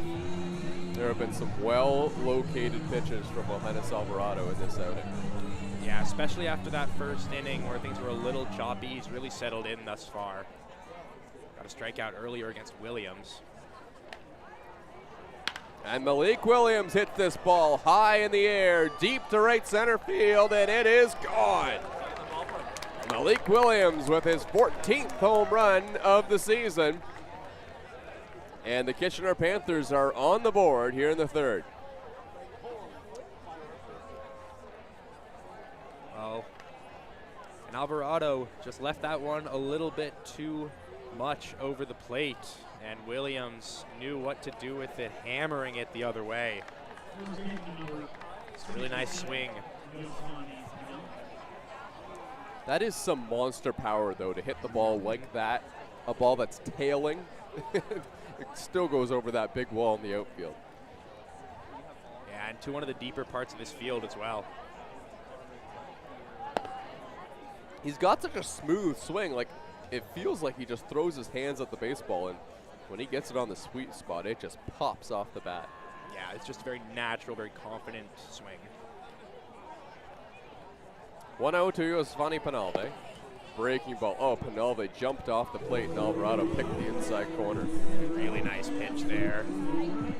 Started up at the letters and just dove down, but nicked the bottom of the zone. Is 1-1. Line drive up the middle for a base hit. Huge hole through the middle. Penalve found it, and he's got himself a 2-out single. Yeah, he tried to go to a similar spot where that breaking ball on the previous pitch finished, but Penalve was ready for it.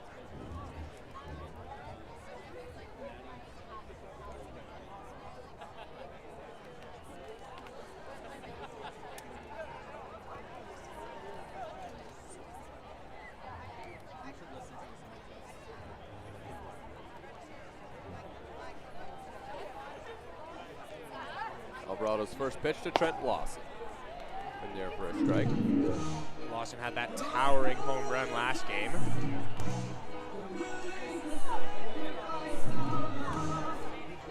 By the way, speaking of home runs, Malik Williams is now in 5th place in the home run race in the Canadian Baseball League. This ball hit on the ground to short, booted by Spencer Ross. It bounced up on him, and all he can do is block it. And the inning continues with 2 outs here in the top of the 3rd. Tough hop there for Ross. He had positioned himself really nicely in front of it, but you know, like we said, the infield hasn't been raked between games, and that one just took a weird hop up and left. Yeah, I think that is having an effect, the choppy infield. I mean, it's a lot of baseball that's been played on it as of now. So it's hit foul. Well, even visually, you can kind of see it. Like the dirt just looks a little scuffed up more than usual. Well, you guys walked through the infield, didn't you? Yeah, when you down on the field, it looked like that just a little bit. And then especially at the chalk lines, you can see as well. That's a good indicator.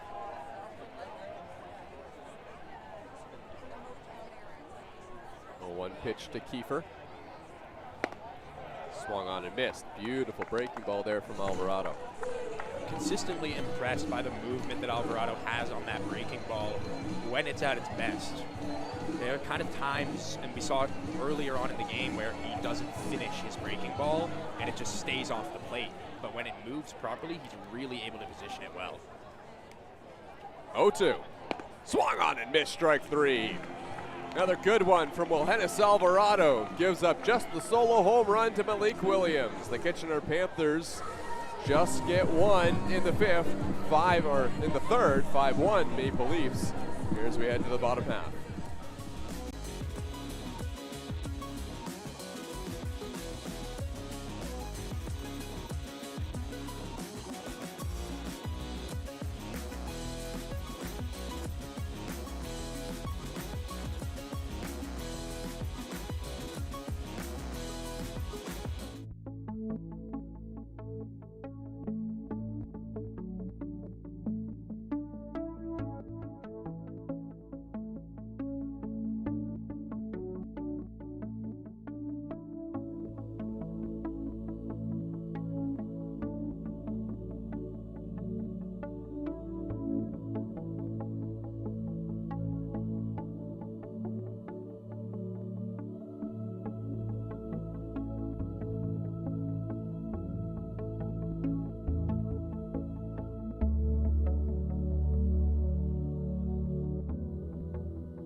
Got 2 outs. Manning drove in a run on that soft dribbler up the third baseline earlier on. He fouls this one off to the right.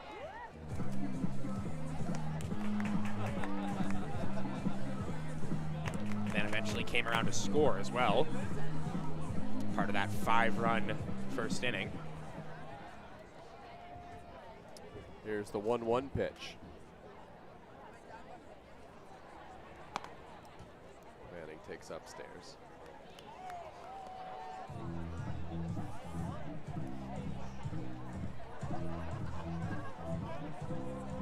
Well, Dennis DeBanning has 2 home runs against the Kitchener Panthers here at Christie Pitts this season. Both of them came back on May 12th, the very first game in CBL history. And across all his games against Kitchener this year, he's done some of his best work. 333 average, a 412 on base percentage, slugging 733 across 17 plate appearances.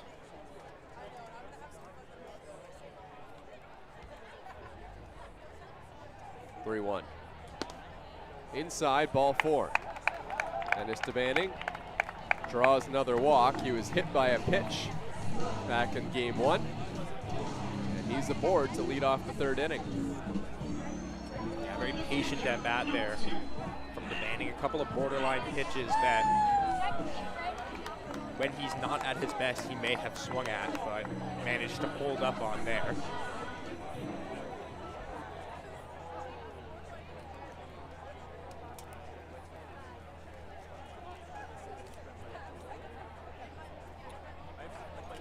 Matt Brandt hits this ball in the air. This is struck well to right field, and it is gone!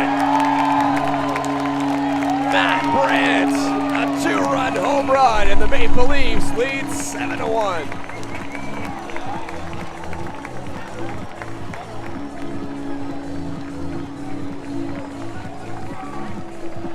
Well, when you watch Matt Brandt in batting practice, that's his power stroke right there. He gets the ball up in the zone and he hits them out of Christie Pitts right in that spot. And that was a booming home run over the wall. Yeah, just what a job by Brandt. He takes that pitch up and he's ready for it. McLean started him off with a fastball way high in the zone and just he turns on it. 7-1 Leafs. What a nice answer after the Malik Williams home run in the top of the 3rd. They get the 1 and Matt Brandt crossing the plate back and have extended the lead. Yeah, well, and after a game that was so close up until the very last, in the 8th inning, the extra inning, to come out and put on a showing like this must feel good. Also, Matt Brandt got a hit in the first 7-inning game of this doubleheader, and that was big because it extended the hit streak to 8, and now that home run has made it a 9-game hit streak for the Leafs catcher. Talk about finishing off the season strong. 2-0, Crix Tavares takes it outside. Well, and just on all sides of the ball, he's really had a strong year. Like, he's been unbelievably consistent as defensively as a catcher for Toronto. He's filled in that role in virtually every single game that they've played. Just a couple of innings here and there that he hasn't caught. Crix Tavares takes a 4-pitch walk. 2-run home run by Brandt. 4-pitch walk to Crix. Still nobody out here in the bottom of the 3rd, and this is Yolki Pena. Well, and that's Tavares' second time on base today in this game. Reached base as well in the previous game. He had that little stretch back in July where he was arguably one of the best hitters in the CBL. Cooled off a little bit since then, but the fundamentals are still there for him, still taking great at-bats. It's just kind of the process and getting lucky on a couple of hits that haven't dropped. You know, we've been talking about crazy RBI totals like Ethan Mann with 65 and Yasiel Puig with 52, and those are just ridiculous numbers, like absolutely ridiculous numbers. But, you know, In any other year in the Intercounty Baseball League, Matt Brandt is sitting here with a couple games to go in the season. He's got 23 RBIs. That's pretty nice production out of the catching spot. Oh, yeah, absolutely. Offensively, he's been excellent. Of course, he's played so many games to be able to rack up those stats as well. Line drive to center, into the outfield for a base hit. Crix Tavares saw a bobble in the outfield, and he's going to head to third. Now this one bouncing around on the infield. When the dust settles, it's a Yolki Pena single, and first and third, still nobody out here in this third inning. Yeah, that was a weirdly hit ball. It kind of bounced directly off the top, right out in front of home plate, and then the bobble in the outfield allowed Tavares to get to third on the play. Just an unbelievably hard hit ball directly into the ground in a really large hop. Well, Kitchener really needs length from their relief pitcher, Gavin McLean. He delivers a first pitch strike to Spencer Ross. The longest he's ever gone innings-wise, 2 2/3 in a game against the Welland Jackfish. Also a game where Welland got a lot of runs on Kitchener. That was part of a 19-5 game. So they were extending him a little bit more than usual, but he's had to face a ton of batters here in this third inning. Still hasn't gotten out, and not very much action in the bullpen for Kitchener. Yeah, faced his 5th batter of the inning already. Ross rips one foul. And I mean, looming on deck, you've got Puig, who's already homered twice. Oh yeah, he's probably going to get an at-bat in the first 3 innings. Yeah. He's homered in each of the first 2. Well, and I mean, hey, if he wants a shot at the batting title, he's getting it right now. Needs some RBIs. The hits will come. The RBIs needs guys on base. That was a little foul tip there, I think, by Ross. And that got the catcher, I believe, Ibarra. Yeah, it looked like it hit him in the area between the chest protector and the pads. We could hear a grunt. I just wasn't sure if it was catcher or umpire. Yeah, visibly in pain is Ibarra. I saw Ross there as well, like kind of grab onto his elbow for a second. Looks to be fine, but.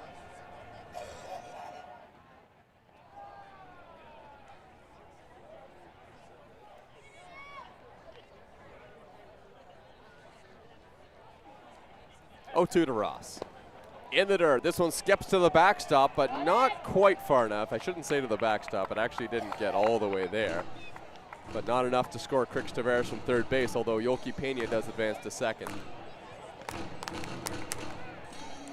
Well, there was never going to be a throw to second on that play, not enough time. But Tavares just didn't get a great read on it.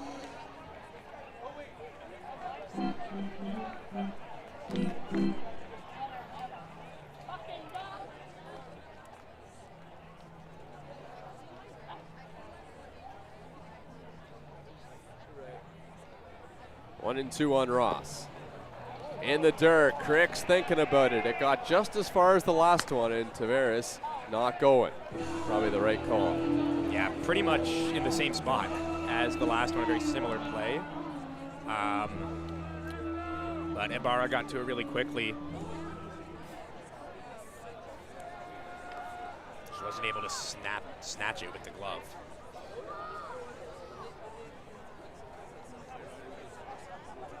Two and 2 now on the Leafs shortstop. Ground ball. This one's to third base. Crix goes back. Throw on to first in time, and finally the first out recorded here in the bottom of the third.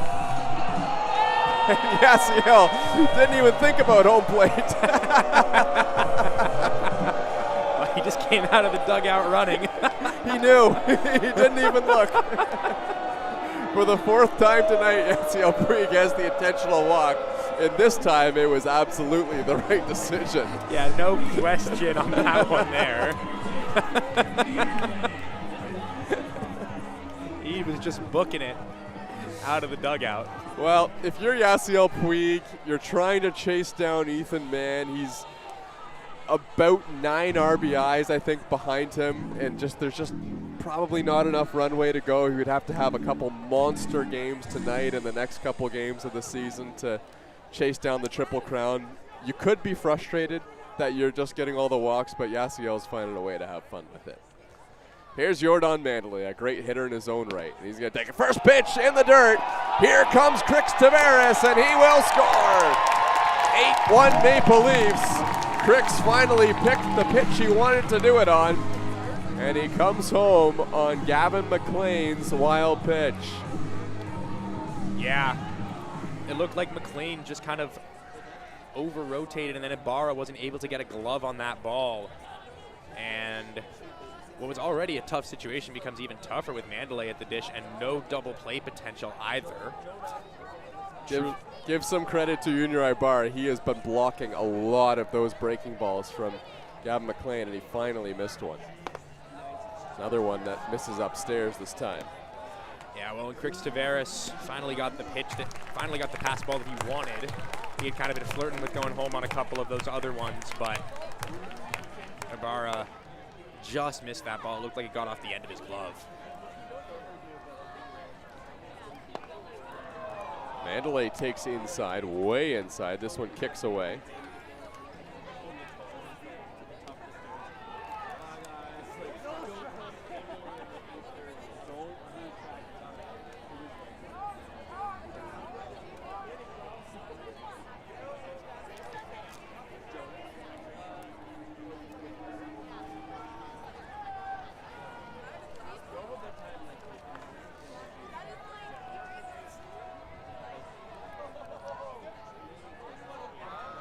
Three and 0. Mandalay reaching out and hitting one in the air to right field. It's deep and enough to score a run. An RBI sac fly for Jordan Mandalay. That's a nice job on a 3-0 pitch to go out and get it, and it's 9-1 Leafs. Yeah, absolutely. Takes a pitch that's way, arguably up above the zone, but we know how good Mandalay is at getting to pitches like that, and hits the other way deep enough for the run, and there's still a runner on third as well.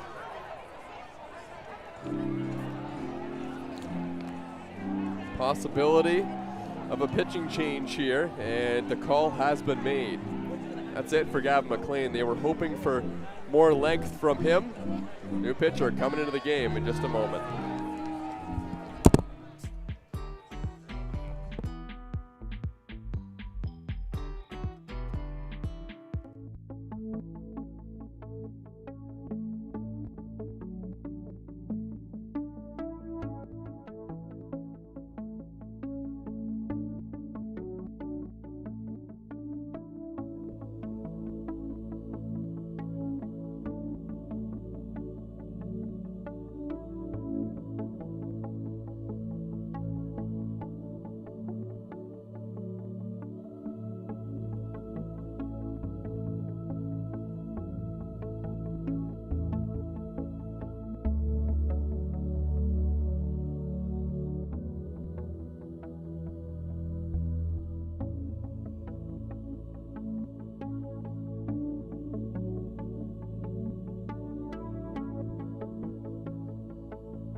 Back here at Dominico Field, J.J. Dutton leading things off. Owen McNeil is the new pitcher into the game for the Kitchener Panthers. And J.J. fouls this one off. And this is an interesting circumstance here. Owen McNeil pitched 3 innings and faced 12 batters. He was really good, but that was only a night ago in that win against London. So he is into the game early here against the Maple Leafs.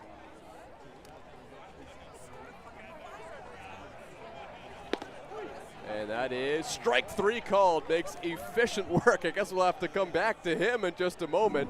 A lot of pitches last night. Only needs 3 to get J.J. Dutton here and finally get out of the inning. 9-1 Maple Leafs here over Kitchener.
Well, welcome back to Dominico Field. 9-1 lead for the Toronto Maple Leafs. They had a really big bottom half of the 3rd inning.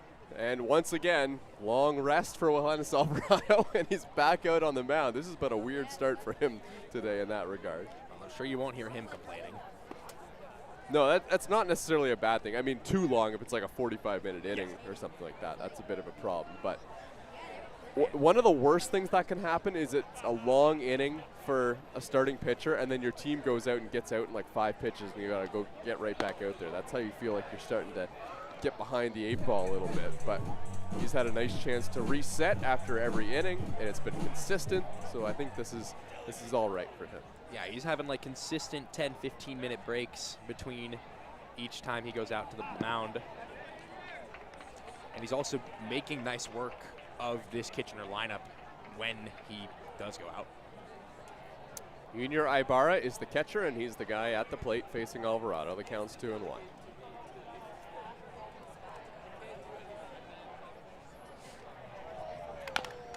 High chopper to Ross. Gets it on a hop.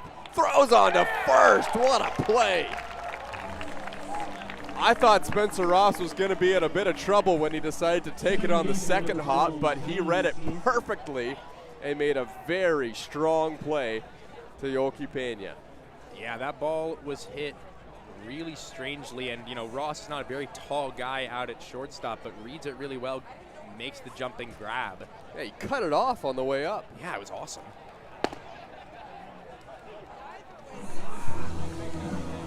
Zane Scansey steps to the dish now. He just took strike 1 there from Johannes Alvarado. Game plan for Alvarado is kind of simplified now. He's got a 9-1 lead. Strikes are of the essence. At this point, just thinking about efficiency. With how taxed the bullpen is right now. Getting through innings on 15 or less pitches will be pretty nice for him. 2-0 pitch misses outside.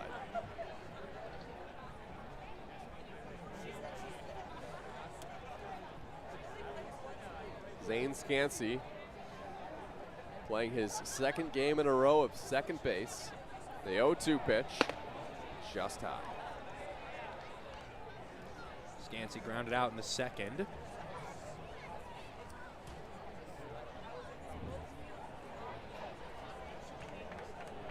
Last game doubled in the third. Other than that, was handled.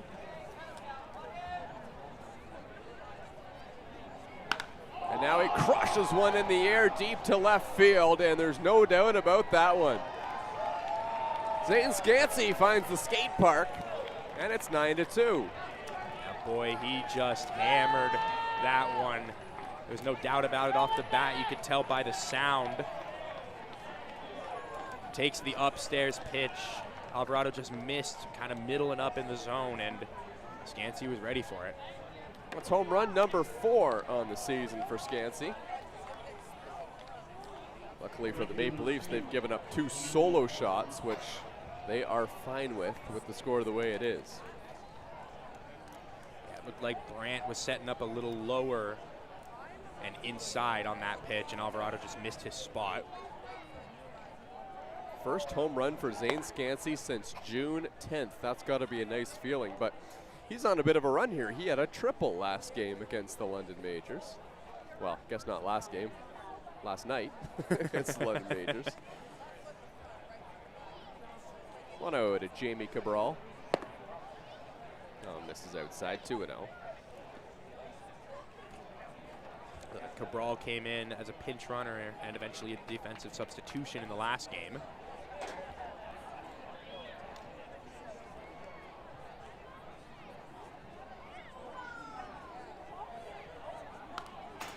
Cabral fouls it back.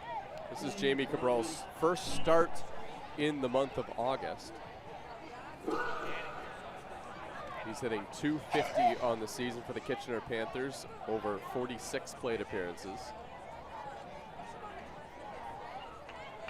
He has a home run this season. It was his first career in CBL or IBL. The 2-1 pitch. Cabral takes a strike on the inner half. Another guy who I'm sure will be looking for an increased role next season. Absolutely. Solid with the glove. He's been on a bit of an offensive hot streak lately, 2,000 OPS across the last week.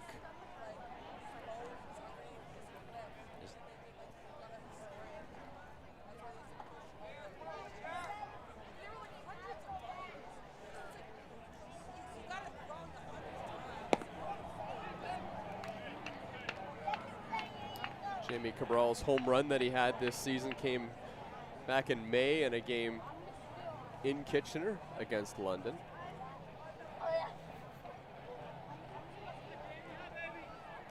Hits the ball on the ground a fair amount, about 47% of the time.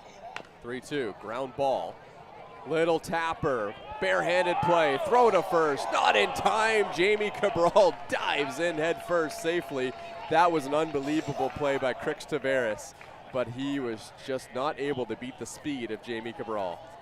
Yeah, Tavares got to that ball pretty quickly, but Cabral was booking it straight out of the box up the line. And just really nice job of getting up to first quickly.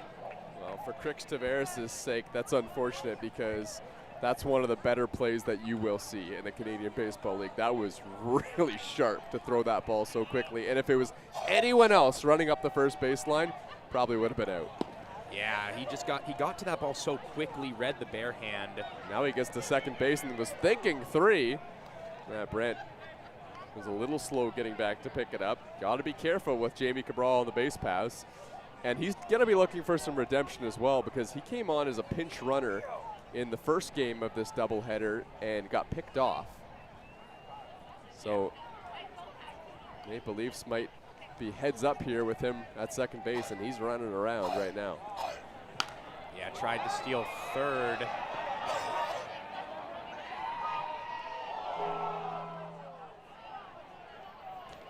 Tried to steal third after he entered as a pinch runner, and just mistimed things with the pitcher, who got a really good read on him.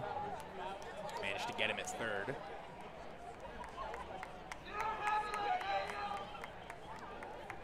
One and one here on the shortstop, Fuji.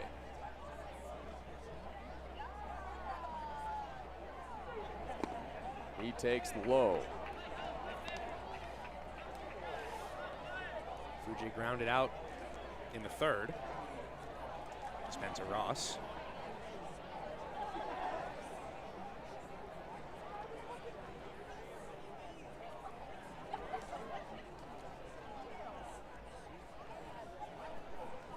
Two one. Ground ball. Ross has it at short. Throws on to first. Boy, he's been sure-handed at that position today. Gets out number two. Yeah, a nice play by Ross there. He's looked great all night on that one. View was kind of obstructed a little bit by the runner, but stays within himself, makes a nice play, and a nice throw on to first as well. 2 outs in the inning. Well, Hennis Alvarado will face the top of the order again in Rafi Gross.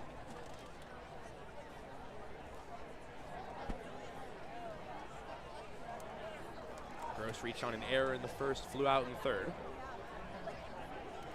Gross, line drive, fair ball down the line, just inside the chalk. This one rolls into the corner. Dennis DeBanning goes to get it, flips it back into the infield, and it is an RBI double and maybe more. Now this one gets away from Brandt on the infield, and it's a double and an error of the RBI variety for Gross. Yeah, Gross just takes the up and inside pitch and turns on it to score a run there, and then the ball gets away at third base as well. It looked like Tavares wasn't quite ready for it, and then it goes through the legs of Brandt to allow him to advance. That's probably a play that would be better served in the cutoff man's hands from the outfield wall. Maple Leafs with a 6-run lead, and you got to remember these are big runs here because we're actually late in this ball game right now. Yeah. Like we're in the final 3 innings. Rob Butler is out to the mound, rocking a new Toronto sweater. Yeah, a little costume change between games. Well, I want to see the sweater. It's nice. Nice, yeah. I want it. I know. I hope you can buy that in the shop. And of course, Malik Williams coming to the plate is the guy that's worth having a conversation about before facing him. Yeah, already homered today. We've been talking about it all game, but first in the league in average right now. A home run here, and things get real interesting. Right now, it's a 6-run game. He moved himself into top 5 in the Canadian Baseball League in home runs with his 14th of the season. That came in his last at-bat.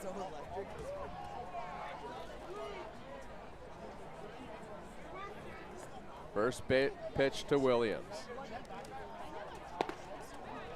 Inside, ball 1. Very close. Alvarado confirming the location. Good matchup for Williams with the lefty Alvarado on the mound.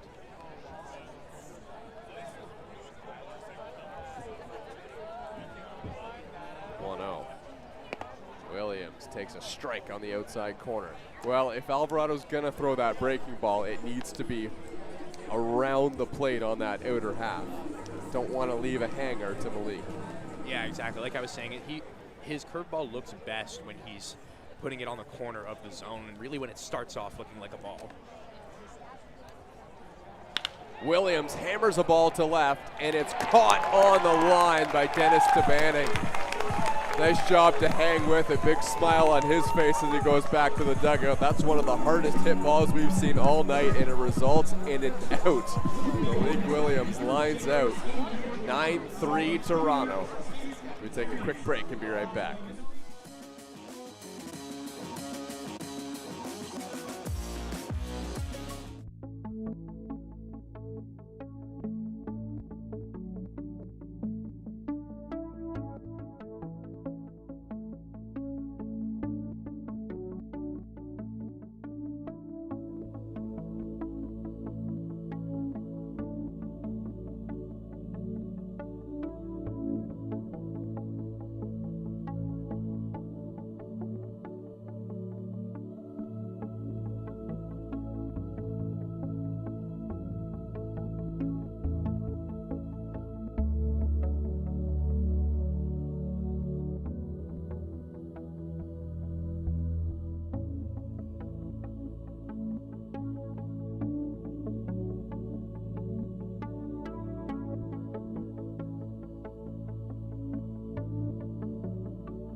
Marcus Connect is leading things off.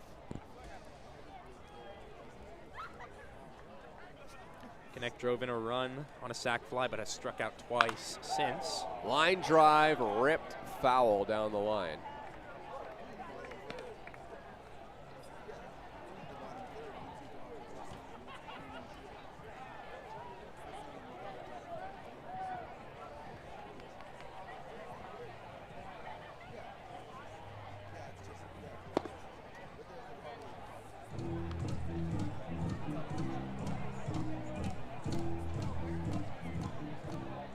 So we were talking about Owen McNeil last inning, and then we got cut off because he got such an efficient strikeout of J.J. Dutton, and now he delivers low to Marcus Connect.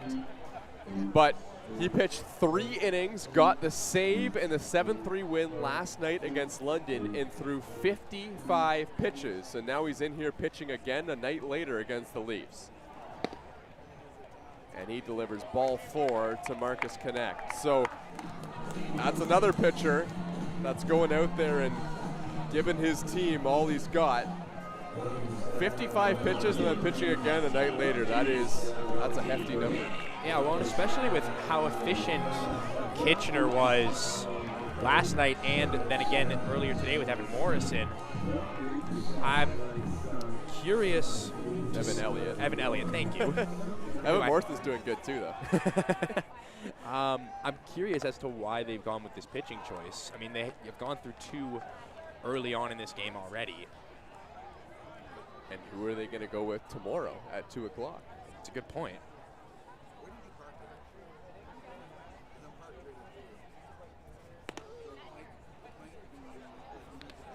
Dennis DeBanning misses as well. 2-0 the count now.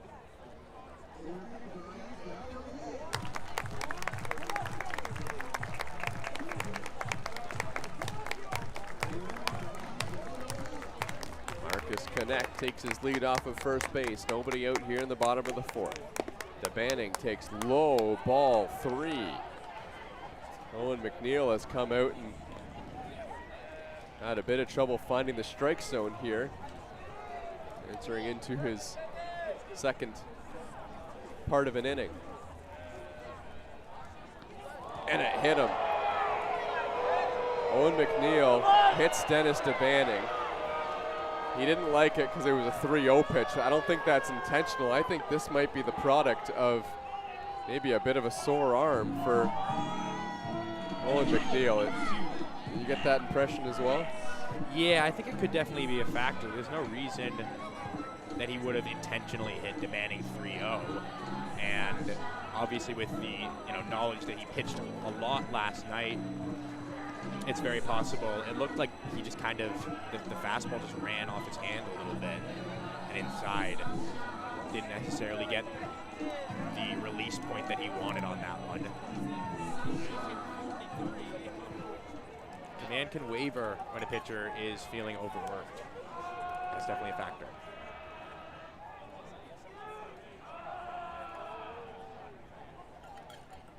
Two on for Matt Brandt. Rips one foul off to the left. Got a good piece of it. Matt Brandt hit a towering home run in his last at-bat over the right field wall, his 4th of the season. It kind of seemed a little bit in the last game like he was getting unlucky on a couple of hits. There was some hard contact that didn't drop or had been just foul. Kind of broke through in that last at-bat. Well, one pitch taken at the knees by Brandt.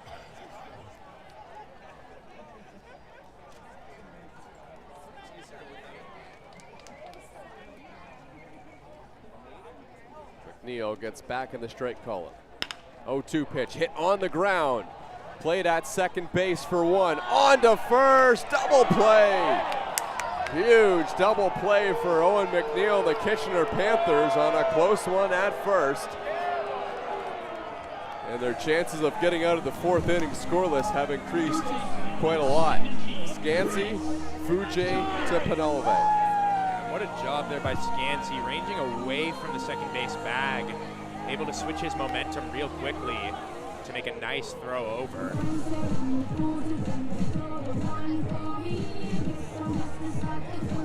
Plants his feet, gets the throw off calmly,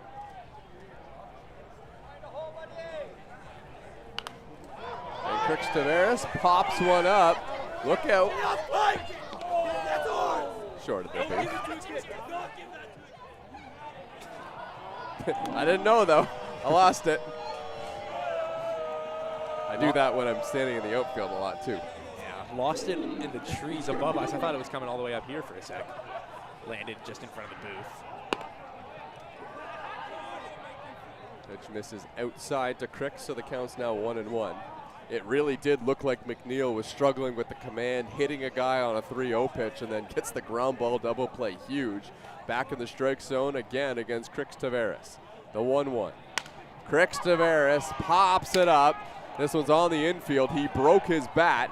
Zane Scansey makes the catch at second base, and that'll end the inning. It looked like a promising start for the Toronto Maple Leafs, getting the first two on via the walk. Big double play. Owen McNeil able to escape the jam. 9-3 the score here at the pits.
Back here at Dominico Field, Zach Benoit couldn't be here today, so we're giving you our Zach Benoit moon fact like you like to do all season. Nice shot of the moon there in the top left corner of the screen.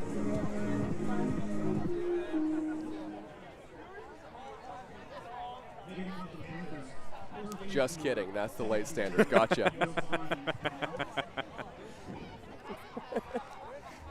Moon's behind us tonight as the season gets later and later on. Can't see it anymore. And well, so for those who are curious, tonight's moon phase is a sturgeon moon.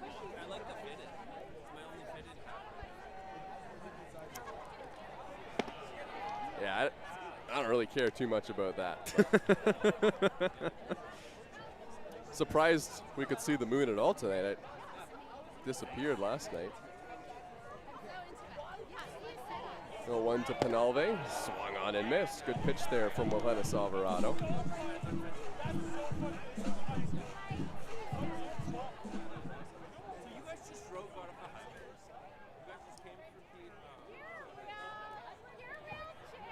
Here's the 0-2.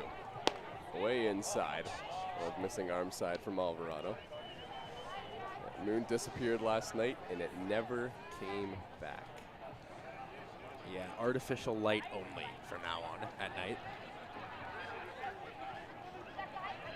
1-2 pitch to Penalve. Way inside. Well, Alvarado missed in with the breaking ball. I think that was a fastball that drifted up and in.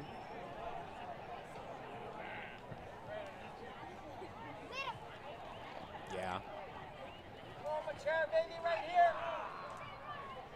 It looked like a fastball. He just didn't get the hand far down enough. Had a pretty good pitch there, 2-2. Didn't get the call. Count runs full.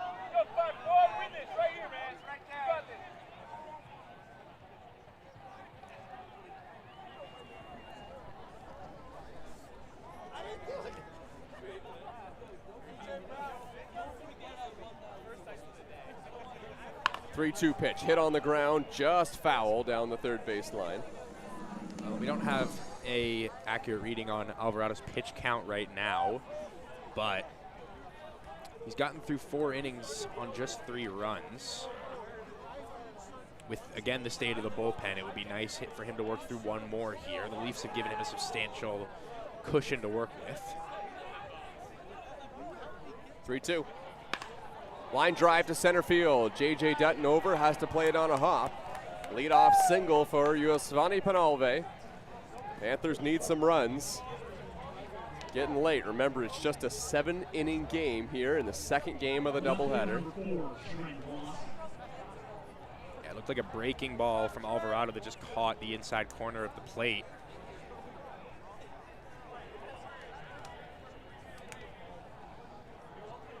Maple Leafs have got what they've needed from Alvarado so far, but what they need is another inning. Yep. Another one scoreless would be ideal. Lawson pops it up. This was kind of drifting into no man's land, but Marcus Connect comes in and makes the catch.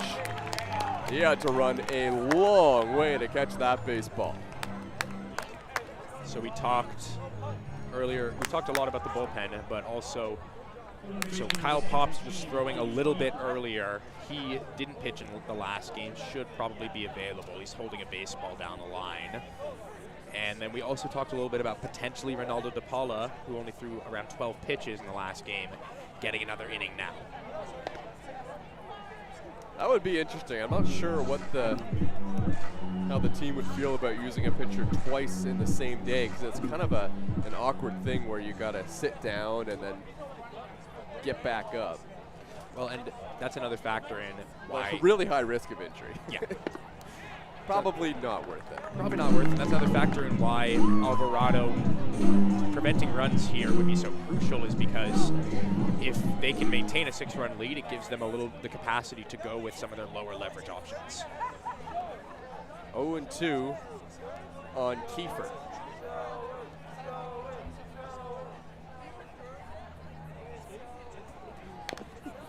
Tapper foul at home plate.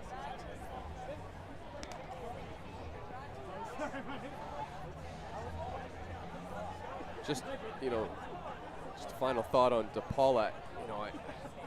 Just wondering if that wasn't in the back of the Maple Leafs' mind. He only throwing 12 pitches. It would have been nice to have him for the extra inning as well. Yeah. Where the Maple Leafs ended up losing it. Swing and a miss by Kiefer. Alvarado gets a big punch out here in the 5th.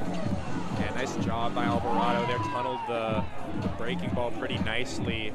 Gets it up over the outside corner of the plate from swing and miss.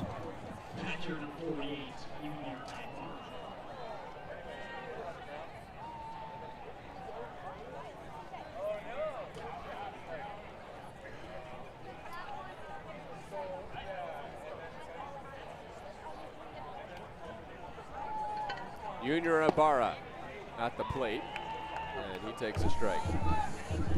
Ibarra's grounded out Spencer Ross twice tonight.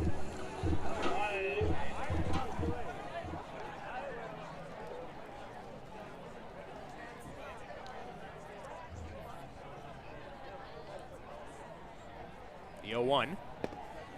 This is inside. Like we were saying, Kitchener goes to Brantford tomorrow for a 2 p.m. start. Final game of their 4-3 this weekend.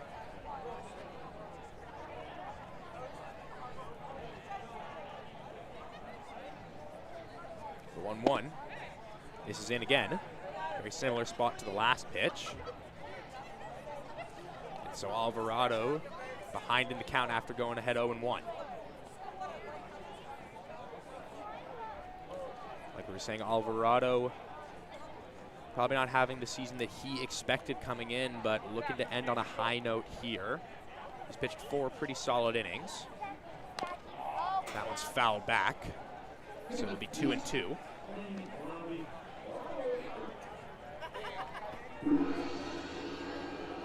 Penalve is the runner at first.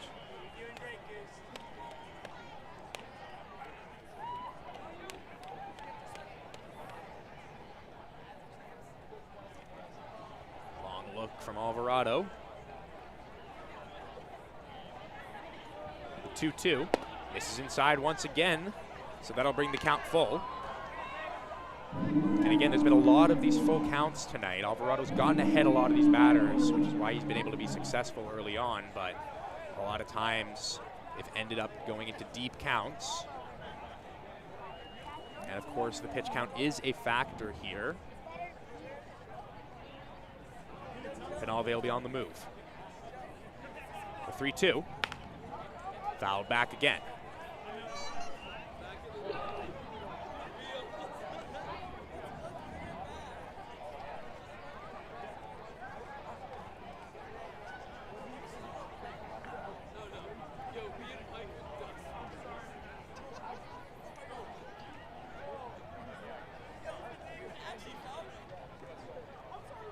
Another long look from Alvarado, has his sign. The 3-2 once again, and that one misses low. So it's a walk for Ibarra, and that'll push Penalve up to second.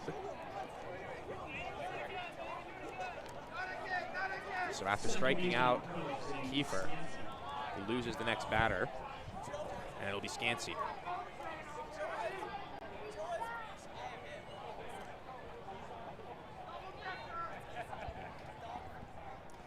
Well, this is probably the moment of opportunity here for Kitchener. Down by 6, 5th of a 7-inning game.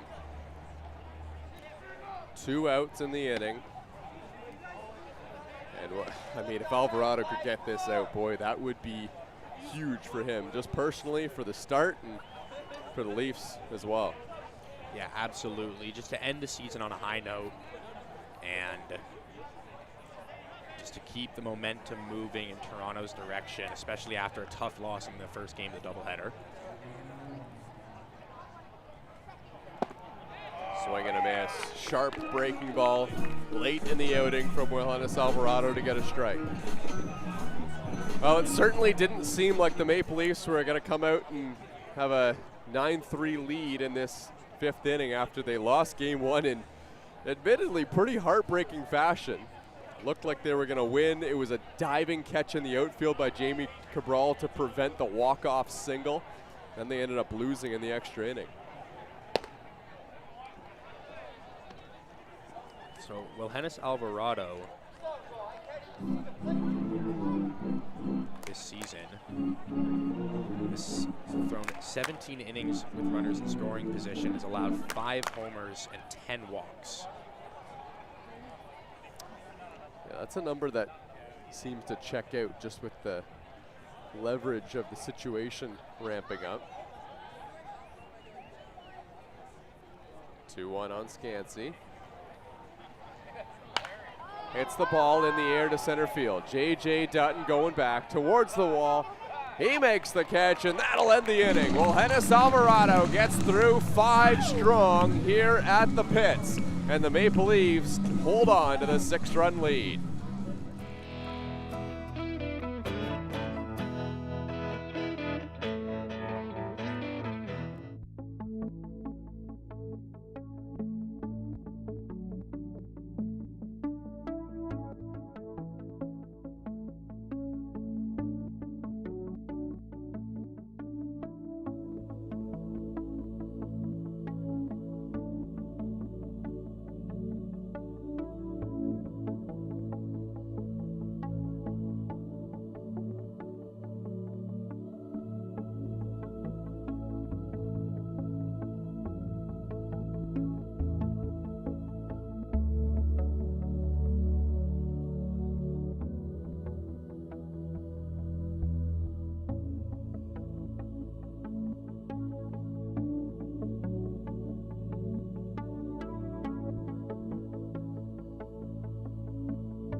like Yoki Pena's walk-up song?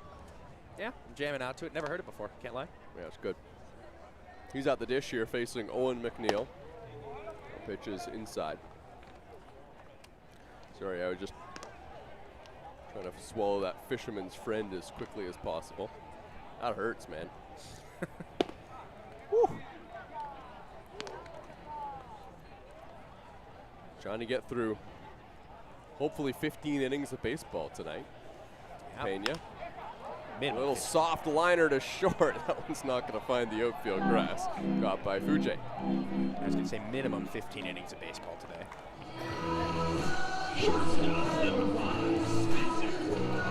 So, Gus is just telling me to let you know you're supposed to let the fisherman's friend dissolve in your mouth, right? Too impatient, sorry.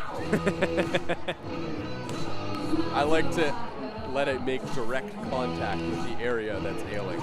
You know, I hear you on that. Yeah. If you let it melt on your tongue, it releases gradually. In the air. Fuji there to make the catch on the infield pop-up. Oh man, Owen McNeil. If Kitchener were to come back and win this game, he would be putting up a heroic effort, and Yasiel Puig makes a direct sprint to first base as he's on with the intentional walk again. Batter's box to first base. It's been a hard 90 every time he's been intentionally walked.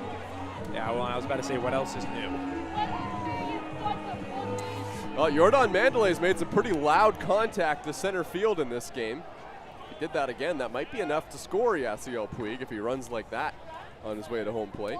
Yeah, he reached on an error, then a hit, and then had a sacrifice fly in the third.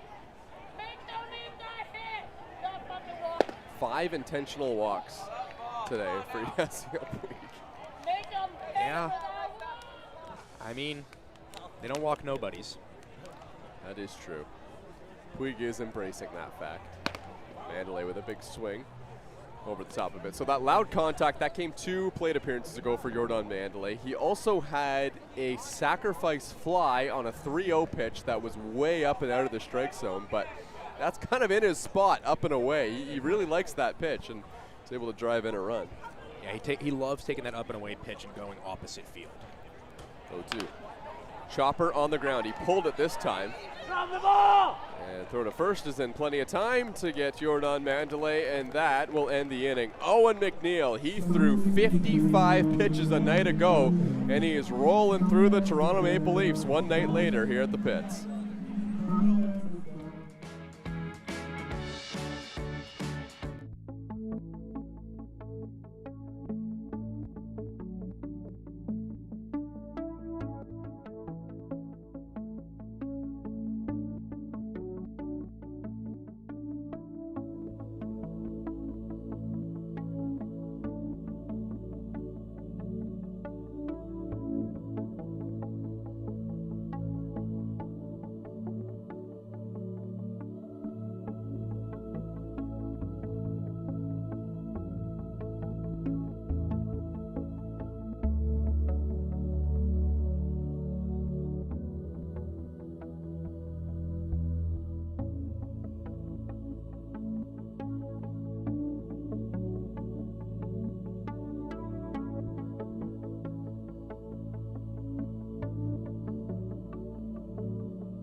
Kyle Pops is on the mound for the Toronto Maple Leafs. After Wilhennis Alvarado went 5 strong innings, 3 runs allowed, Maple Leafs will take that. And Kyle Pops delivers a first pitch strike. So a funny thing happened between the 2 games. Gus and I and some of the crew members were walking down towards center field to grab some food. Yeah, thanks for getting me a sandwich. Of course. And we were walking past, and Kyle Pops was playing fetch with his dog. Yeah. He has like an orange Nerf football he was throwing to him, and the dog wasn't giving up the football, so he just started spinning it around in circles. That's Pops' warm-up. Yeah, no, that was like what I was going to say. He got loose on that one and got Jamie Cabral on the breaking ball, and there's one away. You know, and we've seen some pitchers, like in the majors, will throw around a football as part of their warm-up. I'm not exactly sure why. I think it's slightly less stress on the arm than throwing a baseball, just because of the angle and the weight of the ball. So, yeah, we've seen that's something that pitchers will actually do. Like Alec Manoah used to do that back in 2022 during his good season. 1-0, and Fujay takes just low. So yeah, he can warm up with the dog, with the football. He also has his wife, who's part of the coaching staff now, who is a very accomplished softball player in her own right, and also trying to become a pitcher in baseball as well, I hear. So lots of good options there in the Pops family. Oh yeah. Yeah, nice little moment. She handed him the ball as he was walking out to the mound. Strike taken by Fujay on the outside corner.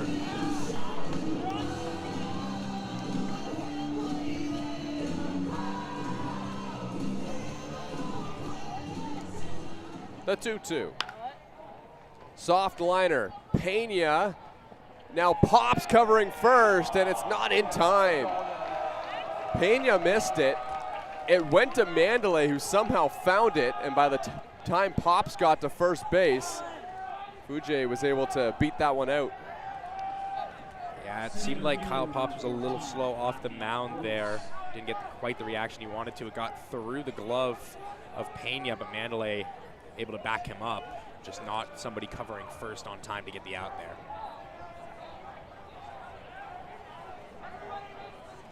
Probably go down as an infield single, and back to the top of the order in Gross.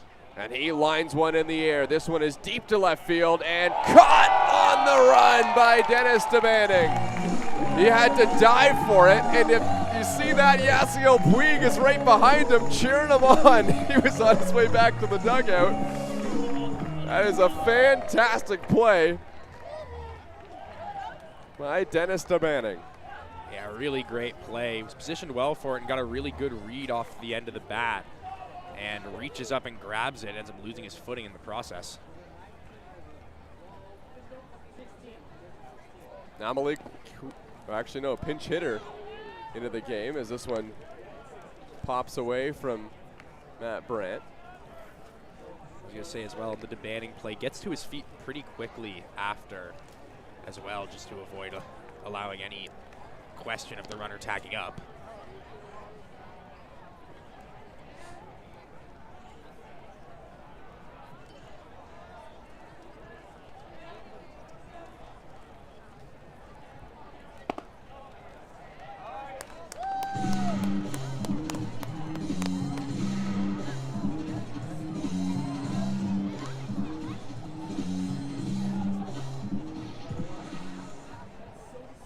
There's the 1-1 pitch now from Pops. Swung on and missed.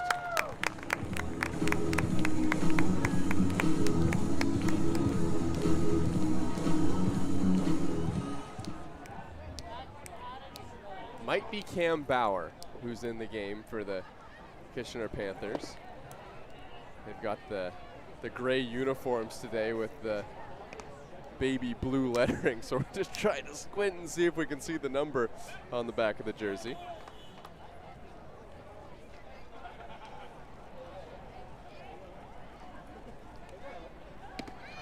That one swung on and missed. Pops gets the punch out, and he is through a scoreless 6th inning. Kyle Pops comes in and does the job. And the Kitchener Panthers are down to their final 3 outs in this game at the pits, and the Maple Leafs will see if they can tack on even more insurance here in the bottom half of the 6th.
Well, Brett Reed, I believe, is into the game for the Kitchener Panthers. This one's hit on the ground. Long throw to first. Not in time. J.J. Dutton beats it out. Nice job by Dutton making its way up the line really quickly and on what was a nice throw by Fuji.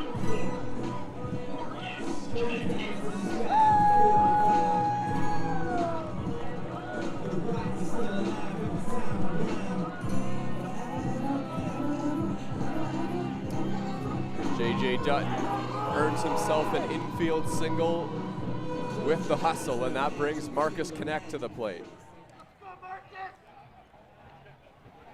Connect swinging at the first pitch and driving one out to center field. This is deep back at the wall, and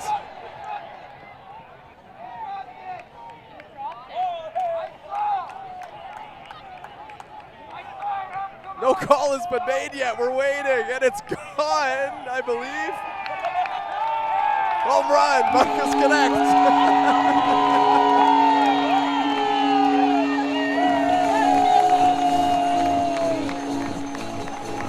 Oh, we weren't sure if that ball was caught or not. Everyone just kind of froze, and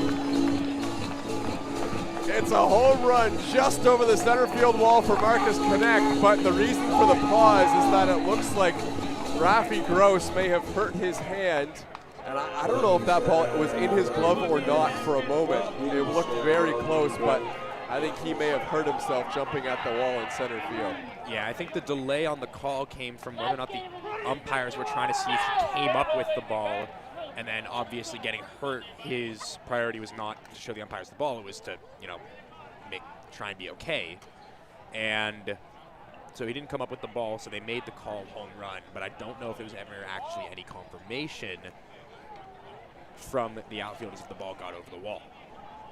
And Marcus Connect wasn't sure as well, but Marcus Connect has had some bad luck on balls at the wall. Well, and it's tough as well because the replay that I'm looking at right now, it's right on that white advertisement.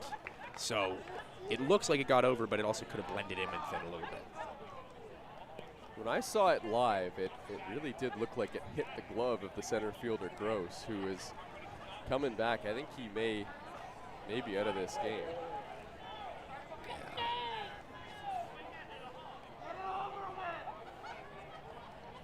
Yeah, it looked like he both hit his hand or wrist on that top bar of the fence and then also just ran into the fence hard in general. So hopefully he's okay. He'll come out of the game. Here's another look.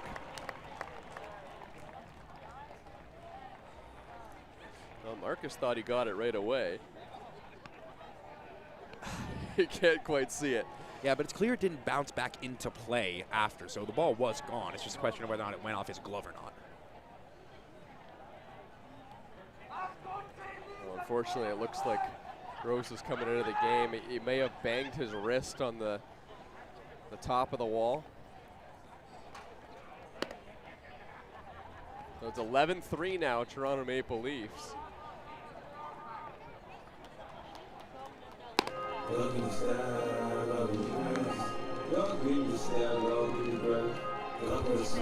Well, and for Connect, someone who's having a down year by his standards, that has got to be a nice confidence booster and something that is nice for him towards the end of this season.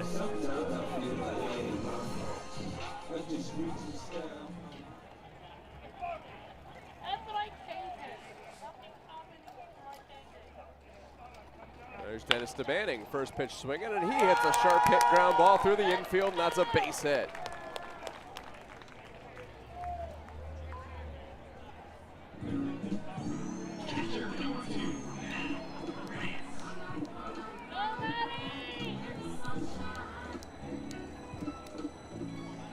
Matt Brandt will come to the plate, already has the home run tonight.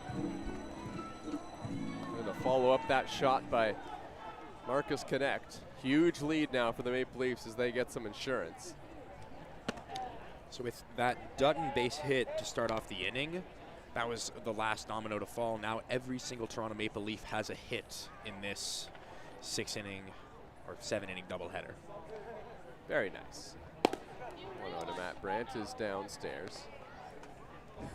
It really didn't seem like this is how this was going to go. It felt like whoever lost well, if the Maple Leafs lost the first game and Kitchener had a pitcher go the entire game or they had to use no relievers, that they would have the serious upper hand in this game too. But the Maple Leafs, give credit to them. They have, if anything this season, been resilient. And they came back and looked like they're on their way to a win in the second half of the doubleheader. Yeah, and well, it really, to me, comes down to those first 2 and really 3 innings. Within the first 3 innings, the top 4 batters in the lineup all batted 3 times. So they went through the order twice in the first 2 innings, and then even Puig and Mandalay and Ross and Dutton all had 3 at-bats. Ball ripped foul by Matt Brandt. And then, of course, you had the Brandt 2-run home run. It was really nice. Tavares got in on the action. Pena got in on the action. Connect just had that home run. Brett Reed's 2-2 to Matt Brandt. Outside, ball 3. Look at the out-of-town scoreboard. We're the only game going on now tonight. And it got close. London came back and tied the game 7-7, but the Brantford Red Sox pulled away with the victory over London. And Hamilton beat Barrie. As that's ball 4 to Matt Brandt as he takes his base. Which means that Hamilton is still in contention for first place in the Canadian Baseball League. Wow. Don't think it's going to happen, but it became a little bit more likely tonight. Yeah, it is mathematically possible. And yeah, Brantford, London was down early and then came back to tie it 7-7. Then Brantford pulled out the 1-run victory. Something worth keeping an eye on with London slumping a little bit right now. And just a couple of those teams, they're slightly lower in the standings, creeping their way up. Chris Tavares takes a strike on the inside corner. By the way, Anthony Porcelato started that game for the Brantford Red Sox. He's come out and had an unbelievable end to the season. Speaking of a guy pitching his way into the starting rotation for next year on one of these eliminated teams. Yeah, well, he pitched in one of those really long games against Brantford that we had earlier in the year and gave up a fair number of runs, but he's come back. As I think that outing really was a turning point for him, and then after that he's kind of consistently been going a good number of innings and not giving up a lot of hard contact.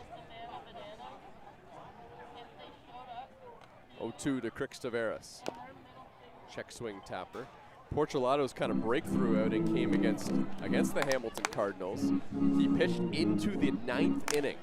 I mean, he was coming in. People were thinking, oh, you know, this is just a spot start. Don't know how many innings he's gonna go.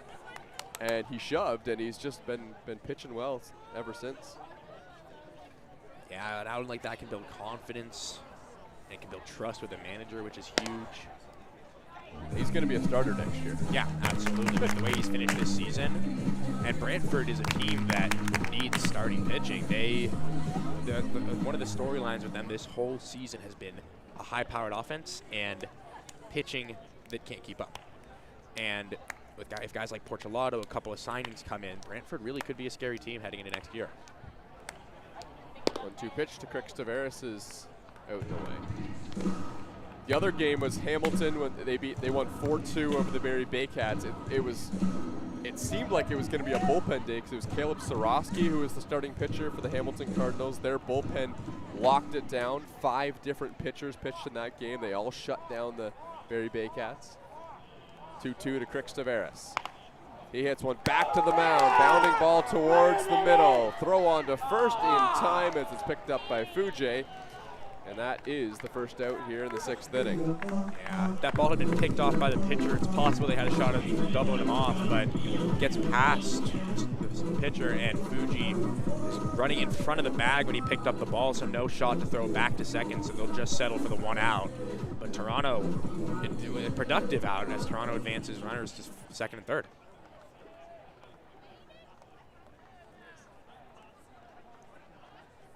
Yolki Pena at the dish. Just feel like he's due for a home run. Couple runners on base. He almost homered earlier today. Pulled one way foul down the line, but had lots of distance. Pitch to Reed, big swing and a miss. Also had a single earlier on in this one, and reached base on a walk in the first game, the doubleheader. He's been in the mix. Didn't have a great start to the season with the Hamilton Cardinals. He's come to Toronto and found himself a nice role in this Leafs lineup. Perfect pitch by Reed on the outside corner, and it's 0-2. Yeah, there's some defensive versatility. He's played left, he's played right, he's played first. Got 3 doubles with the Maple Leafs in 48 plate appearances. 0-2. Just outside, ball 1. Yeah, he was hitting .263 with the Hamilton Cardinals. He had all singles. He had 10 hits. All of them were singles. 1-2 pitch now to Pena. Hits one foul off to the left. And the reason I mentioned the home runs is he doesn't have one this year, and he's a guy who's proven to have some home run power. Hit 5 in 38 games in Hamilton. Hamilton's a really hard park to hit home runs in. 1-2 pitch to Pena. That one misses low. Remember back a couple years ago, they had the home run derby in Hamilton, and everyone was kind of dreading that because they were worried that people wouldn't hit enough home runs. They did. There's just too many power hitters, and Tyler Duncan, when he's a part of home run derbies, balls fly. Yep. Yeah, the slugging percentage for Pena has also dropped. Hard hit ball into the outfield for a base hit.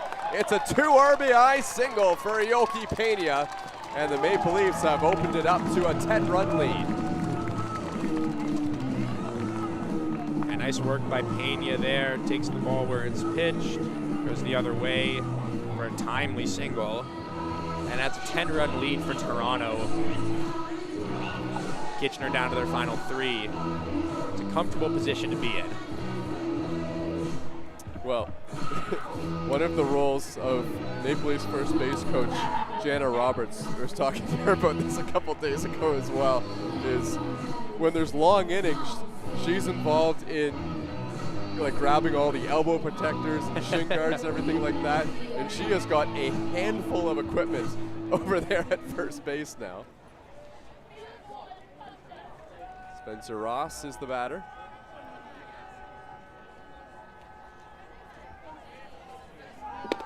That pitch is inside.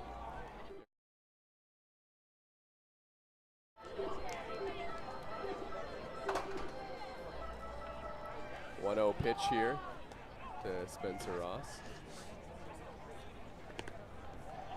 Yeah, so there's Jenna. Look at all the equipment. Yeah, that's the sign of a good inning right there. Yes, sir. Pitch from Reed. Missed outside, so the count's 2-0 now.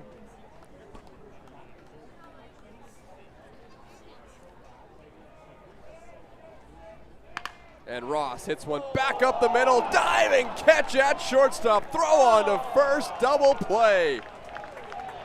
Yosuke Fujii, what a play. Robs a hit from Spencer Ross, and that will end the inning. Oh boy, unbelievable defensive work from the Kitchener shortstop. 13-3 lead for the Maple Leafs. Final 3 outs remaining for the Kitchener Panthers.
Ten-run lead for the Toronto Maple Leafs. Kyle Pops is on the mound for the home side.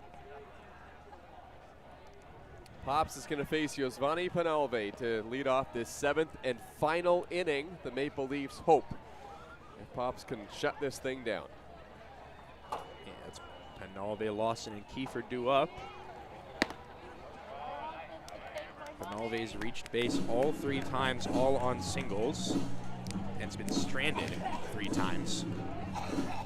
All 3 times he was stranded at second base. Penalve taps one foul off towards first base.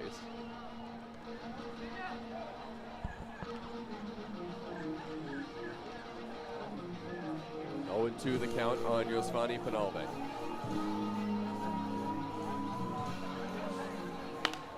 Line drive, fouled off to the left. Kyle Pop's mission in this inning, pretty simple. Pound the strike zone, induce some contact if you can. Get the Maple Leafs home in their 15th inning of baseball tonight. He's got a 10-run lead. No need to overcomplicate things. Just pound the zone. Get outs. Could be the final 3 outs at home for the Toronto Maple Leafs this season. 0-2 now on Penalve. He crushes one in the air. Marcus Connect over, and it is just out of his reach and off the wall. Penalve is going to hold up at first base as he has himself a long single. So if it is the final 3 outs, I think on the entertainment and fan side of things for the Toronto Maple Leafs, I think they're pretty happy with the turnout that came out to the pits this season. I mean, on opening day, it was just like this, the Kitchener Panthers and the Toronto Maple Leafs. I've only been here for 5 years, a fraction of the long history that this Toronto Maple Leafs team has had here at the pits. It was the biggest crowd, I think, that I've ever seen. They generated a lot of excitement with the Yasiel Puig signing, and then the popularity of Yasiel Puig turned into popularity of the Toronto Maple Leafs, as the 1-1 pitch to Lawson is a strike on the outer half. Well, and to your point, I think it's just been a big year for Canadian baseball, really year and a half for Canadian baseball as a whole. Canada, the rebranding of the league, Blue Jays World Series run, Canada progressing in the World Baseball Classic have all contributed just to the hype around this team. And then, of course, bringing in Yasiel Puig, the fans have just been unbelievable this year.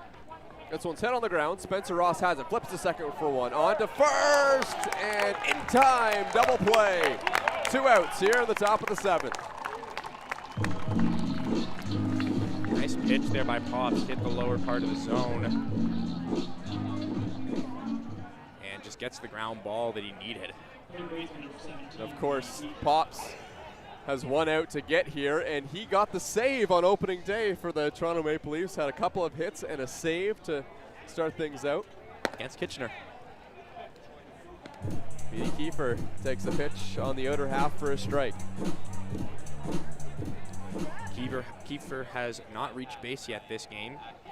Came on as a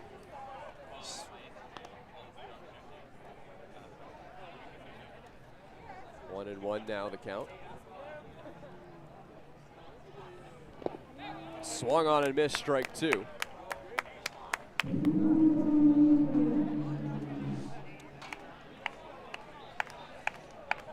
Kitchener Panthers down to their final strike. Petey Kiefer facing Kyle Pops. 1-2 the count now in the top of the 7th. And it's up and away from Pops, 2-2. Ahead in the count, I do like that pitch call. Just see if he can get the chase at this point in the game. Pops' 2-2 pitch. Hit on the ground, foul down the line by a couple of feet.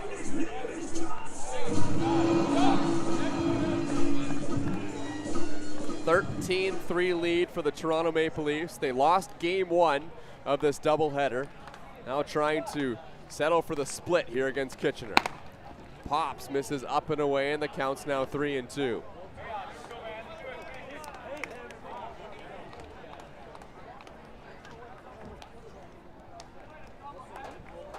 Full count pitch. Swung on and missed, strike 3.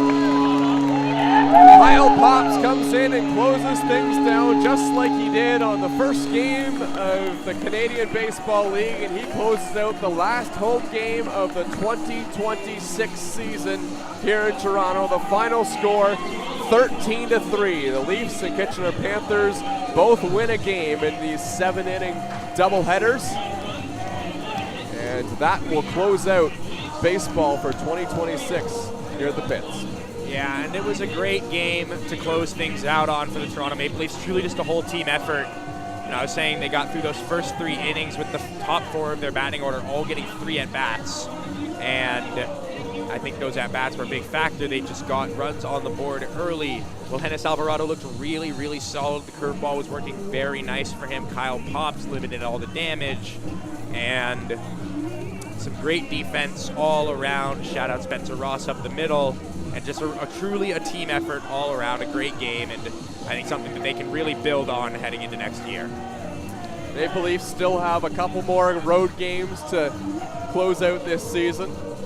They're going to give a little salute to the fans here on the pitcher's mound. Still quite a few of them. I mean, it's 11 o'clock at night. Maybe kind of just the culmination of the turnouts at Christie Pitts, and obviously all these players really appreciative. Look, there was disappointment with the way that this season went for the Toronto Maple Leafs. They wanted to make the playoffs. They wanted to be competitive right to the end. At times they showed that they were a team that could hang with almost anyone in the Canadian Baseball League, but the overall results, they wanted them to be better. You know, I talked to a couple players late in the season, and I was kind of expecting it to be, you know, maybe the mood to be kind of down and, you know, what are we going to do next year? But that wasn't it. You know, there was any of the players that I went and talked to, there was a lot of motivation to come out next year and build. And, you know, what was the word choice could have been disappointing from some of these players, but they chose rebuilding. And over the offseason, it's going to be big to bring in a few more pieces and, you know, try and come out and be the competitive team that everyone wants them to be next year.